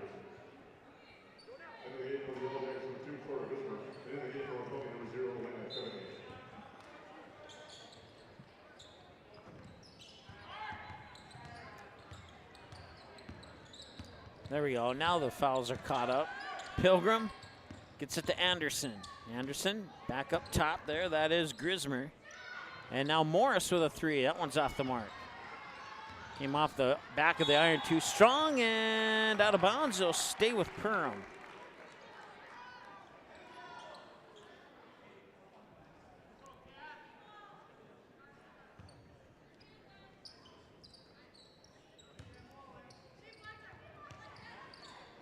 Pilgrim to Morris. Over to Grismer. Back to Morris.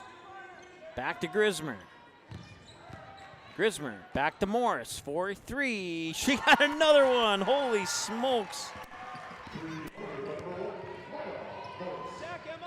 Back the other way. A 3 is off the mark there, courtesy of the hands of Emma Hansen. And Hey, 12 into TCU. 12.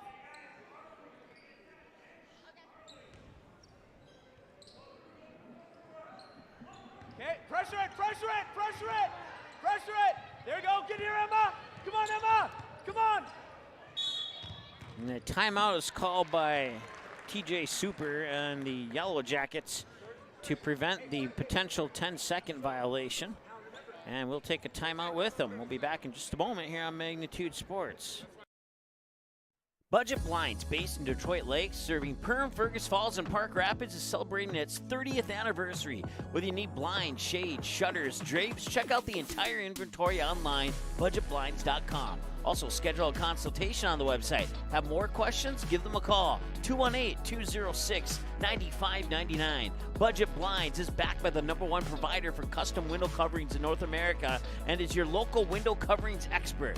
Visit online, budgetblinds.com.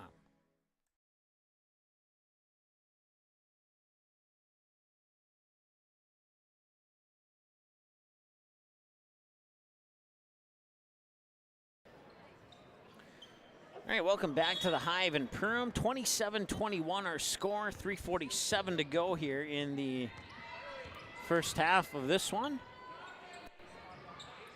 Every time Waconia gets close, Perham usually gets a 3 from Maya Morris or somebody else. But Morris has had a majority of those 3s. And here's another 3, and that one's off the mark. That one attempted by Grismer, and now a foul by, well, let's see, a foul on who? A foul on Perham, so that'll put Waconia into the bonus. We'll go down to the other end and shoot a 1-and-1.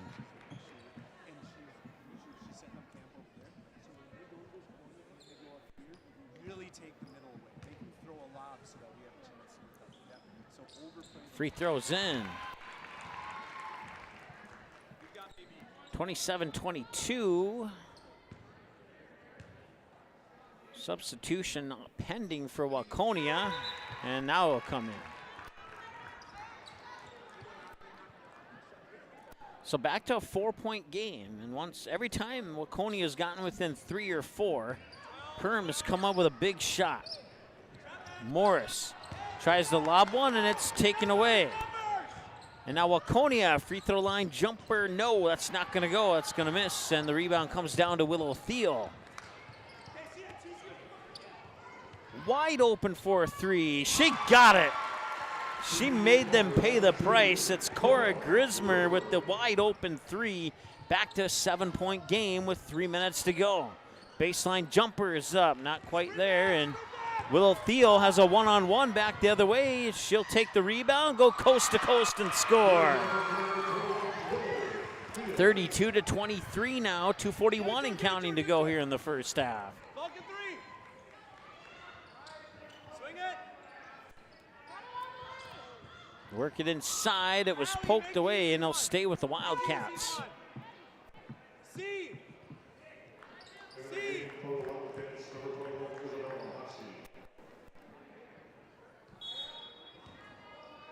Sprint. 1. Drive into the paint, nice move, draws the foul.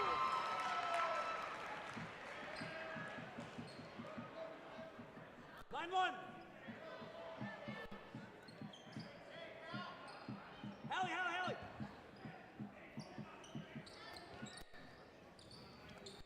All right, you're in one.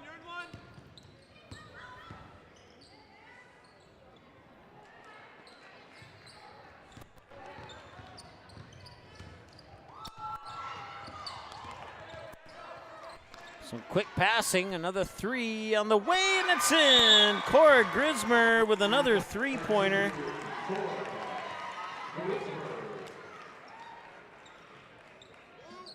We'll take the 2 points away and give them 3 instead. 2:06 to go and a timeout on the floor. We'll take one with them. We'll be back in a moment here on Magnitude Sports. What sets the world's leading hospitals apart from the rest? It's their continued ability to deliver the highest quality patient care. Perham Health is honored to be a top 10 Minnesota hospital. Patients experience it, and Newsweek has recognized it.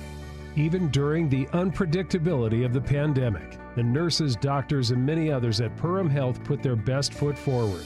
Thank you to everyone at Perham Health for continuing to provide the best patient care.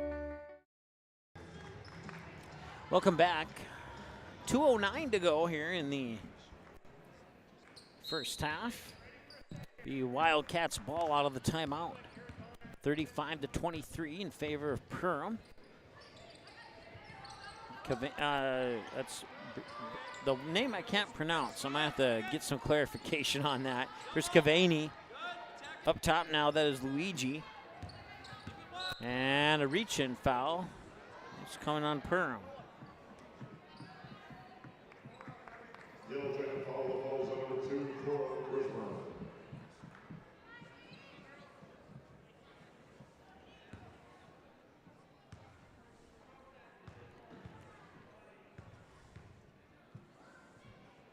Free throw up, and it is no good. Missed the front half of a 1-and-1.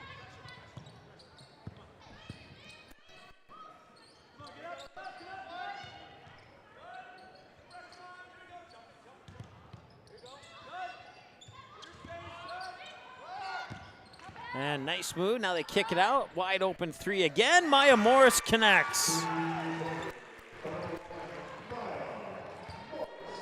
38-23 our score. As Brzezinski. I totally did not get that right, and I apologize. But now going to the line, I believe that's Morgan Stock who drew the foul.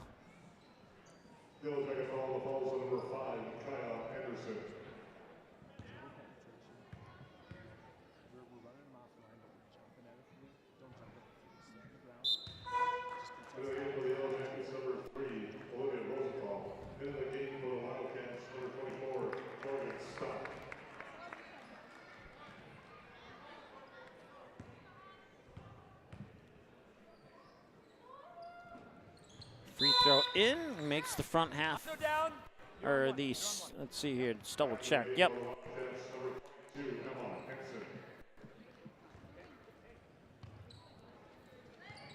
Stay low.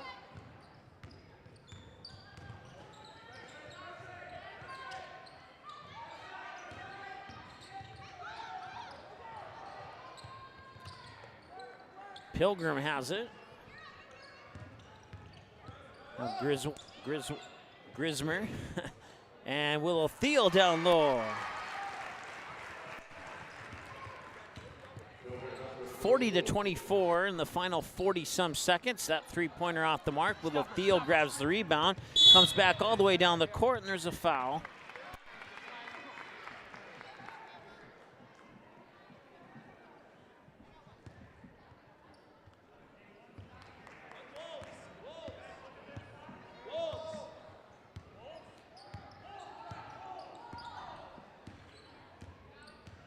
On the other side of it.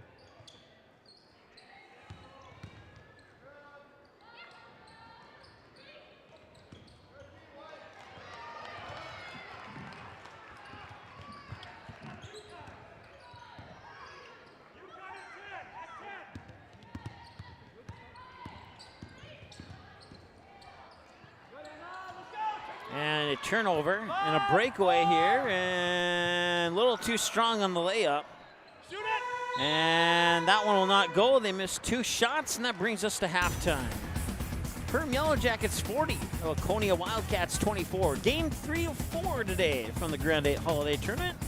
Game 3 of 8 over 2 days here from the Hive in Perham.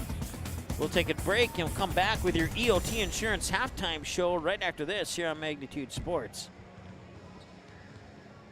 Welcome to Nias Family Sales, located just north of Highway 10 exit in Perham. Stop in today or visit NiasFamilySales.com to view the quality inventory of pre-owned cars, trucks, and SUVs. Nias Family Sales can offer financing options to fit your needs, no matter your credit history. Nias Family Sales also has an experienced and reliable parts and service department that's open extra hours to help fit your hectic schedule. Nias Family Sales, the Lakes Area automotive leader since 1999. Welcome to Gene Sports Shop, located right on Main Street in Perham, Minnesota. We are your Lakes Area Archery headquarters. We are an authorized dealer for Matthews, Hoyt, Bowtech, Elite, Bear, and PSC bows, as well as a full line of crossbows. Our friendly, skilled bow technicians will go the extra mile with great customer service to ensure your bow and gear are ready for the woods this fall. Whatever your archery needs are, trust Gene Sports Shop this fall, located in Perham.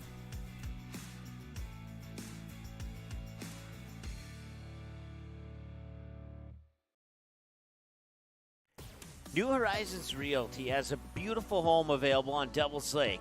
No corners cut in this 5-bedroom, 5-bath, walkout-style home that includes a 3-stall garage.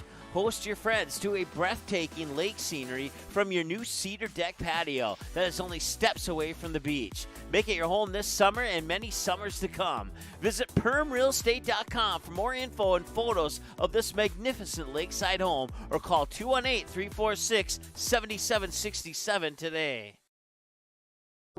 Every day, thousands of dogs in the Lakes area are told to stay. When they wanted to play at the Backyard Playcare, Doggy Daycare, or Playcare is the perfect spot for your dog. 100% supervised playtime and 100% fun in a brand new facility that opens this fall. Contact the Backyard Boarding and Playcare at 218-346-4104 or check us out on Facebook today. Hanson's Plumbing and Heating provides the highest quality products and services to ensure the comfort and safety of all their customers. It's what they do. Henry Hanson, later known as Hardware Hank, first opened the family hardware store in the early 1930s in Burgess, Minnesota. Today, they are proud to carry on his legacy of hard work and honesty through teamwork, fellowship, cutting-edge technology, and forward thinking. 218-346-2422 or make a visit in Perham, Burgess, or Detroit Lakes today. Hanson's Plumbing and Heating, proudly serving Minnesota families for over 80 years. Wild Goose has a one-of-a-kind gift store and is the premier location for gifts, lake essentials, and decor. We believe in bringing comfort, fun, and style to every area of your life and home. Stop in for a visit today, the Wild Goose in Perham. Odds are there's an ace right in your neighborhood. With expert advice and the right tools to make your quick fixes even quicker. Around the block, what you need in stock, with people who know their stuff. Welcome to the Home Convenience Store. Hi, this is Mallory Stotterell and Erica Saylor from Lakes Ace Hardware. You can expect expert help for your next project at Lakes Ace Hardware, right here in downtown Perham. Ace is the place with the helpful hardware, folks.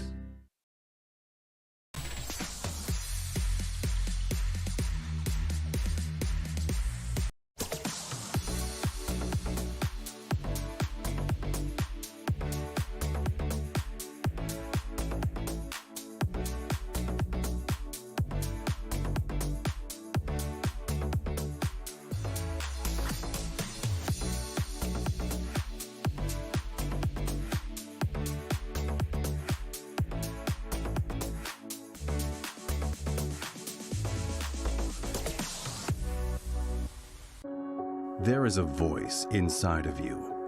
Do you hear it? An ember burning deep within, calling you to gather your tribe, beckoning you deep into the wild, and instilling in you the courage of 10 Wolverines. You know that voice. Yep, it's me, your inner otter, and I want you to visit findyourinnerotter.com to explore all that Otter Tail Lakes Country, Minnesota has in store for you. See you soon. Reuter Family Dentistry, with locations in Perham and Wadena, is now hiring. The purpose-driven team at Reuter Family Dentistry strives for the core values of excellence, commitment, and a positive culture. My favorite thing about being part of Reuter Family Dentistry is just our values and our commitment to each other and to the patients. I know I can leave here every day feeling good about what I've done.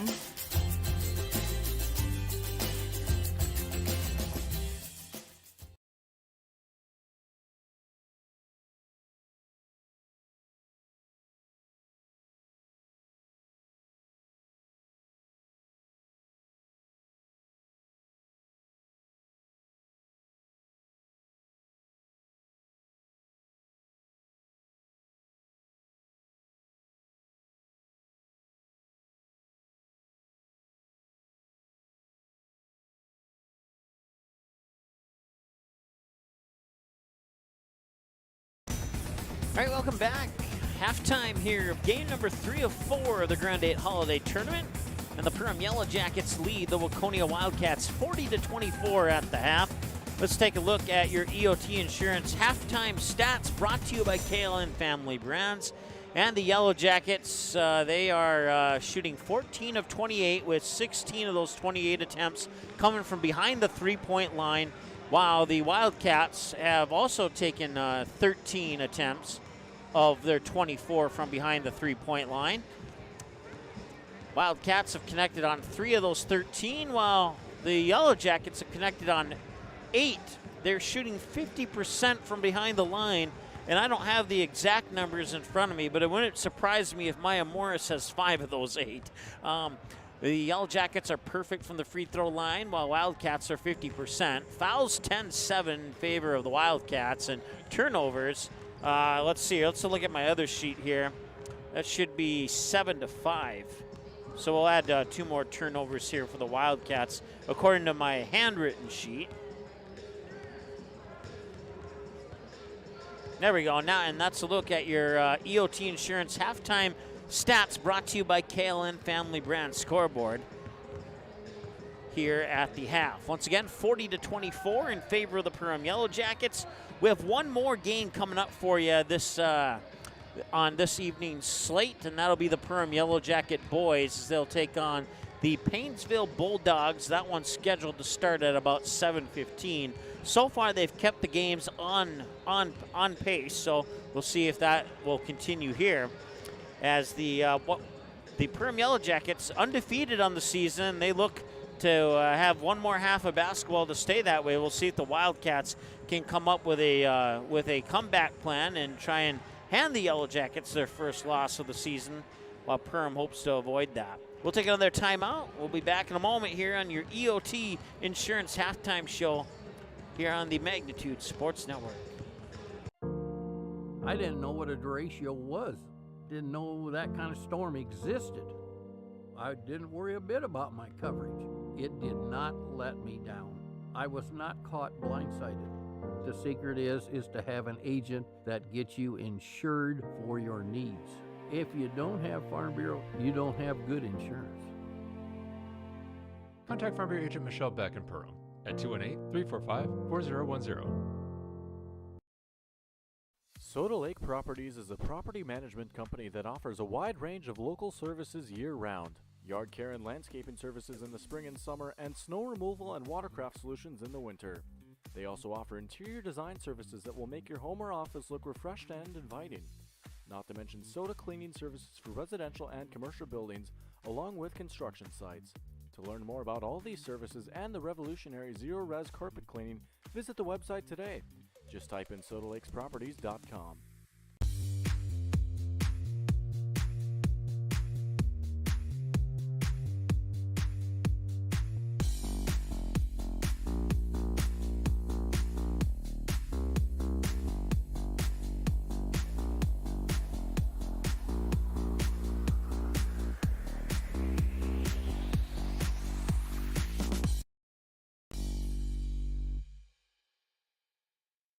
Can I have a piece of that Willy Willoughby? Wally Wibbly. Wiley's Wallabies. Wallaby Wallies. Wilby Wobbaby. It's pronounced Wiley Wallaby. Well, it's very good.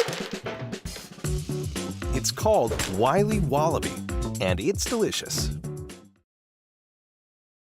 All right, halftime almost to a completion here. There's the buzzer, and 40-24 on our KLN Family Brand scoreboard in favor of the Perham Yellow Jackets over the Waconia Wildcats.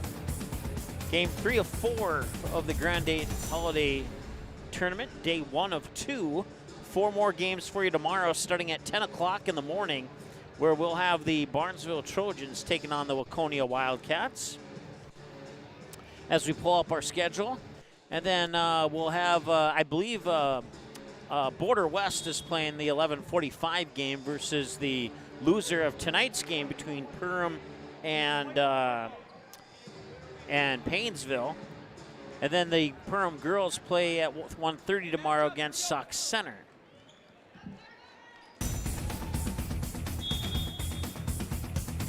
And the Yellow Jackets will get the ball to start half number 2. And we are underway here from the Hive. That's Willow Thiel down low. She scores the first basket of half number 2, and it's 42-24 as the Yellow Jackets mirror the score of the Waconia Wildcats here on their first shot of the second half.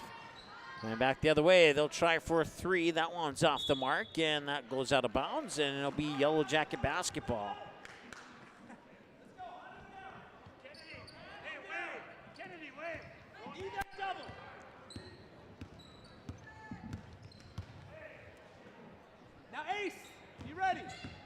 As Pilgrim making a nice move to the lane. Willow Thiel with the rebound and a missed shot and a 2-point basket.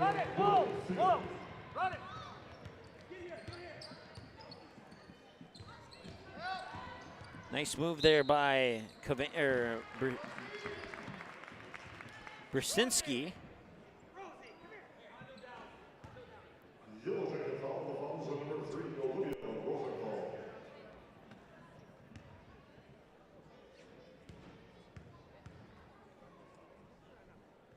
And the free throw's up and in.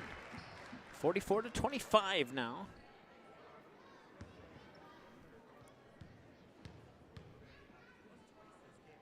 And the second one's in too. So 2 for 2 from the free throw line. They were 0% in the first half, and now they're 2 for 2 here in half number 2.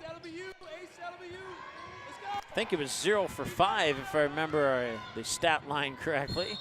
And there's going to be another foul, and the Wildcats will get another trip to the free throw line, the Reuter Family Dentistry free throw line. Once again, a 35-second shot clock is being used in all of these games today, and all 4 games tomorrow. Konya. Perfect from the free throw line in the second half. They were 0-5 in the first half. Now they're 4 for 4 in the second half. Morris, I think that, yes, that is Morris. So give it to Pilgrim. Pilgrim now over to the other Pilgrim. That was Kennedy to Olivia. Or no, I'm sorry, that was Olivia to Kennedy. I got the 14 and 13 mixed up. Willow Thiel scores, and now they'll work it at the top here. Get it to Brzezinski. 3-pointer on the way, and that one's in. Cavani with another 3. 46-31, and the Wildcats with a little bit of life here in the second half. Right-handed dribble. Now Pilgrim has it on the right wing. Pass was tipped back out into the corner. Try and work around the defenders. Back to Pilgrim up top for Morris. Morris now 2 passes into the near corner and back up top for Pilgrim. They'll kick it back out. And that is Kennedy Pilgrim to the basket. Willow Thiel will chase it down and turn it over. And a nice move down low, but couldn't quite get it to go. And the rebound comes down to the Yellow Jackets. 15:37 and counting to go here in the second half. 27 on the shot clock for the Yellow Jackets.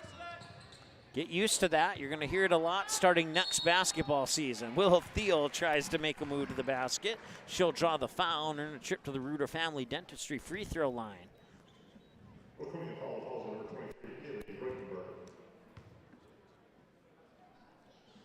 And that one's in. Neither team has missed from the Reuter Family Dentistry free throw line here in the second half.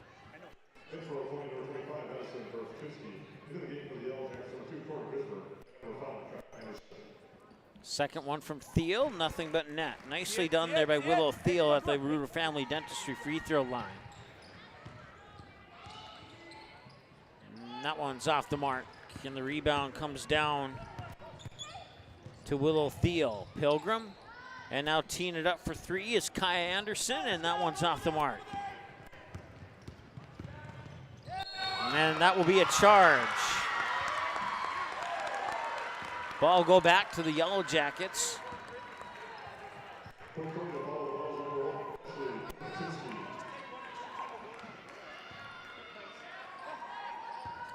Anderson, or check that, Morris, excuse me, will bring it up court. 15 minutes and a couple ticks to go here in the second half. And lost it out of bounds. It'll be a turnover, and turnovers have been a problem for Perham. Waconia is not. The only other problem is Waconia hasn't cashed in on those turnovers with points yet, or at least not enough of them anyway.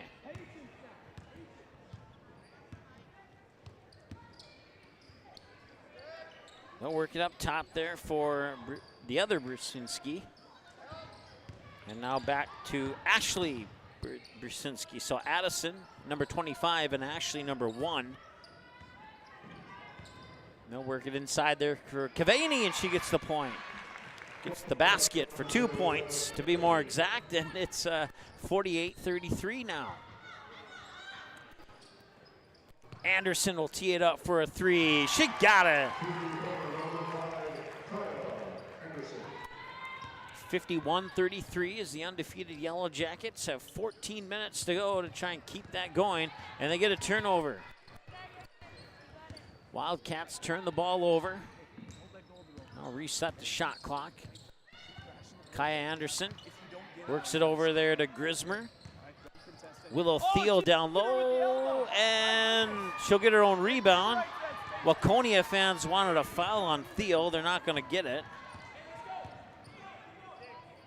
Back the other way come the Wildcats. It's Cavani.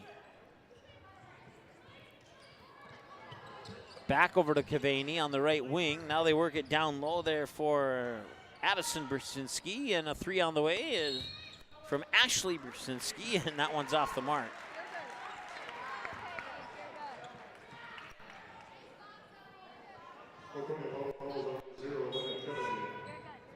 Yellow Jackets shooting 50% from the floor right now, 18 of 36.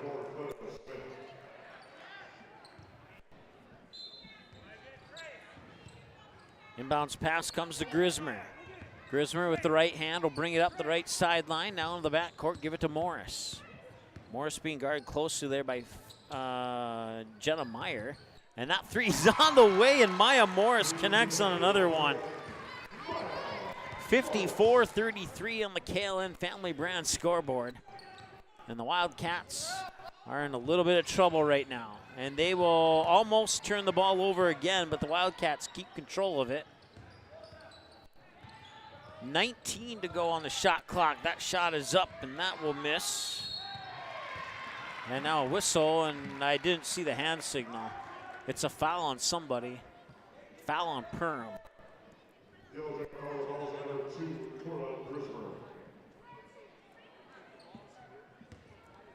Both teams have 3 fouls now. And the free throw's up and in.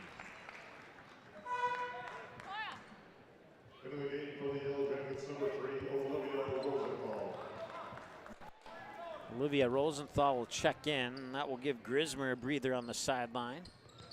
And the Wildcats have not missed here in the second half from the free throw line.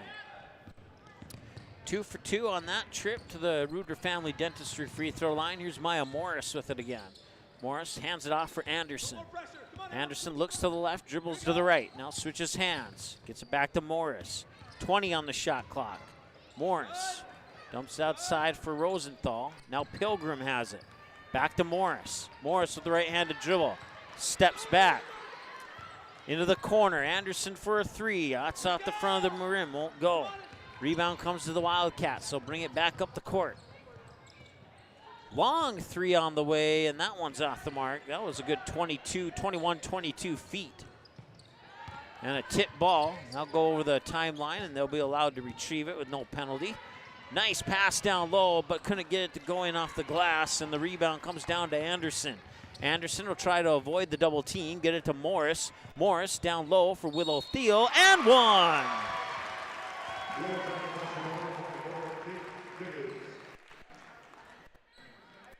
Check that. My apologies. That was actually Kate Diggins and not Willow Thiel who got the basket and won. So Kate Diggins will make a trip to the Reuter Family Dentistry free throw line. Yeah, that one's a little strong.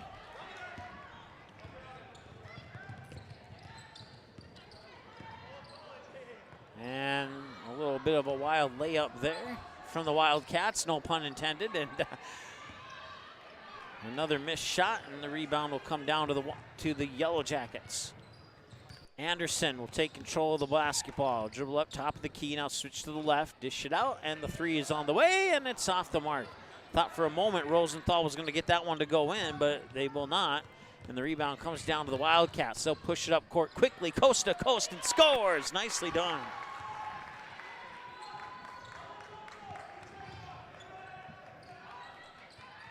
Anderson gets it over the timeline, over to Pilgrim. Now Morris has it. Morris cuts into the paint and leaves it a little bit short on the layup. Back the other way is Meyer. Meyer with a quick pass over to the far wing, and I believe that is Emma Hansen. Now Morgan Stott drives baseline, and that shot is up from Hansen. It won't go, and a whistle down low, and a jump ball is called, and the possession will favor Waconia. So we have a Wildcat a little bit slow to get up, and that Wildcat was Emma Hansen. She'll make her way to the bench. They'll check up on her.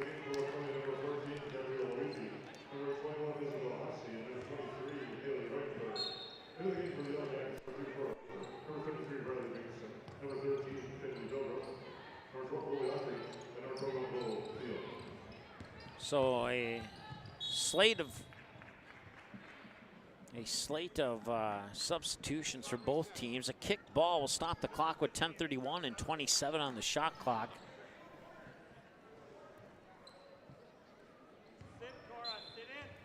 Clara Smith will trigger the inbounds pass, and the Wildcats have 25 to shoot. High post pass, now back up to the top of the key as they work the ball around the perimeter. Nice defense there from the Yellow Jackets to keep the Wildcats on the outside. Now they get it inside, and that will draw a foul. Basket won't go, but she will get a trip to the Reuter Family Dentistry free throw line.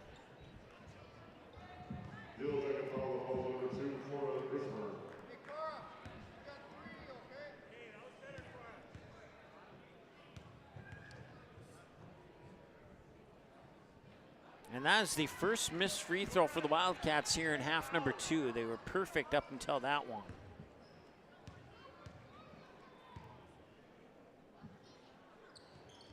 She'll make the second.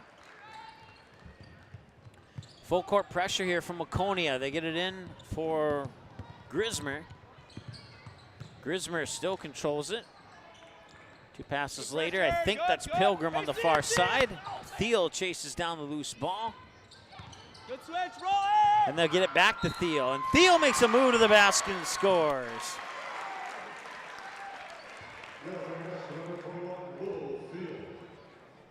That's 5 team fouls for Waconia now and 4 for Perham.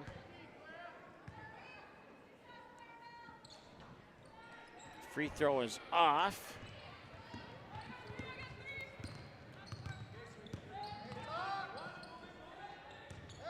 Luigi with it to the hoop. A little strong. Thiel gets the rebound.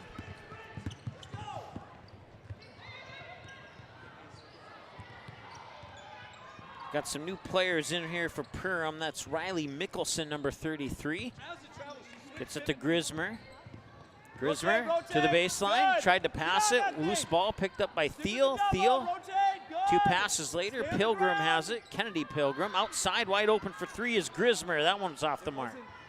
Rebound comes down to the Wildcats. 2-on-1 back the other way. Too strong on the layup. Loose ball out into the corner. New shot clock and a 3 up top, and that one's too strong.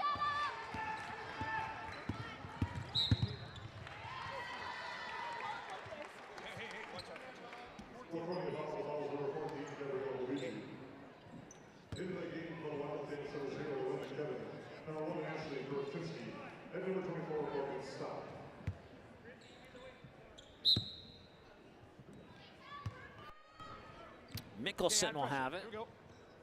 Fire it back over to Grismer.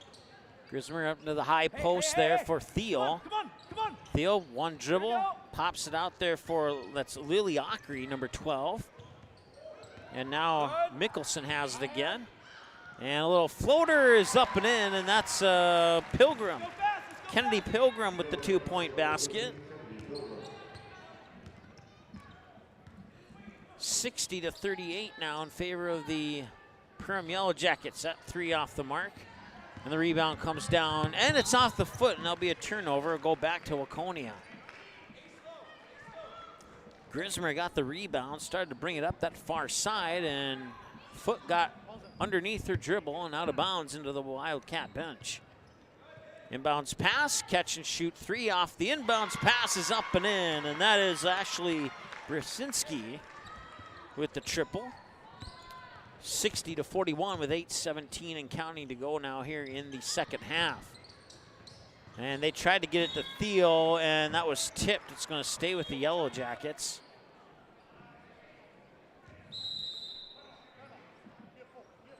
And we have a timeout. We'll take a timeout with them. We'll be back in just a moment here on Magnitude Sports.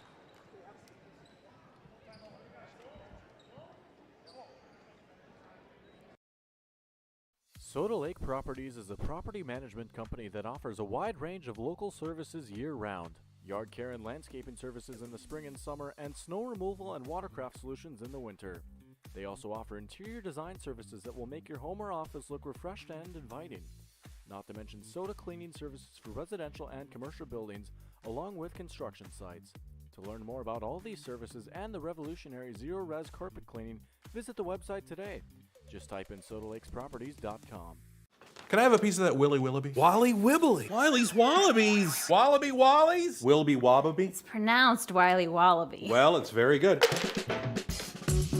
It's called Wiley Wallaby, and it's delicious. All right, welcome back to the Hive in Perm. Game 3 of 4 of day 1 of 8 games in 2 days here at the Grand8 Holiday Classic. We'll be back bright and early tomorrow morning at 10 a.m. when the Waconia Wildcats will take on the Barnesville Trojans, 2 purple teams. I believe Barnesville will be in the purple and Waconia will be in their lighter jerseys, according to the information I have in front of me anyway. Work it into the corner, and now Morris gets it back. Morris over to Mickelson. Mickelson in the corner for Thiel. Cross court for Morris. Morris into the paint and off the glass and in. Give the assist to Willow Thiel, and it's 62-41.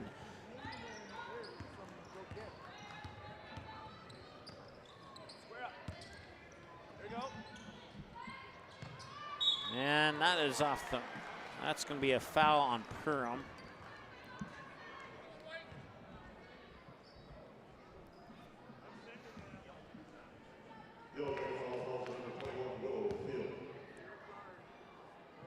And Waconia continues with their successful. They've only missed 1 so far here in the second half.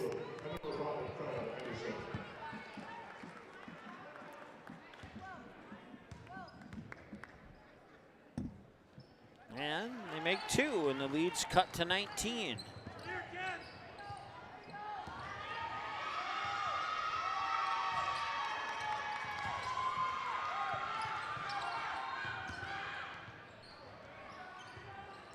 And that missed shot will give the ball back to Perham.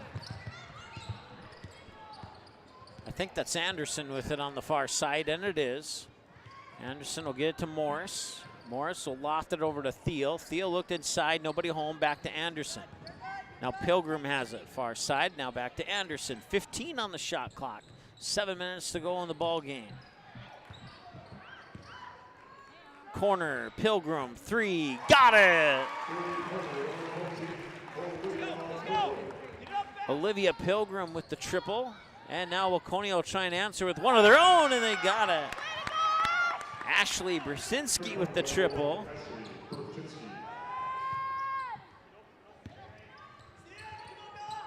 And some nice passing, and now Pilgrim's going to try and finish it off. She'll get her own rebound and dishes it off there for the basket, and that is Kennedy Pilgrim with the 2-point basket. 67-46 now.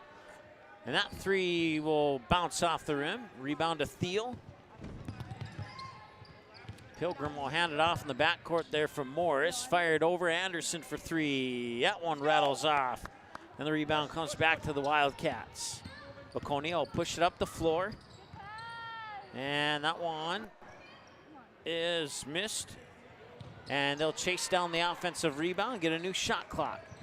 Pass into the paint there, and it was not off somebody's knee or foot or something, and they'll battle for it, and they're going to call a timeout, is the call on the floor by the Wildcats. We'll take a timeout with them. We'll be back in just a moment here on Magnitude Sports. Welcome to the Cactus. The Cactus was built from a passion to gather, to celebrate, and to experience sophisticated fun. Gather your group, rival friends in a game of golf, or lace up the bowling shoes in a grand rendition of the classic American pastime while you enjoy our classic American cuisine served from our scratch kitchen. Don't forget, the Cactus is your go-to watch party destination for all Perham Yellow Jacket broadcasts. The Cactus, a unique dining and entertainment venue. 43-521 Fort Thunder Road in Perham.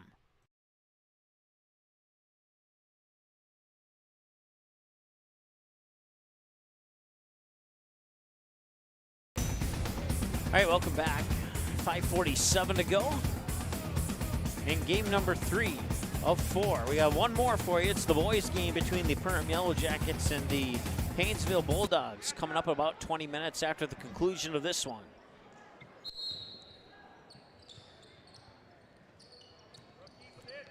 Wildcats will have 23 to shoot on the shot clock here coming out of the timeout, and they'll make a move to the basket. That one will not go, and the rebound comes down to the Yellow Jackets. Pilgrim will give it up to Morris in the backcourt. Over to Anderson now. Anderson lofts it back to Morris. She couldn't chase it down, and the pass is a little bit too high, and it'll be a turnover and back to the Wildcats. 67-46 on the KLN Family Brand scoreboard.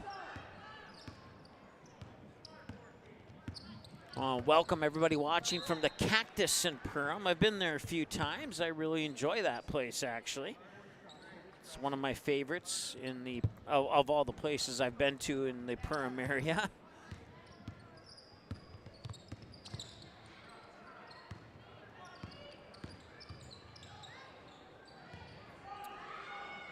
And that one's up and in. Coming up in our post-game show, we have your United Community Bank cash money play of the game, along with the Soda Lake Zero, inside of the Soda Lake Zero Res post-game show, and they'll have their player of the game, Farm Bureau Financial Services play of the game.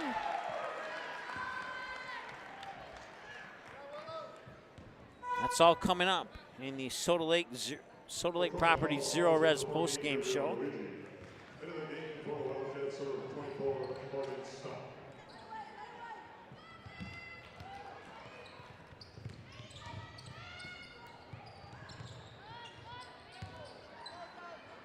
Pass it around. Thiel has it.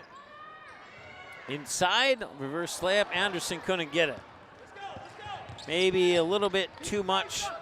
Maybe a little too easy for Anderson on that one. And 3 on the way, and that one drops in. Top of the key 3 for Addison Brzezinski. Morris to Thiel. Thiel to the low post. Anderson. Keep attacking. Rotate. And that is a foul on Waconia, and that will send Olivia Rosenthal to the Reuter Family Dentistry free throw line. That's the 7th foul. That'll put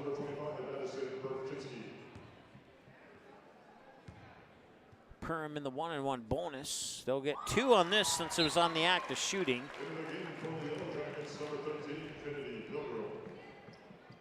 Kennedy Pilgrim in and Kaya Anderson out for the Yellow Jackets. And the second one's up and in.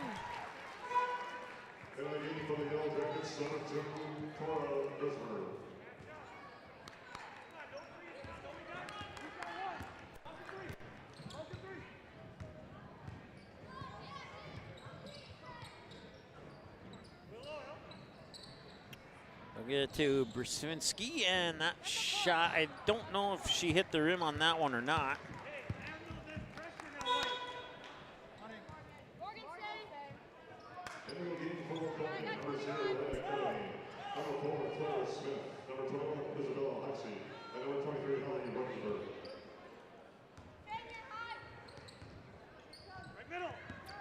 Okay, we'll keep our clock stopped for a little bit here. Just got ahead of us. Pilgrim. Maya Morris for a three. That one, I think that might be her worst three-point attempt of the game. And I don't say that to be negative, but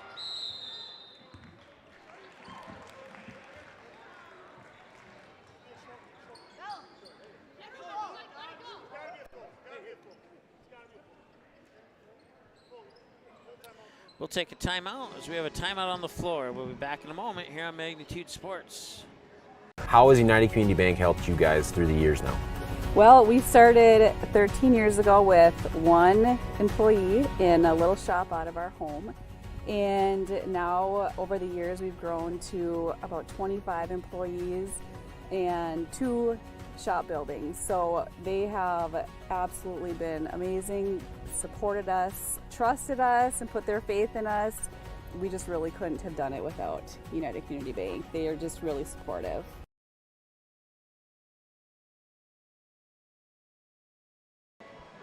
All right, welcome back.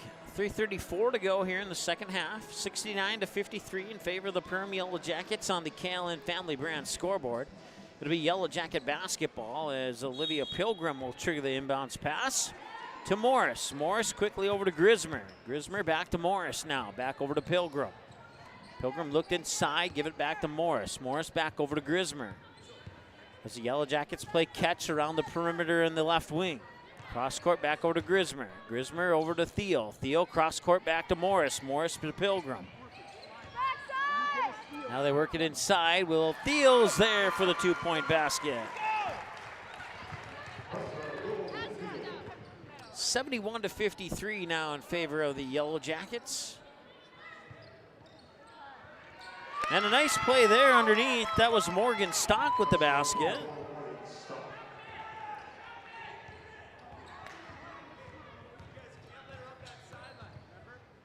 Thiel to Morris. Morris over to Grismer. We got 4 substitutions for Waconia coming up at the next break in action. So far, none for Perm at the moment. Cross court back over to Morris. Morris nearly lost it, chased it down in front of the midcourt stripe. And now Pilgrim will tee it up for a 3. That one's a little strong. Loose ball rebound comes to Morris. Morris back to Pilgrim. That's Kennedy Pilgrim. And now Thiel will drive the baseline. She's got a lane to the hoop and scores. 73-55, an 18-point lead for the Perm Yellow Jackets here on the KLN Family Brand scoreboard. Here's a 3 on the way. That one's off the mark. And that will be out of bounds, and they'll stay with the Wildcats. And here comes those substitutions. 4 in, make that 5 in and 5 out. So a complete line change, to use a hockey term, for the Waconia Wildcats.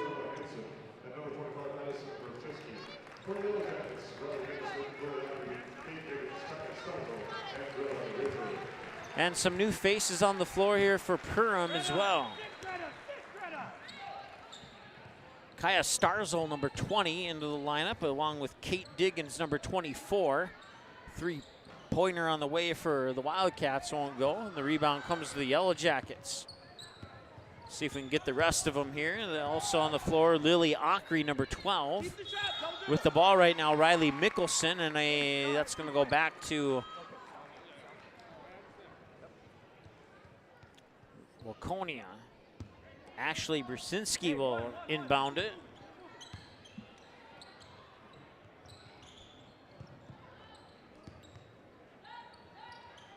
And a little spin move and got it up and in. Nicely done. I don't think she planned that, but it worked.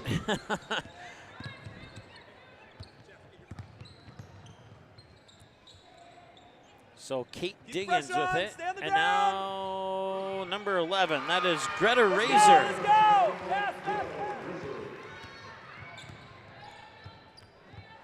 75-57 as the Yellow Jackets have mirrored the Waconia score on the Callan Family Brand scoreboard.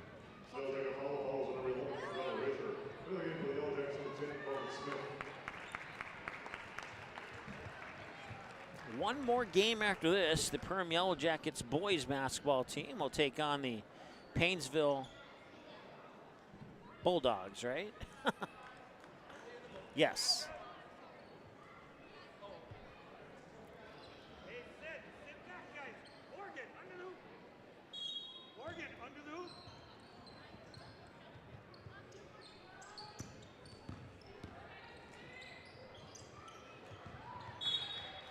And that will stop the clock with 1:02 to go.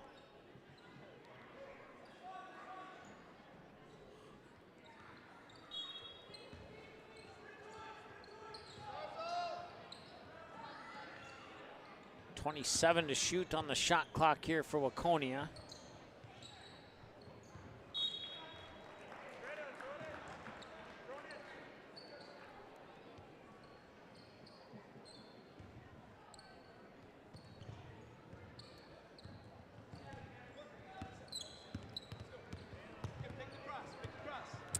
Riley Mickelson with it. And now, 2 passes later, that's Morgan Smith, I believe, number 10. And Greta Razor. Razor goes left, then goes right, gets it back over to Smith. Another pass to Starzl. And now Razor, back to Starzl, back to Razor. And Razor to the hoop and scoring. Hey, let's go, 20 seconds. 20 seconds, let's go, let's move it. Final 15 seconds of this one. 3-pointer on the way. That one is a little short. Okay, no fouls, no fouls. Oh, there goes downtown, there go, hey, see it. Hey. And a takeaway. And that one rolls off the rim. And that'll do it. Your final score, 77-57 in favor of the Perham Yellow Jackets. And your United Community Bank cash money play of the game is going to go to all the 3-pointers from Maya Morris tonight. They certainly, if you take Maya Morris's 3-pointers away, it might be 57-57 going into overtime right now. And I'm not even kidding about that. This is your Soda Lake Properties Zero Res Carpet Cleaning post-game show, your player of the game and all that cool stuff. Still coming up here in your post-game show when we return after this here on Magnitude Sports. Jay, do you have the scorebook? Soda Lake Properties is a property management company that offers a wide range of local services year-round.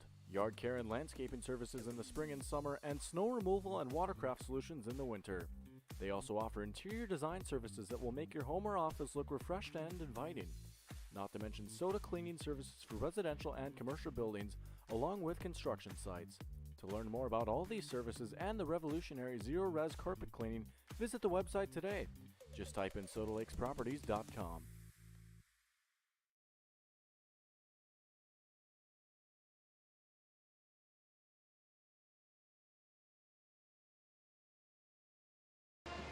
All right, welcome back to your Soda Lake Properties post-game show and your Zero Res carpet cleaning player of the game coming up here. There's a look at your KLN Family Brands scoreboard stats, your final stats. 29-56 shooting, with 26 of those 56 coming from behind the 3-point arc. Yellow Jackets are at 80% from the Reuter Family Dentistry free throw line. They committed 15 fouls and 11 turnovers. Waconia, 18 of 56 shooting, 7 of 26 on 26 attempts from 3-point land. 14 of 20, with most of those 20 attempts coming in the second half. They committed 14 fouls, and that is a look at your KLN Family Brands scoreboard final game stats. Time now to select a Zero Res carpet cleaning player of the game, and that is going to go to Maya Morris. And the financial, see, I'm trying to read my own handwriting here. Farm Bureau Financial Services play of the game is also going to go to Maya Morris. And I think I covered everything. So, so that'll do it. We'll reset for the boys' game here coming up here, and we'll try and get a little bit more organized on all these other items, and we'll be back in a moment here on Magnitude Sports. Hopefully we don't get run into a buzzsaw like we did over on the JV side. Budget Blinds, based in Detroit Lakes, serving Perham, Fergus Falls, and Park Rapids, is celebrating its 30th anniversary. Whether you need blinds, shades, shutters, drapes, check out the entire inventory online, budgetblinds.com. Also, schedule a consultation on the website. Have more questions? Give them a call, 218-206-9599. Budget Blinds is backed by the #1 provider for custom window coverings in North America and is your local window coverings expert. Visit online, budgetblinds.com. How is United Community? What sets the world's leading hospitals apart from the rest? It's their continued ability to deliver the highest quality patient care. Perham Health is honored to be a top 10 Minnesota hospital. Patients experience it, and Newsweek has recognized it. Even during the unpredictability of the pandemic, the nurses, doctors, and many others at Perham Health put their best foot forward. Thank you to everyone at Perham Health for continuing to provide the best patient care.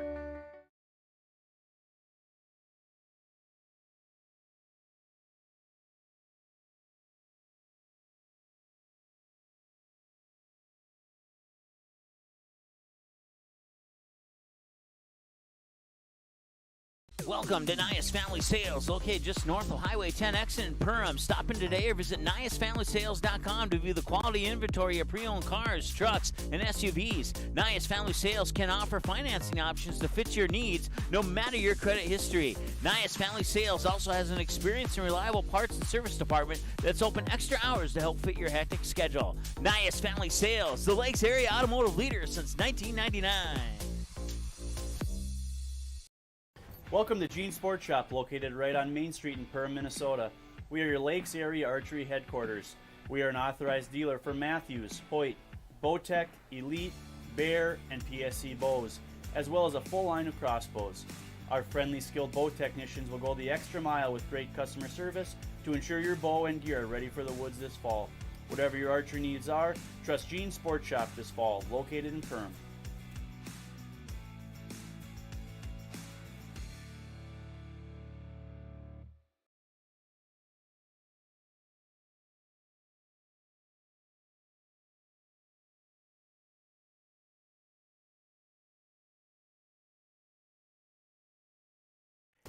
New Horizons Realty has a beautiful home available on Devil's Lake.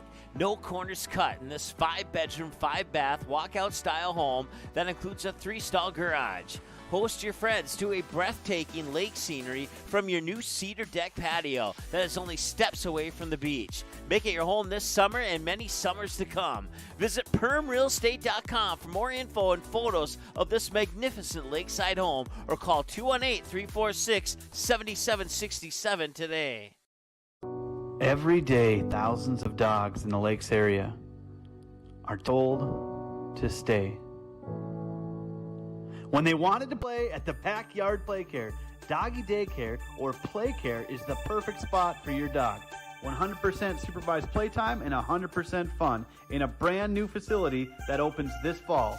Contact the Backyard Boarding and Playcare at 218-346-4104 or check us out on Facebook today.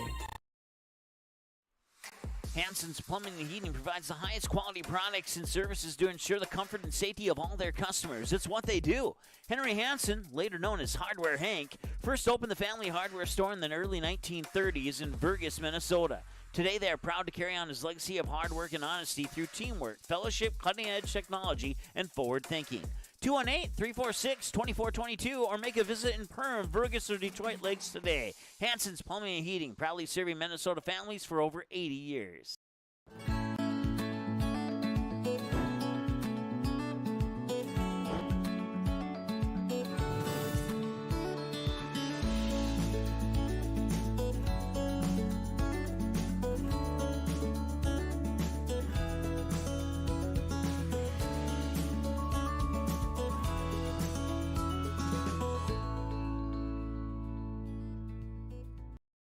Here at The Nest, we know that people gather over food and drink. We want to help you bring your loved ones together over a cup of coffee in our beautiful coffee shop or over a home-cooked meal using our wide selection of the best kitchen tools. Nest's inviting atmosphere is the perfect place to catch up with friends or savor one of our fresh-baked pastries. Early riser?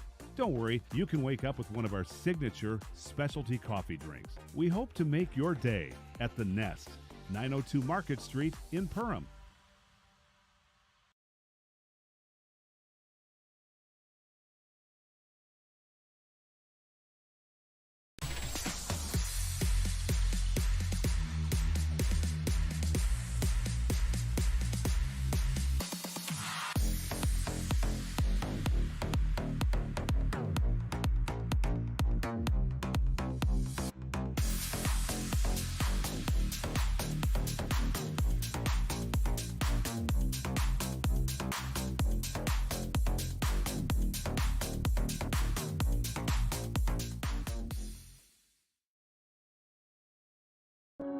There is a voice inside of you.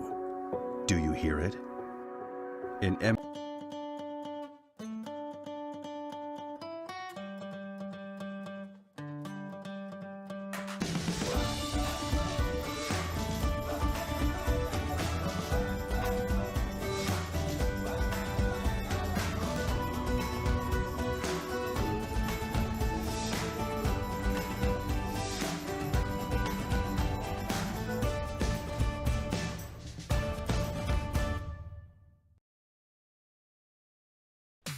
Welcome to the Cactus. The Cactus was built from a passion to gather, to celebrate, and to experience sophisticated fun. Gather your group, rival friends in a game of golf, or lace up the bowling shoes in a grand rendition of the classic American pastime while you enjoy our classic American cuisine served from our scratch kitchen. Don't forget, the Cactus is your go-to watch party destination for all Perham Yellow Jacket broadcasts. The Cactus, a unique dining and entertainment venue, 43521 Fort Thunder Road in Perham. Hi, I'm Alec Meyer, and I'm a mortgage lender at United Community Bank. The best part about my job is I get to help people like you buy your dream home. At United Community Bank, we have many different loan options to best suit your needs. We offer loans with as little as 0% down and may have down payment assistance available to help you secure your first home. I'm Alec Meyer, and I'm a mortgage lender at United Community Bank. Stop in and see us or visit us online at ucbankmn.com. United Community Bank, member FDIC, equal housing lender. Budget Blinds, based in Detroit Lakes, serving Perham, Fergus Falls, and Park Rapids, is celebrating its 30th anniversary. Whether you need blinds, shades, shutters, drapes, check out the entire inventory online, budgetblinds.com. Also, schedule a consultation on the website. Have more questions? Give them a call, 218-206-9599. Budget Blinds is backed by the #1 provider for custom window coverings in North America and is your local window coverings expert. Visit online, budgetblinds.com. What sets the world's leading hospitals apart from the rest? It's their continued ability to deliver the highest quality patient care. Perham Health is honored to be a top 10 Minnesota hospital. Patients experience it, and Newsweek has recognized it. Even during the unpredictability of the pandemic, the nurses, doctors, and many others at Perham Health put their best foot forward. Thank you to everyone at Perham Health for continuing to provide the best patient care. Welcome to Nias Family Sales, located just north of Highway 10 exit in Perham. Stop in today or visit niasfamilysales.com to view the quality inventory of pre-owned cars, trucks, and SUVs. Nias Family Sales can offer financing options to fit your needs, no matter your credit history. Nias Family Sales also has an experienced and reliable parts and service department that's open extra hours to help fit your hectic schedule. Nias Family Sales, the Lakes area automotive leader since 1999. All right, welcome back. The Perham Yellow Jackets taking on the Paynesville Bulldogs here in the final game of day 1 of 2 of the Grand8 Holiday Tournament. 4 games down and 4 games to go, with 4 more starting bright and early at 10 a.m. tomorrow morning. And this last one should be a fun one here. We'll get into more of this one here with your Gene's Sports Shop pregame show that starts in just a minute here on Magnitude Sports. Welcome to Gene Sports Shop, located right on Main Street in Perham, Minnesota. We offer a full line of sporting goods and have everything you need for your next hunting or fishing adventure. As a third-generation family-owned business with over 60 years of experience, we pride ourselves on great customer service from our friendly, knowledgeable staff and are open 7 days a week for your convenience. We have you covered on all your fishing and hunting needs and have a great selection of clothing, bait, tackle, firearms, ammunition, and a full archery department. Gene Sports Shop, located in Perham. New Horizons Realty has a beautiful home available on Devil's Lake. No corners cut in this 5-bedroom, 5-bath, walkout-style home that includes a 3-stall garage. Host your friends to a breathtaking lake scenery from your new cedar deck patio that is only steps away from the beach. Make it your home this summer and many summers to come. Visit PermRealEstate.com for more info and photos of this magnificent lakeside home or call 218-346-7767 today. Say hello to Taylor Doll at the Backyard. Taylor keeps the store filled with your pet's favorite pet food, pet treats, and pet toys. Hard to find items like retractable dog leashes and pet supplements. The Backyard also carries everything you need for your livestock and poultry operations. Are you a bird watcher? The Backyard has one of the best selections of bird seed, suets, and feeders in the area. And finally, don't forget to book a spa day for your dog with one of our professional dog groomers. 218-346-7487.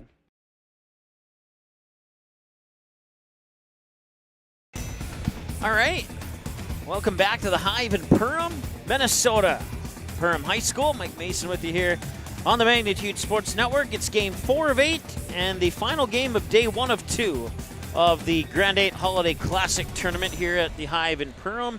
And we thank you so much for tuning in. It's been a fun day of basketball using the 35-second shot clock. And I know that's probably not something you're used to hearing in a Minnesota broadcast, but get used to it because next season every single game will have that 35-second shot clock, and so far it's been a success on our broadcast too. A little hiccup here and a little hiccup there, but got it figured out, and I think we're good to go. So looking forward to this. So that last boys game, if you missed it, between Border West and Sauk Center, that was a fantastic game. We'll see if the Yellow Jackets and Bulldogs can meet or exceed the bar set by that first boys game earlier this afternoon. Your Gene's Sports Shop pregame show is on the air now. It's time now for your J&L Nutrition Backyard and Perham starting lineups, and we'll start with the Painesville Bulldogs warming up on the court right now. The 6-foot junior guard number 4, Braden Pong. The 6-foot senior guard number 10, Eli Nelson. The 6-foot senior guard number 12, Grayson Fuchs. The 6'1 senior guard number 22, Max Athman. And the 6'2 junior forward number 32, Bryce Vanderbeek. And those are your starters for the Painesville Bulldogs. And for the Perham Yellow Jackets in their snazzy black and yellow warm-up jerseys, your starting lineups look like this. He's a 5'9" senior guard number 0, Alex Ohm. A 6'5" senior guard number 1, Micah Thompson. A 6'4" senior forward number 2, Evan Kovash. A 6'4" senior guard number 3, Soren Anderson. And a 6'2" senior forward number 4, Jacob Daniels. So numbers 0, 1, 2, 3, and 4 are your starters here for the Perham Yellow Jackets. And that concludes your J&L Nutrition and Backyard of Perham starting lineups here on your Gene Sports Shop pregame show. We are about 9 minutes away from the opening tip of this one. We'll be back with more in just a moment here on Magnitude Sports. Hansen's Plumbing and Heating provides the highest quality products and services to ensure the comfort and safety of all their customers. It's what they do. Henry Hansen, later known as Hardware Hank, first opened the family hardware store in the early 1930s in Burgess, Minnesota. Today, they are proud to carry on his legacy of hard work and honesty through teamwork, fellowship, cutting-edge technology, and forward thinking. 218-346-2422 or make a visit in Perham, Burgess, or Detroit Lakes today. Hansen's Plumbing and Heating, proudly serving Minnesota families for over 80 years. Here at The Nest, we know that people gather over food and drink. We want to help you bring your loved ones together over a cup of coffee in our beautiful coffee shop or over a home-cooked meal using our wide selection of the best kitchen tools. Nest's inviting atmosphere is the perfect place to catch up with friends or savor one of our fresh-baked pastries. Early riser? Don't worry, you can wake up with one of our signature specialty coffee drinks. We hope to make your day at The Nest, 902 Market Street in Perham. Odds are there's an ace right in your neighborhood.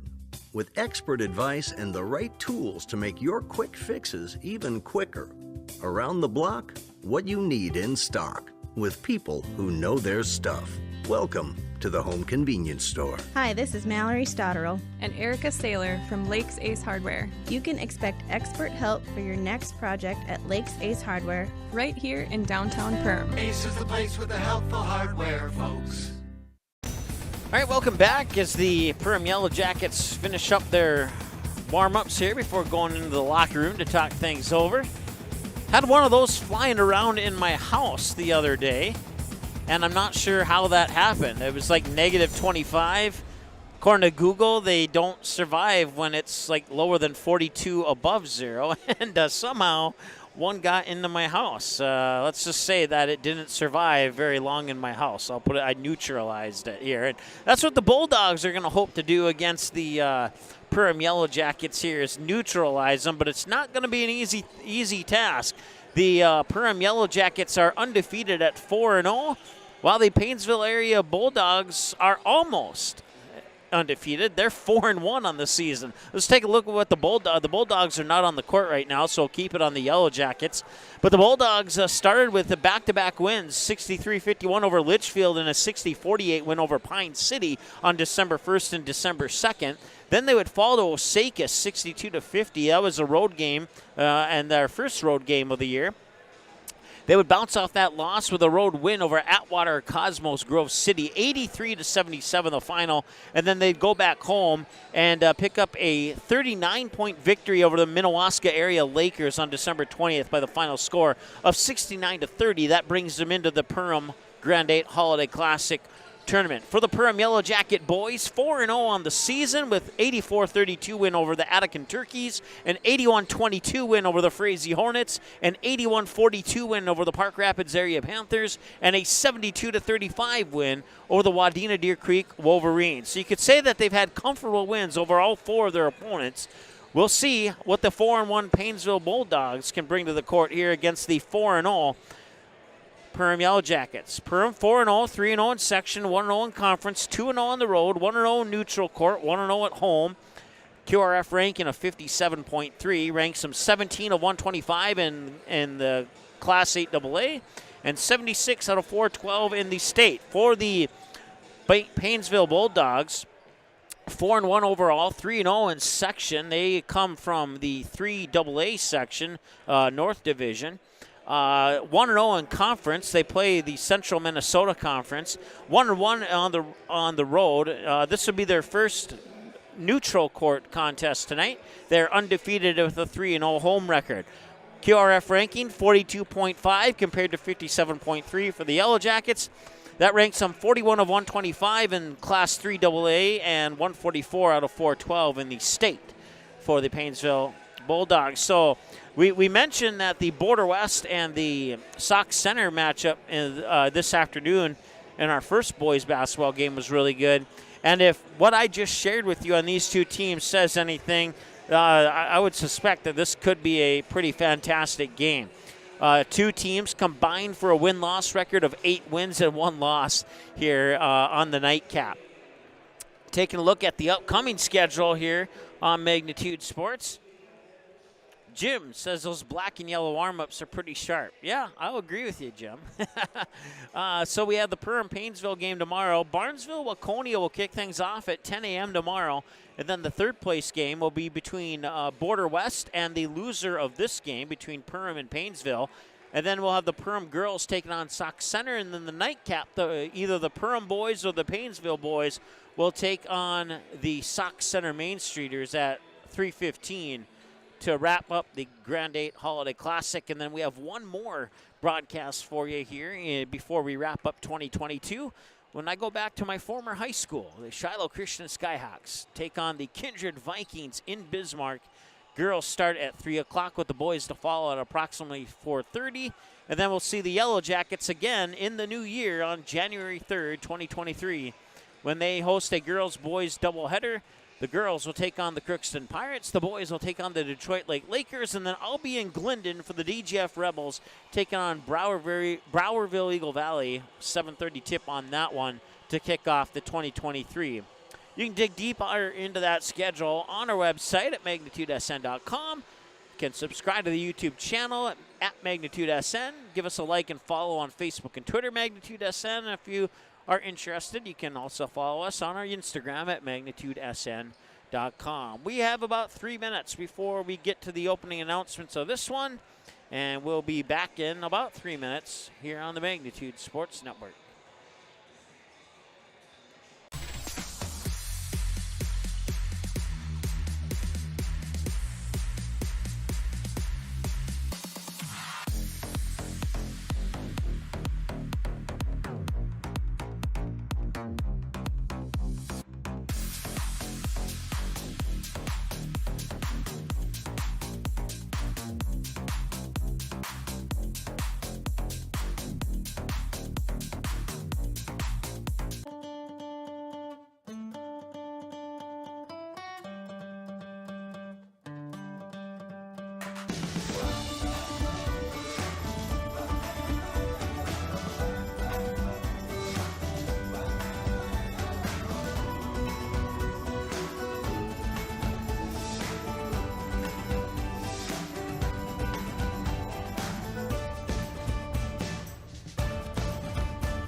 Reuter Family Dentistry, with locations in Purim and Wadena, welcomes new patients. Come meet the friendly and professional team and experience for yourself what it is patients love about Reuter Family Dentistry. It's just nice to be in a small hometown knowing that you have a local dentist that cares about you, knows you, and wants to do what's best for you and your family.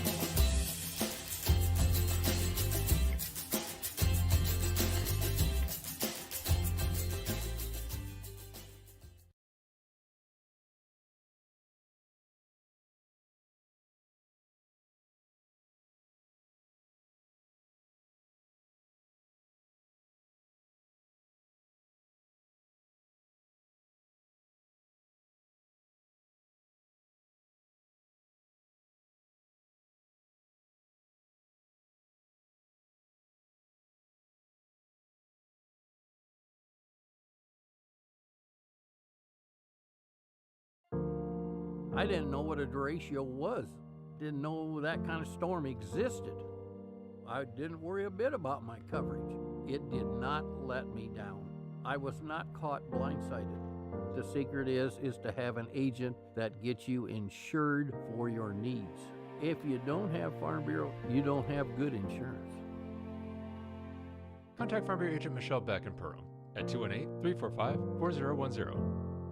Can I have a piece of that Willy Willoughby? Wally Wibbly. Wiley's Wallabies. Wallaby Wallies? Wilby Wobbaby? It's pronounced Wiley Wallaby. Well, it's very good. It's called Wiley Wallaby, and it's delicious.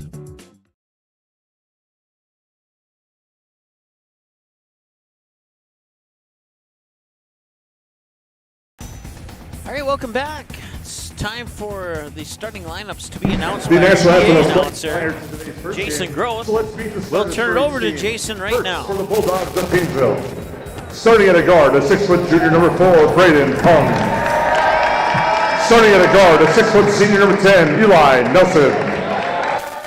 Starting at a guard, a 6-foot senior number 12, Grayson Poops. Starting at a guard, a 6-foot 1-inch senior number 22, Max Ottman. And starting at forward, a 6'2" junior, number 32, Bryce Vanderbeek. The Bulldogs are coached by assistants TJ Schultz, Ben Moser, and head coach Rick Hendrickson. And now for the home team, your Perham Yellow Jackets. Starting at a guard, a 5'9" senior, number 0, Alex Ohm. Starting at a guard, a 6'5" senior, number 1, Micah Thompson. Starting at forward, a 6'4" senior, number 2, Evan Kovesh. Starting at a guard, a 6'4" senior number 3, Soren Anderson. And starting at a guard, a 6'2" senior number 4, Jacob Daniels. The Yellow Jackets are coached by assistants Ryan Ruder, Tim Schmitz, Grant Durkheising, Brent Henson, Brian Schwantz, and head coach Dave Gressel. The official is time for today's game are Mr. Mark Joseph, Mr. Dave Peterson, and Mr. Dylan Severy. Let's take a second and thank our officials. Everyone, without them, we don't play tonight. All right, and there's your official starting lineups. Brought to you by J&L Nutrition in the backyard in Perham, and that will wrap up your Gene Sports Shop pregame show. Thank you so much for tuning in. The final game of the night, we get a little bit of break back at 10 a.m. to start this all over again. 4 more games. It's been fun so far, and let's hope the nightcap is just as fun as the first few. Pretty sure it will be. 2 teams with a combined record of 8 wins and 1 loss. The Painesville Bulldogs 4-1. The Perham Yellow Jackets undefeated at 4-0. And the opening tip is underway, and the Yellow Jackets get the ball. It's Evan Kovash who'll bring it over the timeline. Over to Alex Ohm. Ohm now back to Daniels. Get it to Soren Anderson. Anderson lofts it over far side. Ooh, the back foot of Thompson was almost out of bounds. Thompson, one-handed pass to Daniels, and now Alex Holm thought about the 3, didn't pull the trigger. Anderson gets it down for Thompson. Thompson saw somebody's foot out of bounds. He'll stay with the Perham Yellow Jackets. 8 seconds on the shot clock here. And it's up, and it hits the rim, and it missed. And a new shot clock as the Bulldogs will bring it back the other way here. It's Bryce Vanderbeek. Now they'll work it up top there for Eli Nelson. 22 to shoot on the shot clock. 17-13 and counting, I should say, here in the first half. Oh, and a blocked shot by Evan Kovash. And now a struggle for it on the floor, and it's going to be picked up there by Vanderbeek, and he gets it up and in. And the Bulldogs strike first, a 2-0 lead here for Painesville on the KLN Family Brand scoreboard. Back the other way, Thompson finds Evan Kovash up top for the missed 3. Won't go. Offensive rebound, and it is up and in. Micah Thompson with the basket. We're tied at 2. Back the other way now. Comes the Bulldogs. Max Athman will dish it off there for Eli Nelson. Nelson will pop it out for Braden Pung. Pung back up top now for Vanderbeek. Vanderbeek will dish it off for Fuchs. Fuchs tried to feed it inside, and now catch and shoot 3. Eli Nelson pops it in, and it's a 5-2 game in favor of the Bulldogs. 16-18 and counting to go here in the first half. Perham looking to strike back. Soren Anderson here on the near wing.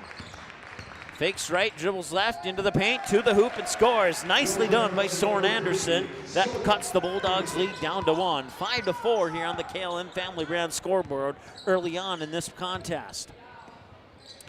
With the basketballs, Max Hoffman. Hoffman nearly stolen away by Anderson, but he'll dish it off for Fuchs. Fuchs will get it now over to Nelson.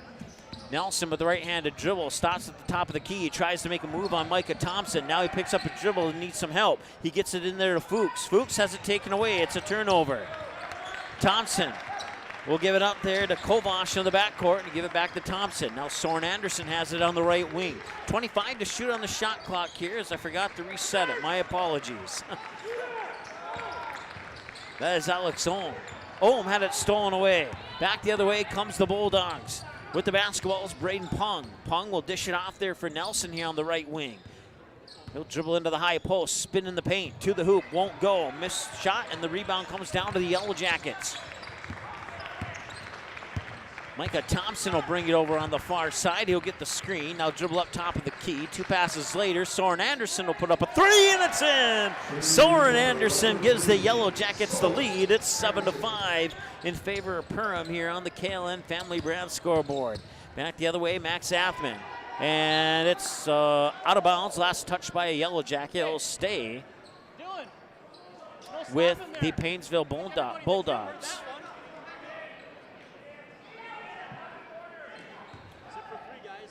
Off the inbounds pass, they'll have 23 to shoot.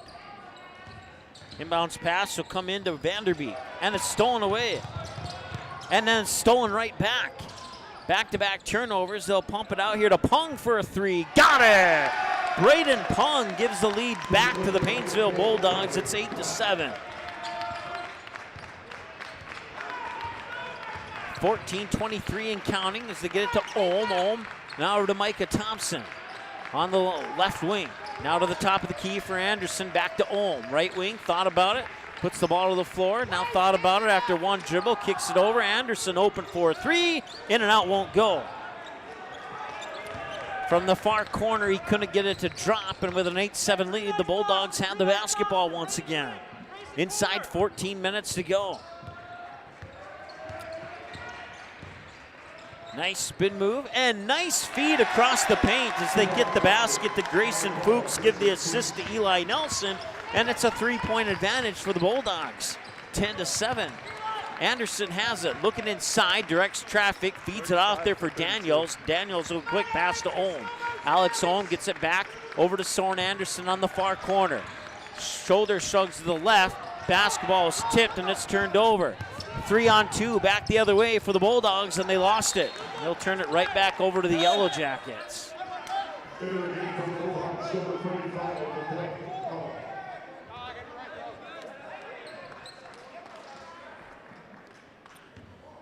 Inbounds pass from Kovac.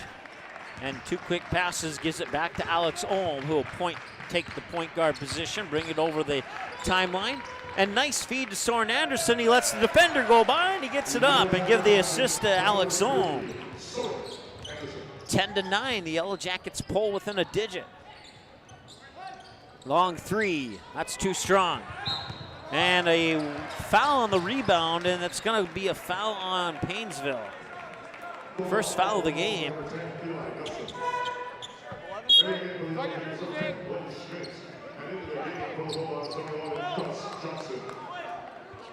Couple substitutions here for Painesville. We'll get to them ASAP. Inbounds pass comes to Micah Thompson. Will bring it up over the timeline. 12:52 and counting to go here. 27 on the shot clock as they get it to Thompson. Thompson up top to Anderson. Anderson over to Ohm. Ohm with a long three. He got it. Holy cow. That was at least a 24-footer, and Ohm buried it. Nothing but net. Back the other way now. It's 12-10. The Bulldogs find themselves down 2. Should almost get 4 points for that shot. That's an up and down and a travel.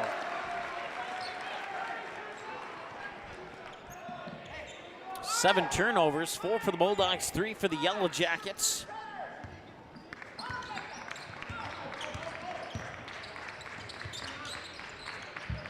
Yellow Jackets will loft the pass to Thompson. Thompson to Anderson to Ohm. Ohm now to Daniels. He'll tee it up for a three. That one's a little bit off the mark.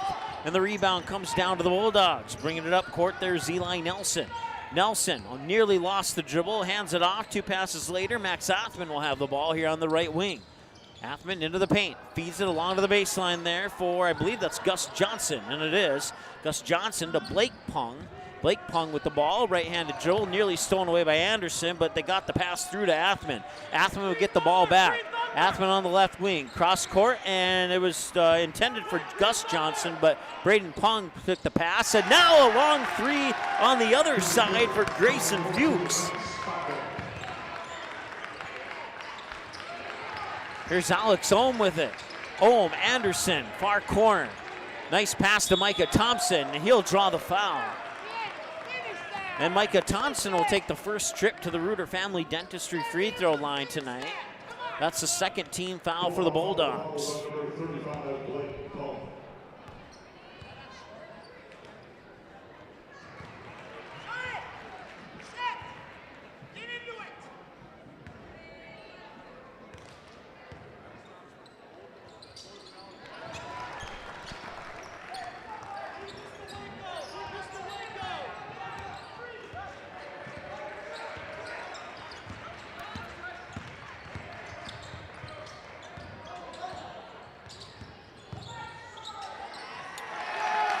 That shot, I didn't see who got it.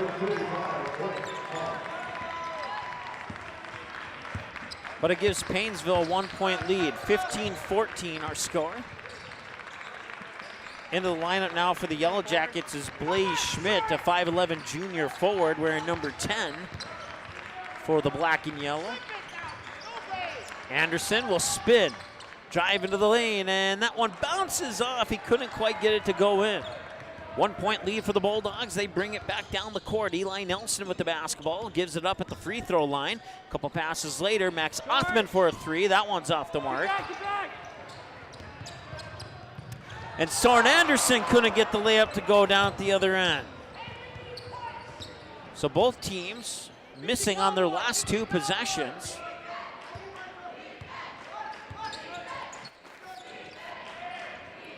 Braden Pong will try for a three. That's off the mark. Offensive rebound. He'll fire it back out to the top of the key for Eli Nelson. Nelson fakes left, goes right, and it's a blocking foul as the feet were not set, and that's a foul on the Yellow Jackets. 3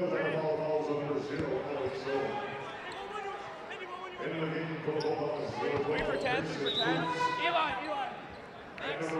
We'll let our clock run to catch up a little bit here, as apparently there was a misfire on one of the start-stops, so apologize for that. 32 for 35. And that one's out. In and out by Blake Pung on the missed three. Back the other way come the Yellow Jackets. Trailing by one, 15-14 with 9:45 to go. Anderson with a three, and he got it. Check that, Micah Thompson with a three, and he got it. Anderson is playing, but he didn't have the shot there.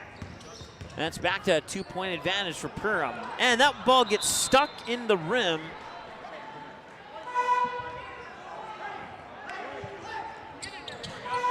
Stops the clock with 9:29 to go.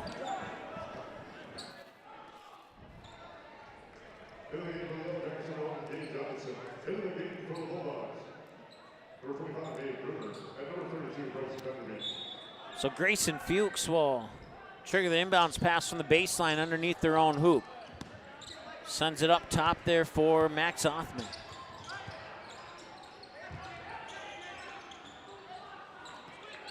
Long three on the way, no, yes! No, and then a yes. It bounced out and then bounced back in. 18-17, the Bulldogs have a lead, and back and forth we go with the lead changes. They'll work it down low there for Jacob Daniels, and he gets the bucket up and in, and now the Yellow Jackets have a 1-point lead at 19-18. Back the other way is Max Othman. Othman will dish it off there for Fuchs. Fuchs tried to get it inside. There's a whistle and a foul on the Yellow Jackets.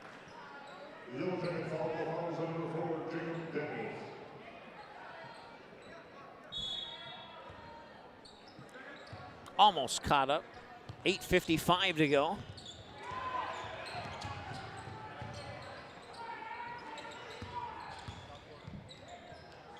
Wide open for a three from the far corner. That one's off the mark. Offensive rebound, now battle for it underneath. Jump ball. Possession arrow goes to the Yellow Jackets. Now stop the clock with 8:42 to go here.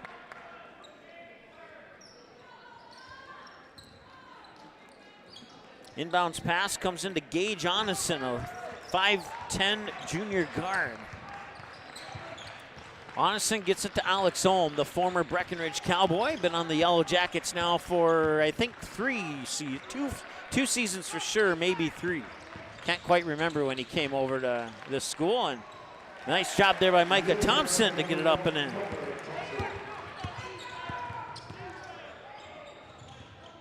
Bulldogs making a drive to the hoop, and it falls a little bit short, and the rebound comes to Blaze Schmidt. 21-18, the Yellow Jackets up by three. They have the ball, looking to extend that lead. Schmidt makes a move to the basket, through the paint down the right side of the lane, and it won't go. Rebound comes down to the Bulldogs. They moving back in transition. He thought about the three. He hasn't pulled the trigger. He thought about it twice. Now he dribbles the ball and fires it over here to Fuchs. Fuchs cuts into the paint. Layup too strong. Blaze Schmidt with the rebound. Back the other way come the Yellow Jackets quickly. Schmidt pass inside to the paint. They work it back out top to Daniels. Daniels with a right-handed dribble. Pops it out there for Micah Thompson. Thompson drives to the baseline. On the double team. Basket and one. He goes to the Reuter Family Dentistry free throw line to try and convert the three-point play. Now stop the clock with 7:31 to go. Gives the Jackets a 5-point advantage, a chance to make it 6 if he can connect on this free throw. Micah Thompson at the line. Substitutions coming in. Evan Kovash and Soren Anderson come back into the lineup. Also some changes here for the Bulldogs. As coming in is Braden Pung and Eli Nelson. Micah Thompson, free throw up and in. And it's 24-18 with 7.5 to go here in the first half. It's been a fun one so far, and the Yellow Jackets appearing to pull away with this one, but we'll see what the Bulldogs have in their back pocket. They get it now here to Vanderbeek. Vanderbeek stops at the free throw line, dishes it back up top for Fuchs. Fuchs kicks it out near wing to Eli Nelson. Nelson dribbles back up to the top of the key, fires it back over to Fuchs. Fuchs now gets a loft pass over to Braden Pung. Pung pushes it in the corner there for Isaac Schultz, number 3, into the lineup here for the Bulldogs, and it's turned over. And back the other way, and to the hoop and scoring is Micah Thompson. And that makes it 26-18, and a timeout taken by Painesville. We'll take a timeout with them. We'll be back in just a moment here on the Magnitude Sports Network. The Yellow Jacket Backcourt Club thanks everyone for their attendance at tonight's Grand 8 Holiday Classic. The Backcourt Club would like to thank sponsors.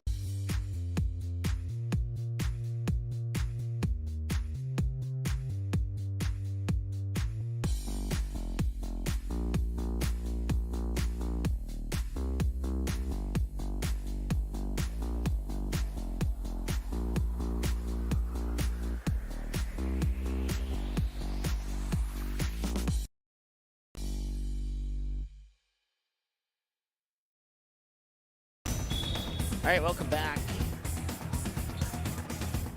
6:51 and counting to go here. Painesville Bulldogs find themselves down by 8 points, 26-18.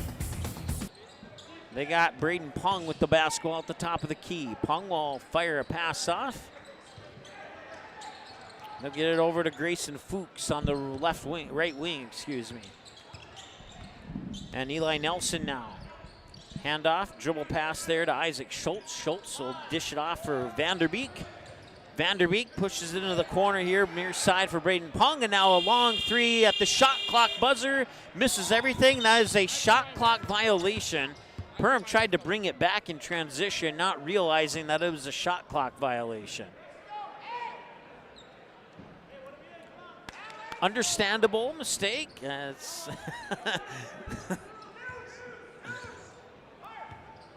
I have a feeling we'll see more of that in the early part of the season next year with a bunch of teams. Alex Ohm has it now. 6:03 and counting, 20 on the shot clock. Three-pointer on the way. No, missed everything. And the rebound comes back to the Bulldogs, and a foul underneath here by Perham.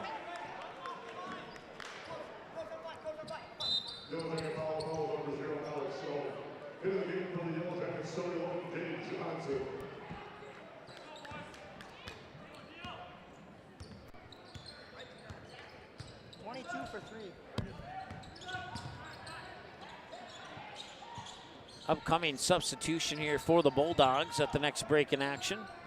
Right now, Isaac Schultz at the top of the key, and he fires and pulls the trigger and connects on a three-pointer. And it's 26-21 as the Bulldogs pull within 5. Back the other way now comes Micah Thompson and the Yellow Jackets. 2 passes later, far side, Gage Onison. Onison up top there for Soren Anderson. Anderson nearly lost the ball, dishes it off for Thompson. Thompson directing traffic, puts the ball on the floor on one dribble. 2 quick passes over to the far side there for Micah Thompson. Thompson, I take that back. That's Gage Onison. There's 2 ones on that jersey. My apologies. Now they work it inside for Thompson, and there is a whistle and a stoppage in play, and I think a foul on Painesville, but I have to double check that. There was only 1 on the shot clock, so that foul will...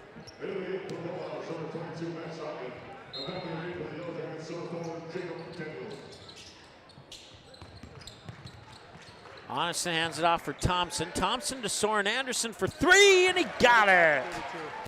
Soren Anderson makes it an 8-point game. It's 29-21 inside 5 minutes to go in the first half. Back to the other side, it's Othman. Othman dishes it off, Braden Pung. A 3 is off the mark. Soren Anderson gets the rebound. Anderson brings it back the other way. Anderson with a behind-the-back dribble. Nice move. Runs into a double team. Floats it up and in. And a timeout. 31-21. The Perham Yellow Jackets take a 10-point lead and a timeout, Painesville. We'll be back in a moment here on Magnitude Sports.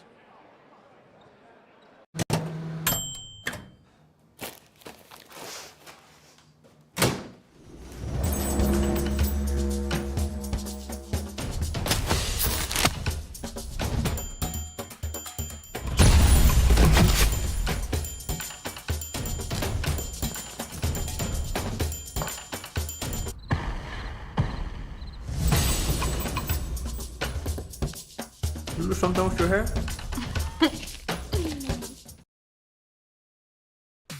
Welcome to the Cactus. The Cactus was built from a passion to gather, to celebrate, and to experience sophisticated fun.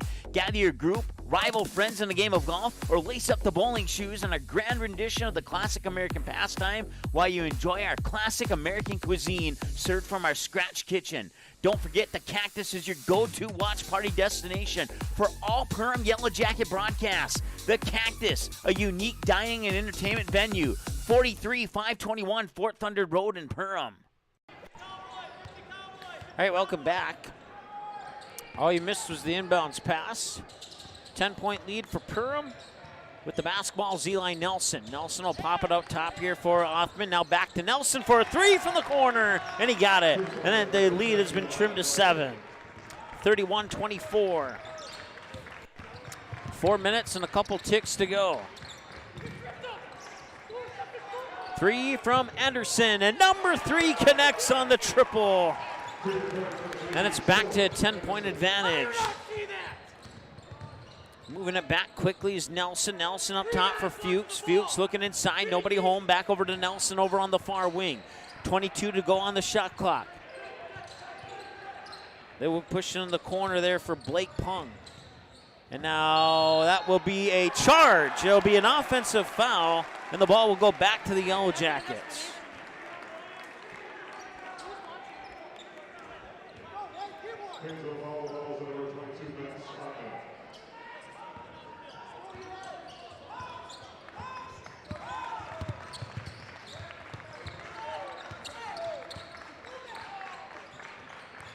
Work to Micah Thompson. Thompson with a left-handed dribble into the paint and to the hoop, and he gets fouled. The basket rolled off. So he'll earn a trip to the Reuter Family Dentistry free throw line to try and increase the 10-point lead. The foul was charged to Grayson Fuchs for Painesville.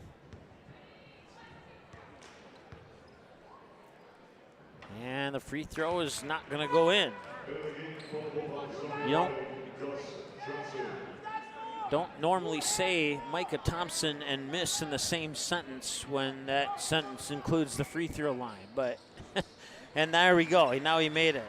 1 for 2 on that trip to the Reuter Family Dentistry free throw line, and an 11-point lead for the Yellow Jackets at 35-24. Nice spin move there by Nelson, and a whistle and a foul on Perham.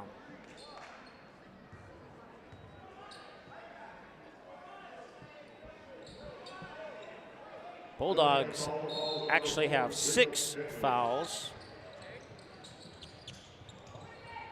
Inbounds pass collected in the backcourt there by Othman. Othman dribbles back, nearly lost it, hands it off there for Fuchs. Fuchs finds the baseline, back to Othman. Othman will try and make a move to the basket, stop at the mid-post, pop it back up top for Nelson.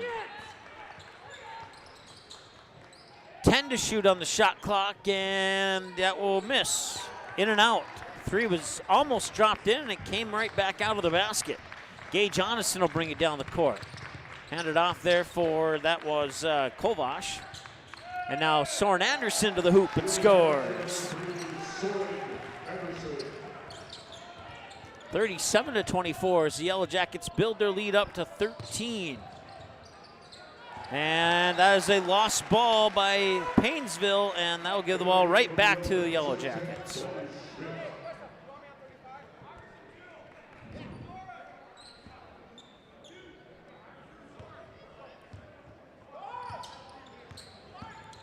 And a steal. And to the hoop, he scores. That's Eli Nelson with the basket off the steal. 2 minutes to go here.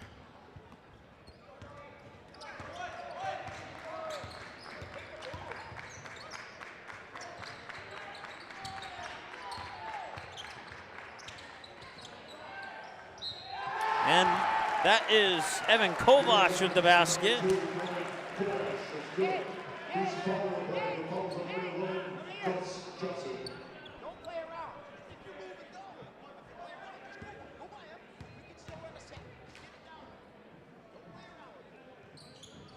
And that free throw's up and in.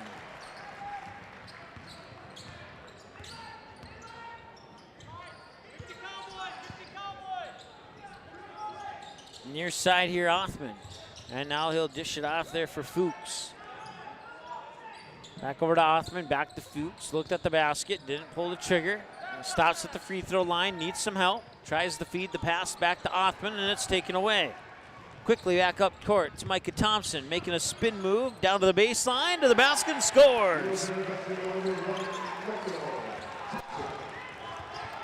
And the Yellow Jackets have jumped out to a big lead, 42-26. 25 for 12. Making a move is Eli Nelson to the hoop. He gets fouled. The basket will not count. Didn't go in, and he'll make a trip to the Reuter Family Dentistry free throw line.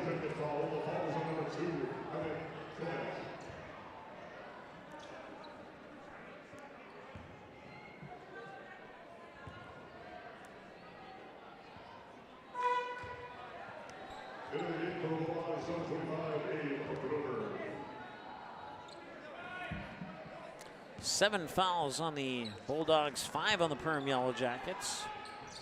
And that one's in. 42-27.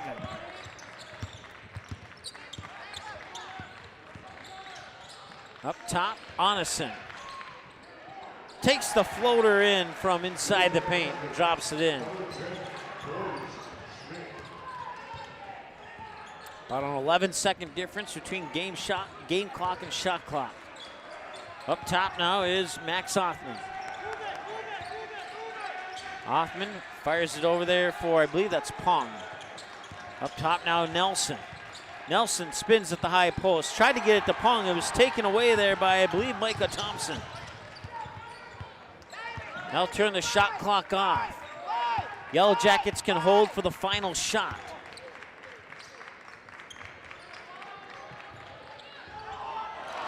And they will not get that final shot.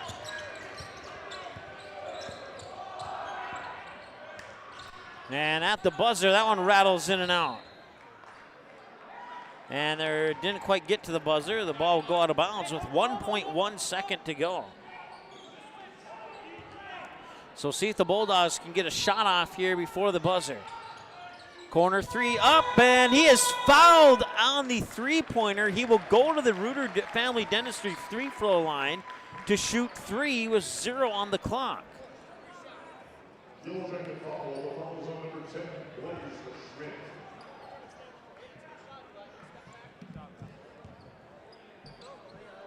So he'll get 3 shots here, and he'll miss the first one.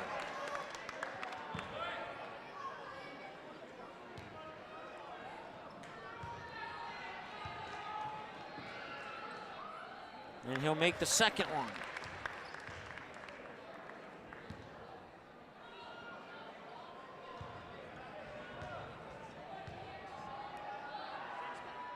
And he'll make the third. So he makes 2 of 3 on the fouled three-pointer.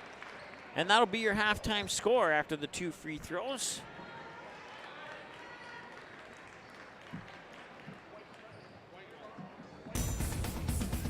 (44-29) in favor of the Perm Yellow Jackets. We'll take a timeout. We'll be back with your halftime show right after this. Your EOT Insurance halftime show is coming up next.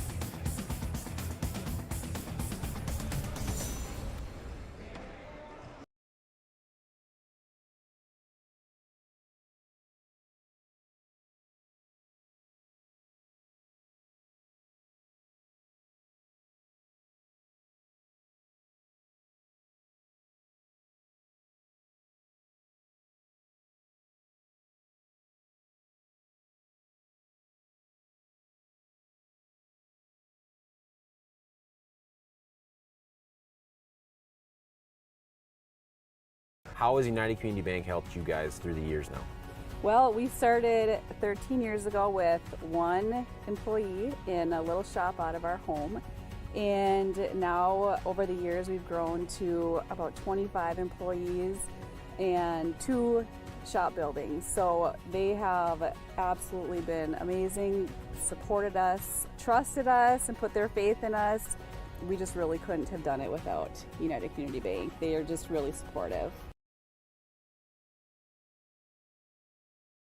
Budget Blinds, based in Detroit Lakes, serving Perham, Fergus Falls, and Park Rapids, is celebrating its 30th anniversary.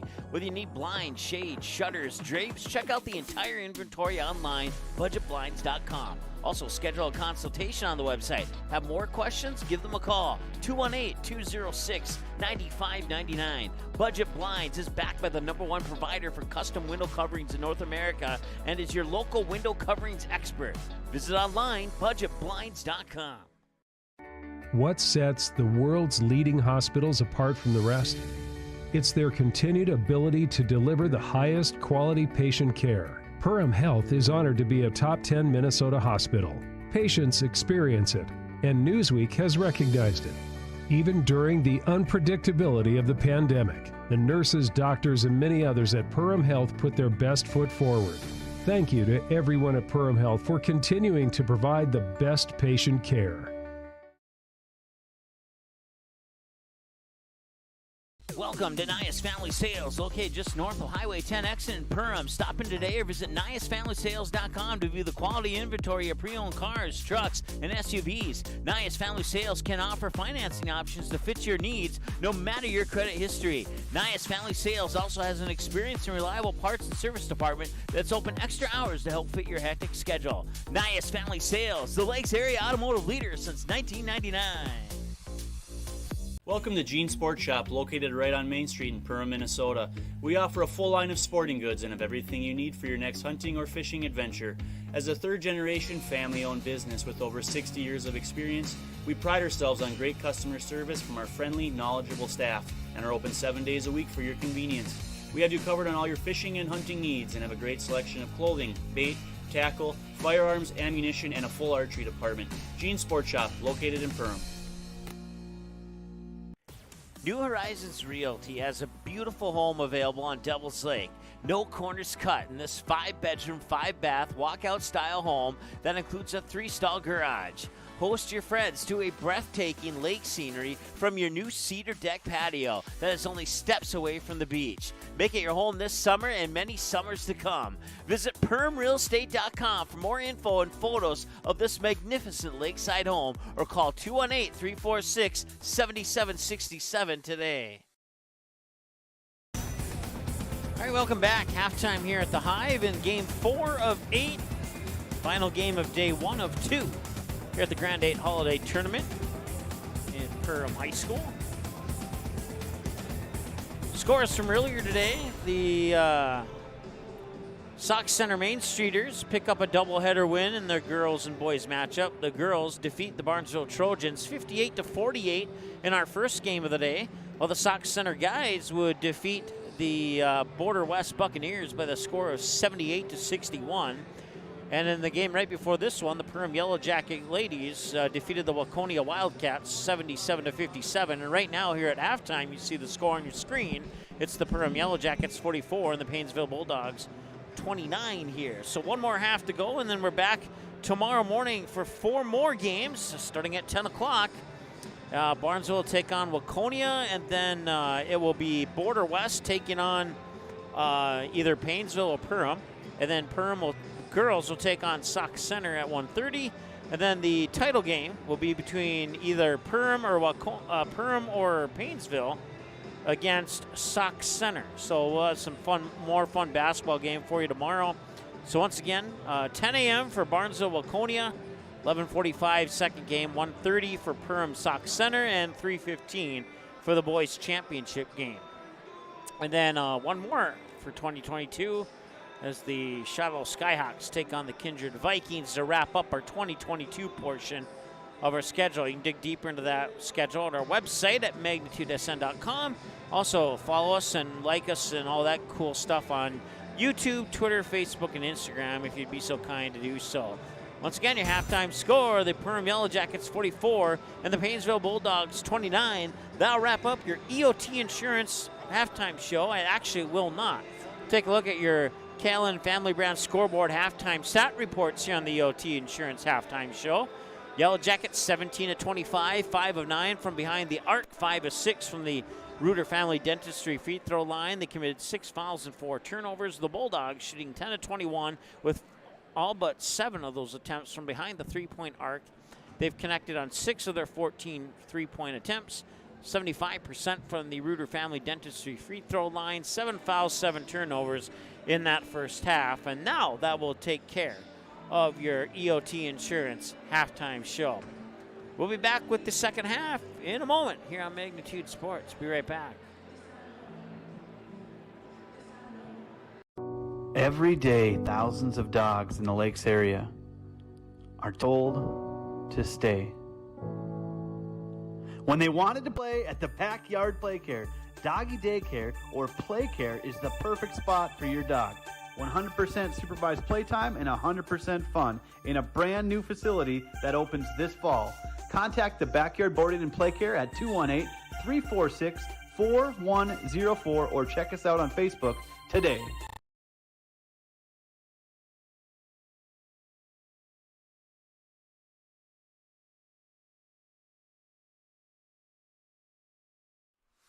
Hansen's Plumbing and Heating provides the highest quality products and services to ensure the comfort and safety of all their customers. It's what they do.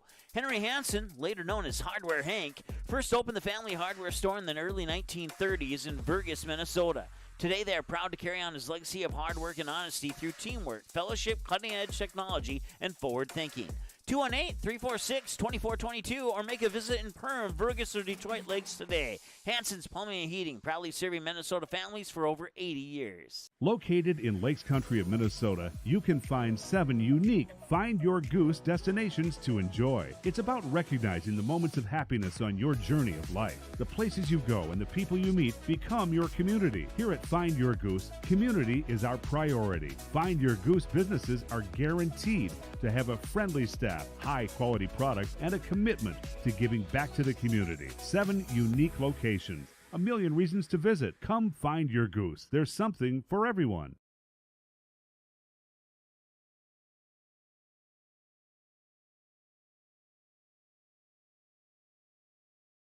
Odds are there's an ace right in your neighborhood.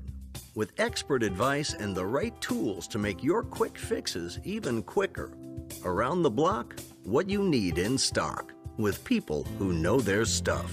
Welcome to the Home Convenience Store. Hi, this is Mallory Stotterell and Erica Saylor from Lakes Ace Hardware. You can expect expert help for your next project at Lakes Ace Hardware, right here in downtown Perham. Ace is the place with the helpful hardware, folks.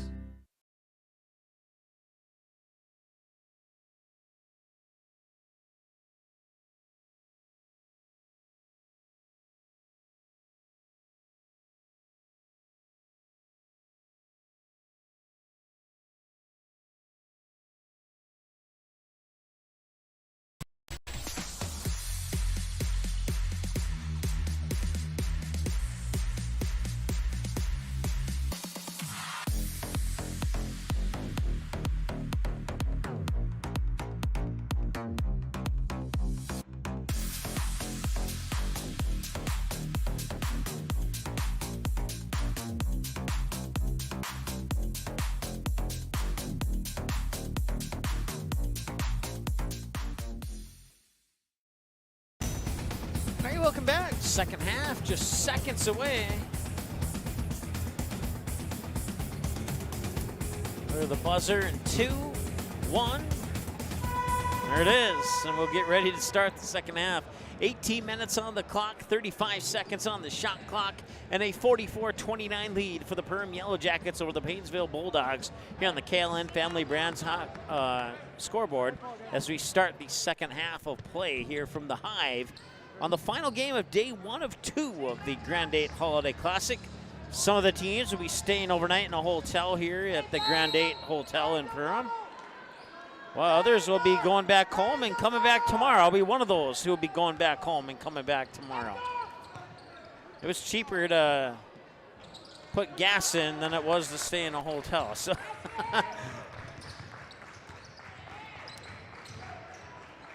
and that one is a little short there by Soren Anderson, and the rebound comes down to the Bulldogs. 44-29, the Bulldogs kept it close. Several lead changes in the first half of the first half, and before the Yellow Jackets started to pull away. Here's the three. That was a wild three off the backboard and missed the rim and everything else. Just hit the backboard. Alex Ohm with it now. Ohm, right-handed dribble, pops it out. Daniels for three. Got it! Jacob Daniels, 6'2", senior forward, connects on the triple from 20 feet away. And it's now 47-29 in favor of the Yellow Jackets. That one drops in, and it will count. And there will be a foul, and he'll go to the Reuter Family Dentistry free throw line to shoot one.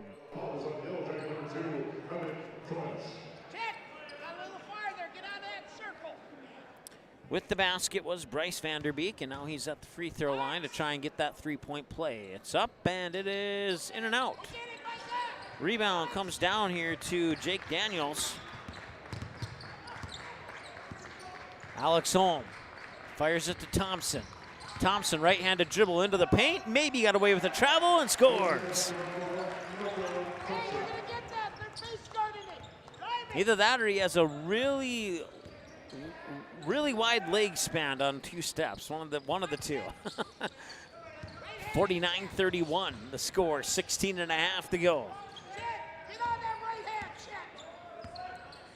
Eli Nelson gives it out to Fuchs. Fuchs drives the baseline, quick passing, back out top, three off the top of the rim, and rebound to the Jackets. Alex Ohm to Soren Anderson.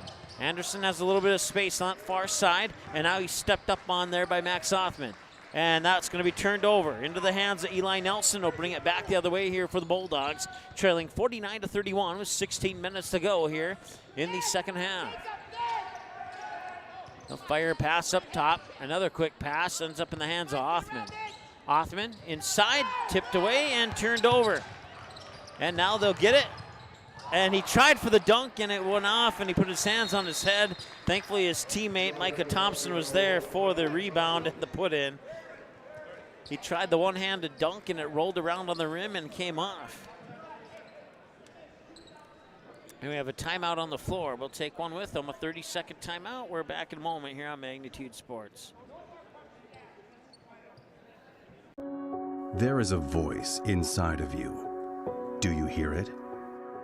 An ember burning deep within, calling you to gather your tribe, beckoning you deep into the wild, and instilling in you the courage of 10 Wolverines. You know that voice.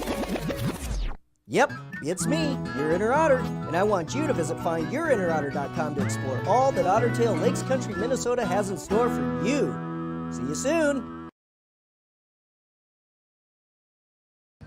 All right, welcome back. 15:34 and counting to go here in the second half. Ball will go into the hands of Braden Pung. Pung into the high post there for Vanderbeek. Vanderbeek back out top for Fuchs. Fuchs will tee it up for a three and is partially blocked. And the ball will be into the hands of Alex Ohm, and now there's a whistle down low and a foul on Painesville.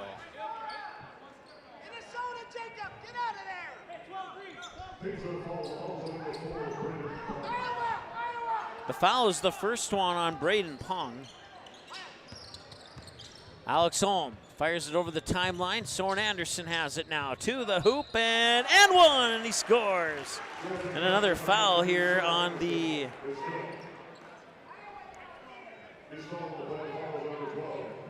Painesville Bulldogs. That's their second of the half already. Not even 3 minutes in. Almost 3 minutes in. 8 seconds shy of it, and he'll miss the free throw. So no harm done there on that foul other than the fact that he has a foul. Help him!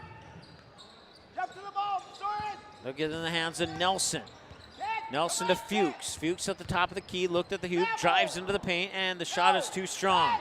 And the rebound comes down to Evan Kovash. Kovash now to Anderson up top. Daniels for a three. No, too strong. And the rebound comes to the Bulldogs. Bulldogs quickly in transition. Fires it down there into the hands of Grayson Fuchs, and a whistle and a foul on Perham.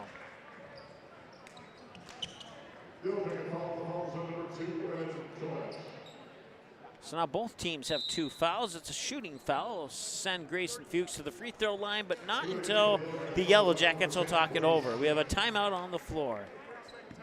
14:33 to go. It's a 30-second timeout. We're back in 30 here on Magnitude Sports.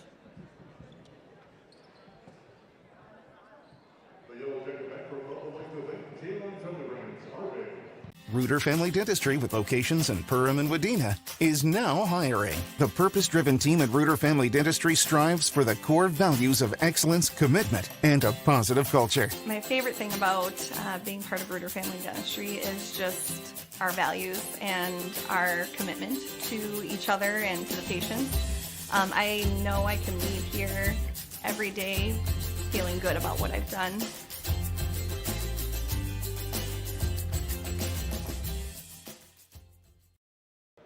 All right, welcome back. Coming out of the timeout here, it's Grayson Fuchs at the free throw line for Paynesville. And the first one's in. 53-32 now here on the KLN Family Brand scoreboard.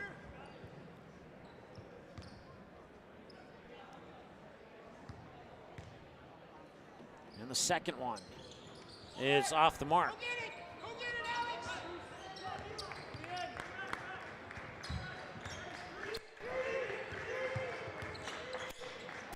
Micah Thompson with it. Back up to Alex Ohm. Ohm into the corner for Anderson. Back to Ohm. Back to Anderson. Tees it up for a 3. No, off the mark. Offensive rebound. Daniels is there for the follow-up. Rebound and the basket, and it's 2 points, and 55-32. 13-point advantage for the Yellow Jackets. Take that back. 23-point advantage for the Yellow Jackets.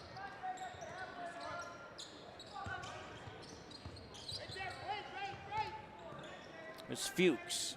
Fuchs will give it up for Othman. Othman up top now here for Nelson. Nelson stops at the free throw line, dishes it off to Vanderbeek. Vanderbeek back over to Fuchs. Fuchs back to Vanderbeek. Reverse layup off the baseline, up and in. Nicely done there by Vanderbeek, the 6'2" junior forward for the Bulldogs. 55-34 our score now, 13.5 to go. Micah Thompson has it. Thompson to Alex Ohm. Ohm back to Thompson. Thompson right-handed dribble over to the right wing. He'll get a screen from Daniels. He'll fake right, go left, cross court. Ohm for 3 from the near corner. In and out, won't go. Back the other way now comes Nelson. Nelson straight to the hoop, and he draws a foul.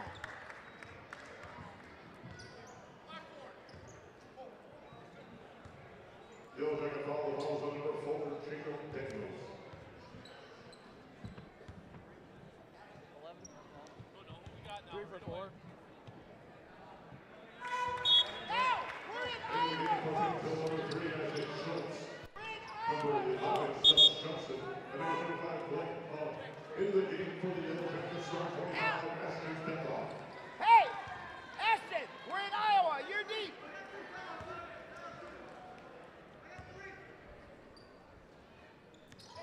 And the second free throw is up and in. So he makes both.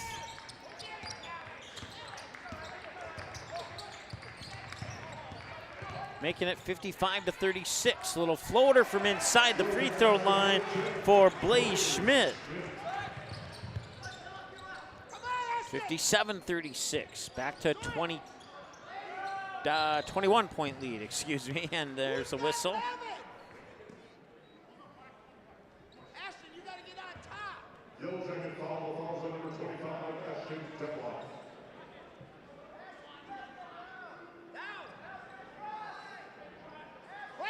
Get to your man.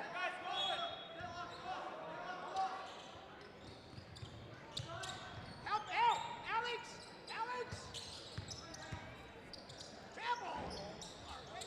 In the lineup now is Max Othman back in. He has the ball. Turns around at the mid post. Puts it up a little strong. Rebound tipped out of bounds. Who's going to keep it?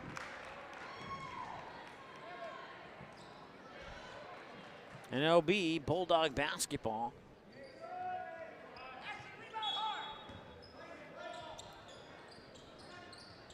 Isaac Schultz will trigger the inbounds pass, get it into Nelson. Nelson into the paint, pops it back out, top of the key, stutter step. Offman thought about it, didn't pull the trigger. Gives it to Nelson, who did, and they missed. And back the other way now comes the Yellow Jackets, and that's Alex Ohm all the way to the hoop and scores. 2 more, 59-36 now, as the Yellow Jackets are showing their dominant. I can't say that word. I think you know where I was going with that. Dominance, there we go. And another turnover.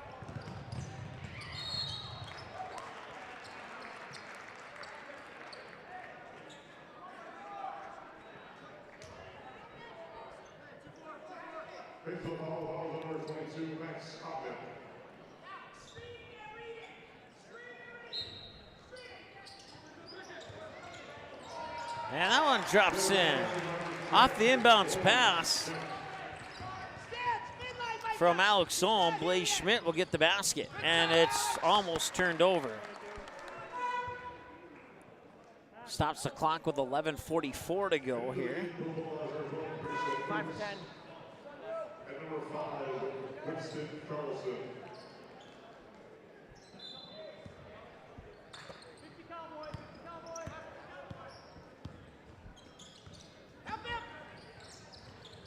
Fuchs, and it's taken away by Micah Thompson. It's another turnover for Painesville.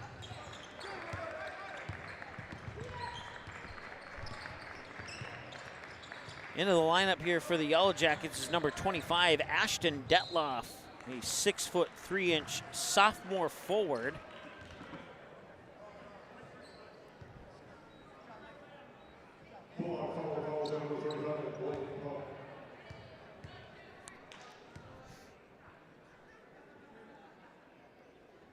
And swish on the free throw.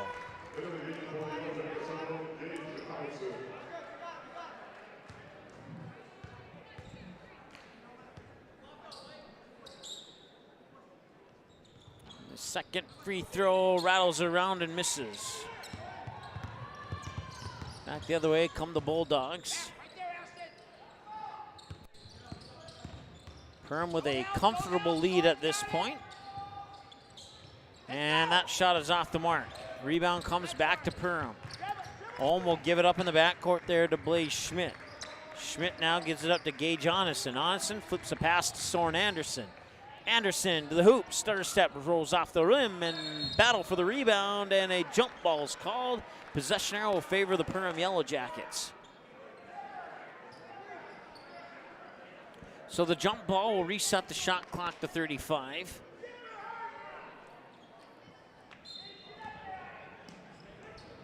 Actually, I don't think it was supposed to reset the 35.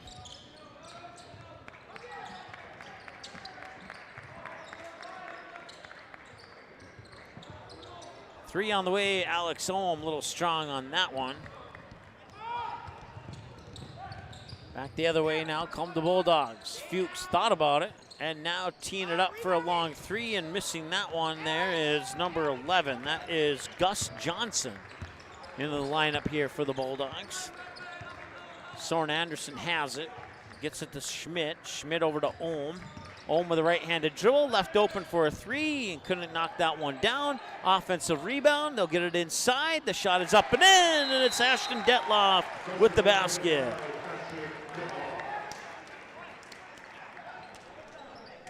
And it's a timeout, and we'll take a timeout with them. We'll be back in a moment here on Magnitude Sports.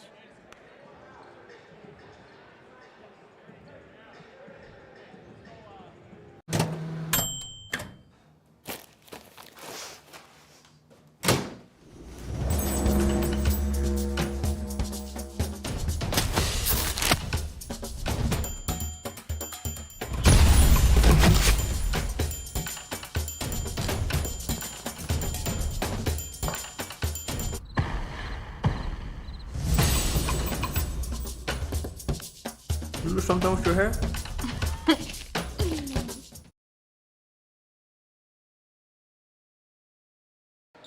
All right, welcome back. 10 minutes and change to go here in the second half of this game.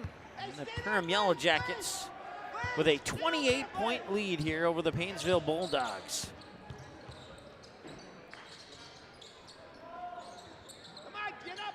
Bulldogs will pass it around the perimeter. Now they'll cut into the paint, and there's a foul coming on the Yellow Jackets.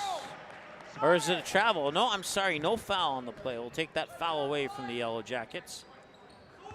Should be 4 apiece.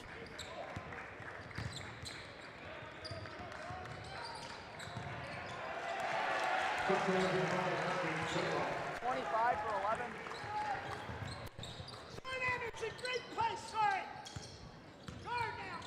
66-36. The Yellow Jacket lead is now 30.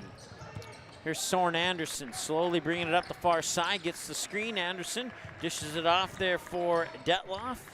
Detloff into the corner now for Onneson. And Alex Ohm for a 3. That's off the front of the rim. It won't go. Offensive rebound and a new shot clock for the Yellow Jackets. Quick feed inside. That one will not go either. I think that's their first missed 2-point shot and a near steal there, but Grayson Fuchs able to hang on to it. 3 on the way. That one rattles off.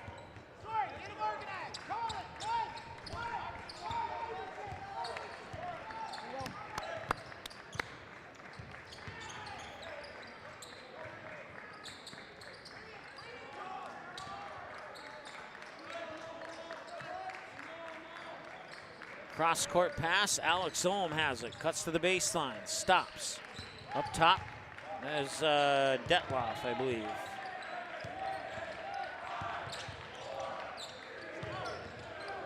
And the shot clock, in and out. That is not a shot clock violation because it hit the rim.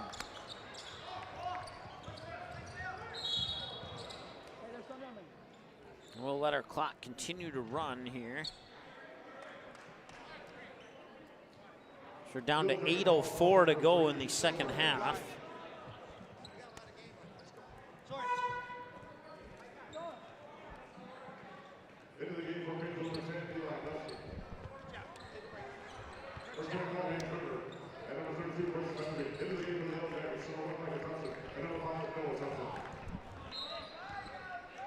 So some new faces for both teams on the court now. Three on the way, that one's short. Offensive rebound from Micah Thompson. Thompson will dish it off to Ohm, back to Thompson.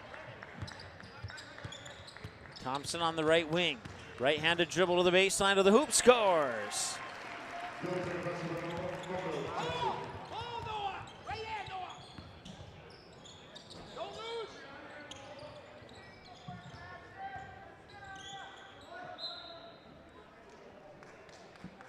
Down to 7:31 to go. See the ball. Get up, Micah, shot.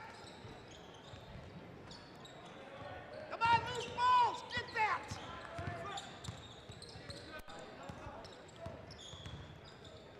Right there, Ashton, right there.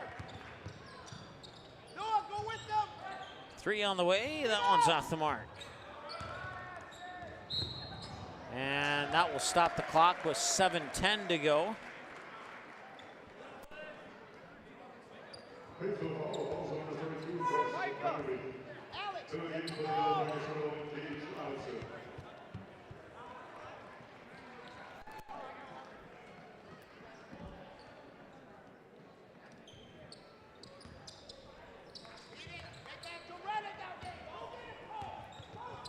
Back the other way now comes Onneson.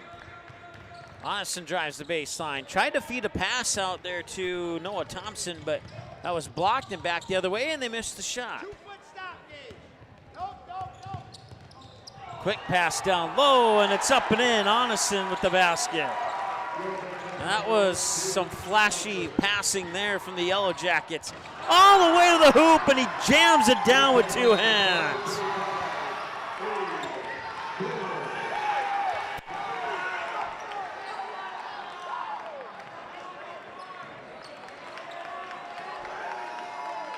(70-38) with the slam dunk.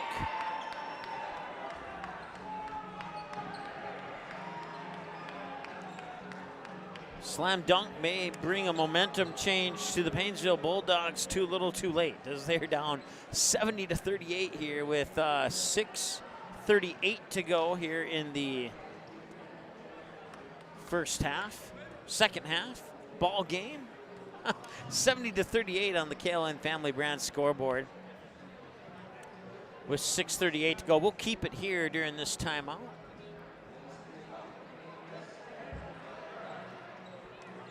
Want to thank our sponsors, including Nias Family Sales, Jeans Sports Shop, New Horizons Realty, J&L Nutrition in the Backyard in Perham, Hanson's Plumbing and Heating, Perham Community Co-op, Goose Group, Lakes Ace Hardware, Joe Foltz Construction, Interiors by Winkle, Rivers Edge Cabinetry, and Perham Area Conference, and Reuter Family Dentistry, to name a few.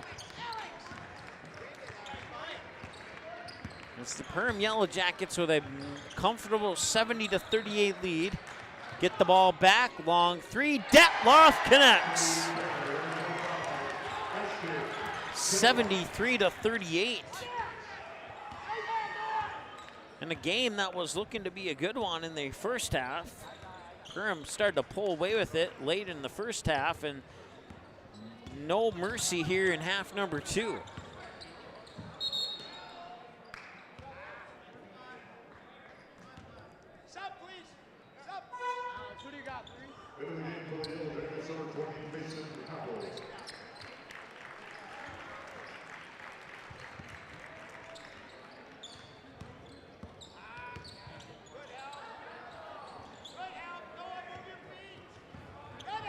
Six minutes to go.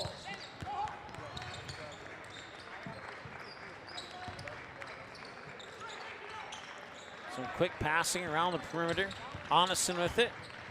Works it over to number 20. It's Mason Hoppel, or Hapel, if I'm saying that wrong. I apologize.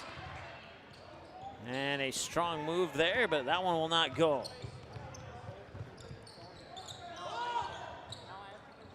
Into the corner, had an opportunity for a three, didn't take it. Up top for Fuchs. Fuchs being guarded there by Noah Thompson. I believe he's the younger brother of Micah Thompson, but don't quote me on that.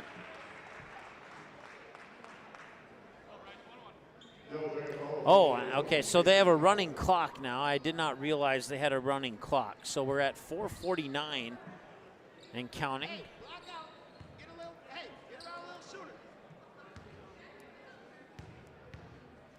At the free throw line is Bryce Vanderbeek, and he connects on the first one.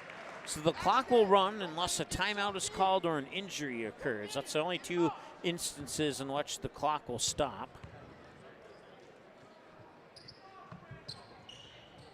And he connects on the second one.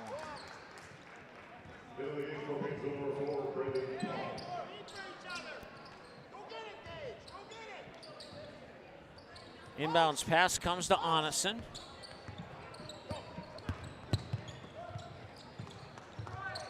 The shot clock does not run, though, however. That's still start and stop, or start and reset, I guess.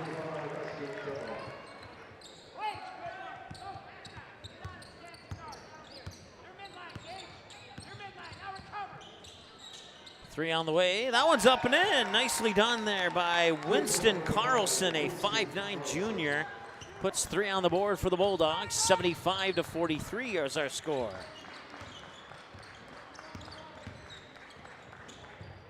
Pass there for Noah Thompson. That one's up and in. 77-43.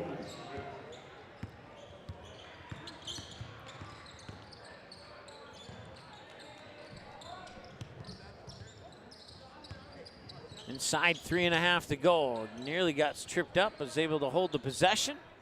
Gets it out here for Abe Brunner, a 6'3" junior for the Bulldogs. And they try to, that one will get turned over. And back the other way come the Yellow Jackets, and there's a foul. So the clock will continue to run. The next foul on Painesville will put Perham in the 1-on-1 bonus.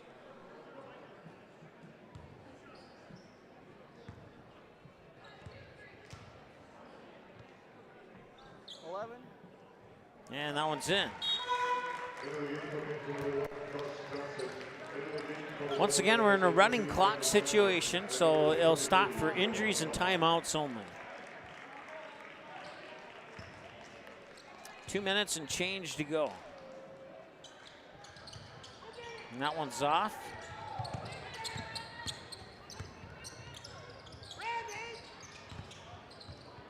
Nice feed down low, and getting the basket is Braden Pong. Inside 2 minutes to go now. Three-pointer on the way. That one's off the mark. But they'll get the rebound back. Tip ball into the far corner there for Mason Happel. If I'm saying that wrong, I apologize. Making a move to the basket was Brandon Sandberg, a 6'5" junior center. Certainly doesn't look, yeah, he does look 6'5" now that I take a second look at him.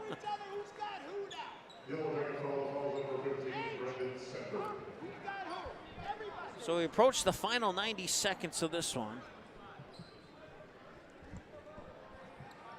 78-45.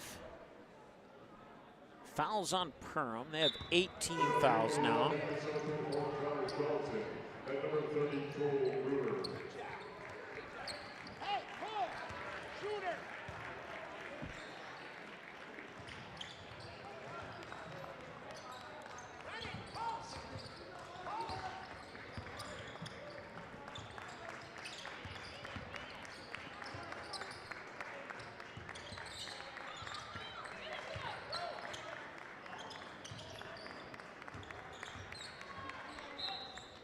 Out of bounds, and that will turn the shot clock off.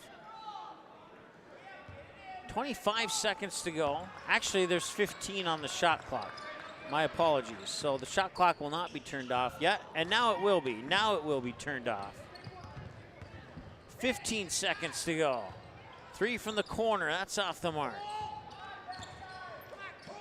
10 seconds to go. And to the hoop, and the follow-up's up and in. 78-48, and that'll do it. That's your final score. The Perham Yellow Jackets defeat the Paynesville Bulldogs by the final score of 78-48, and that wraps up day one of the Grand8 Holiday Classic. Thank you so much for tuning in. We'll talk to you again soon here on Magnitude Sports. Seating has been a presentation of the Magnitude Sports Network.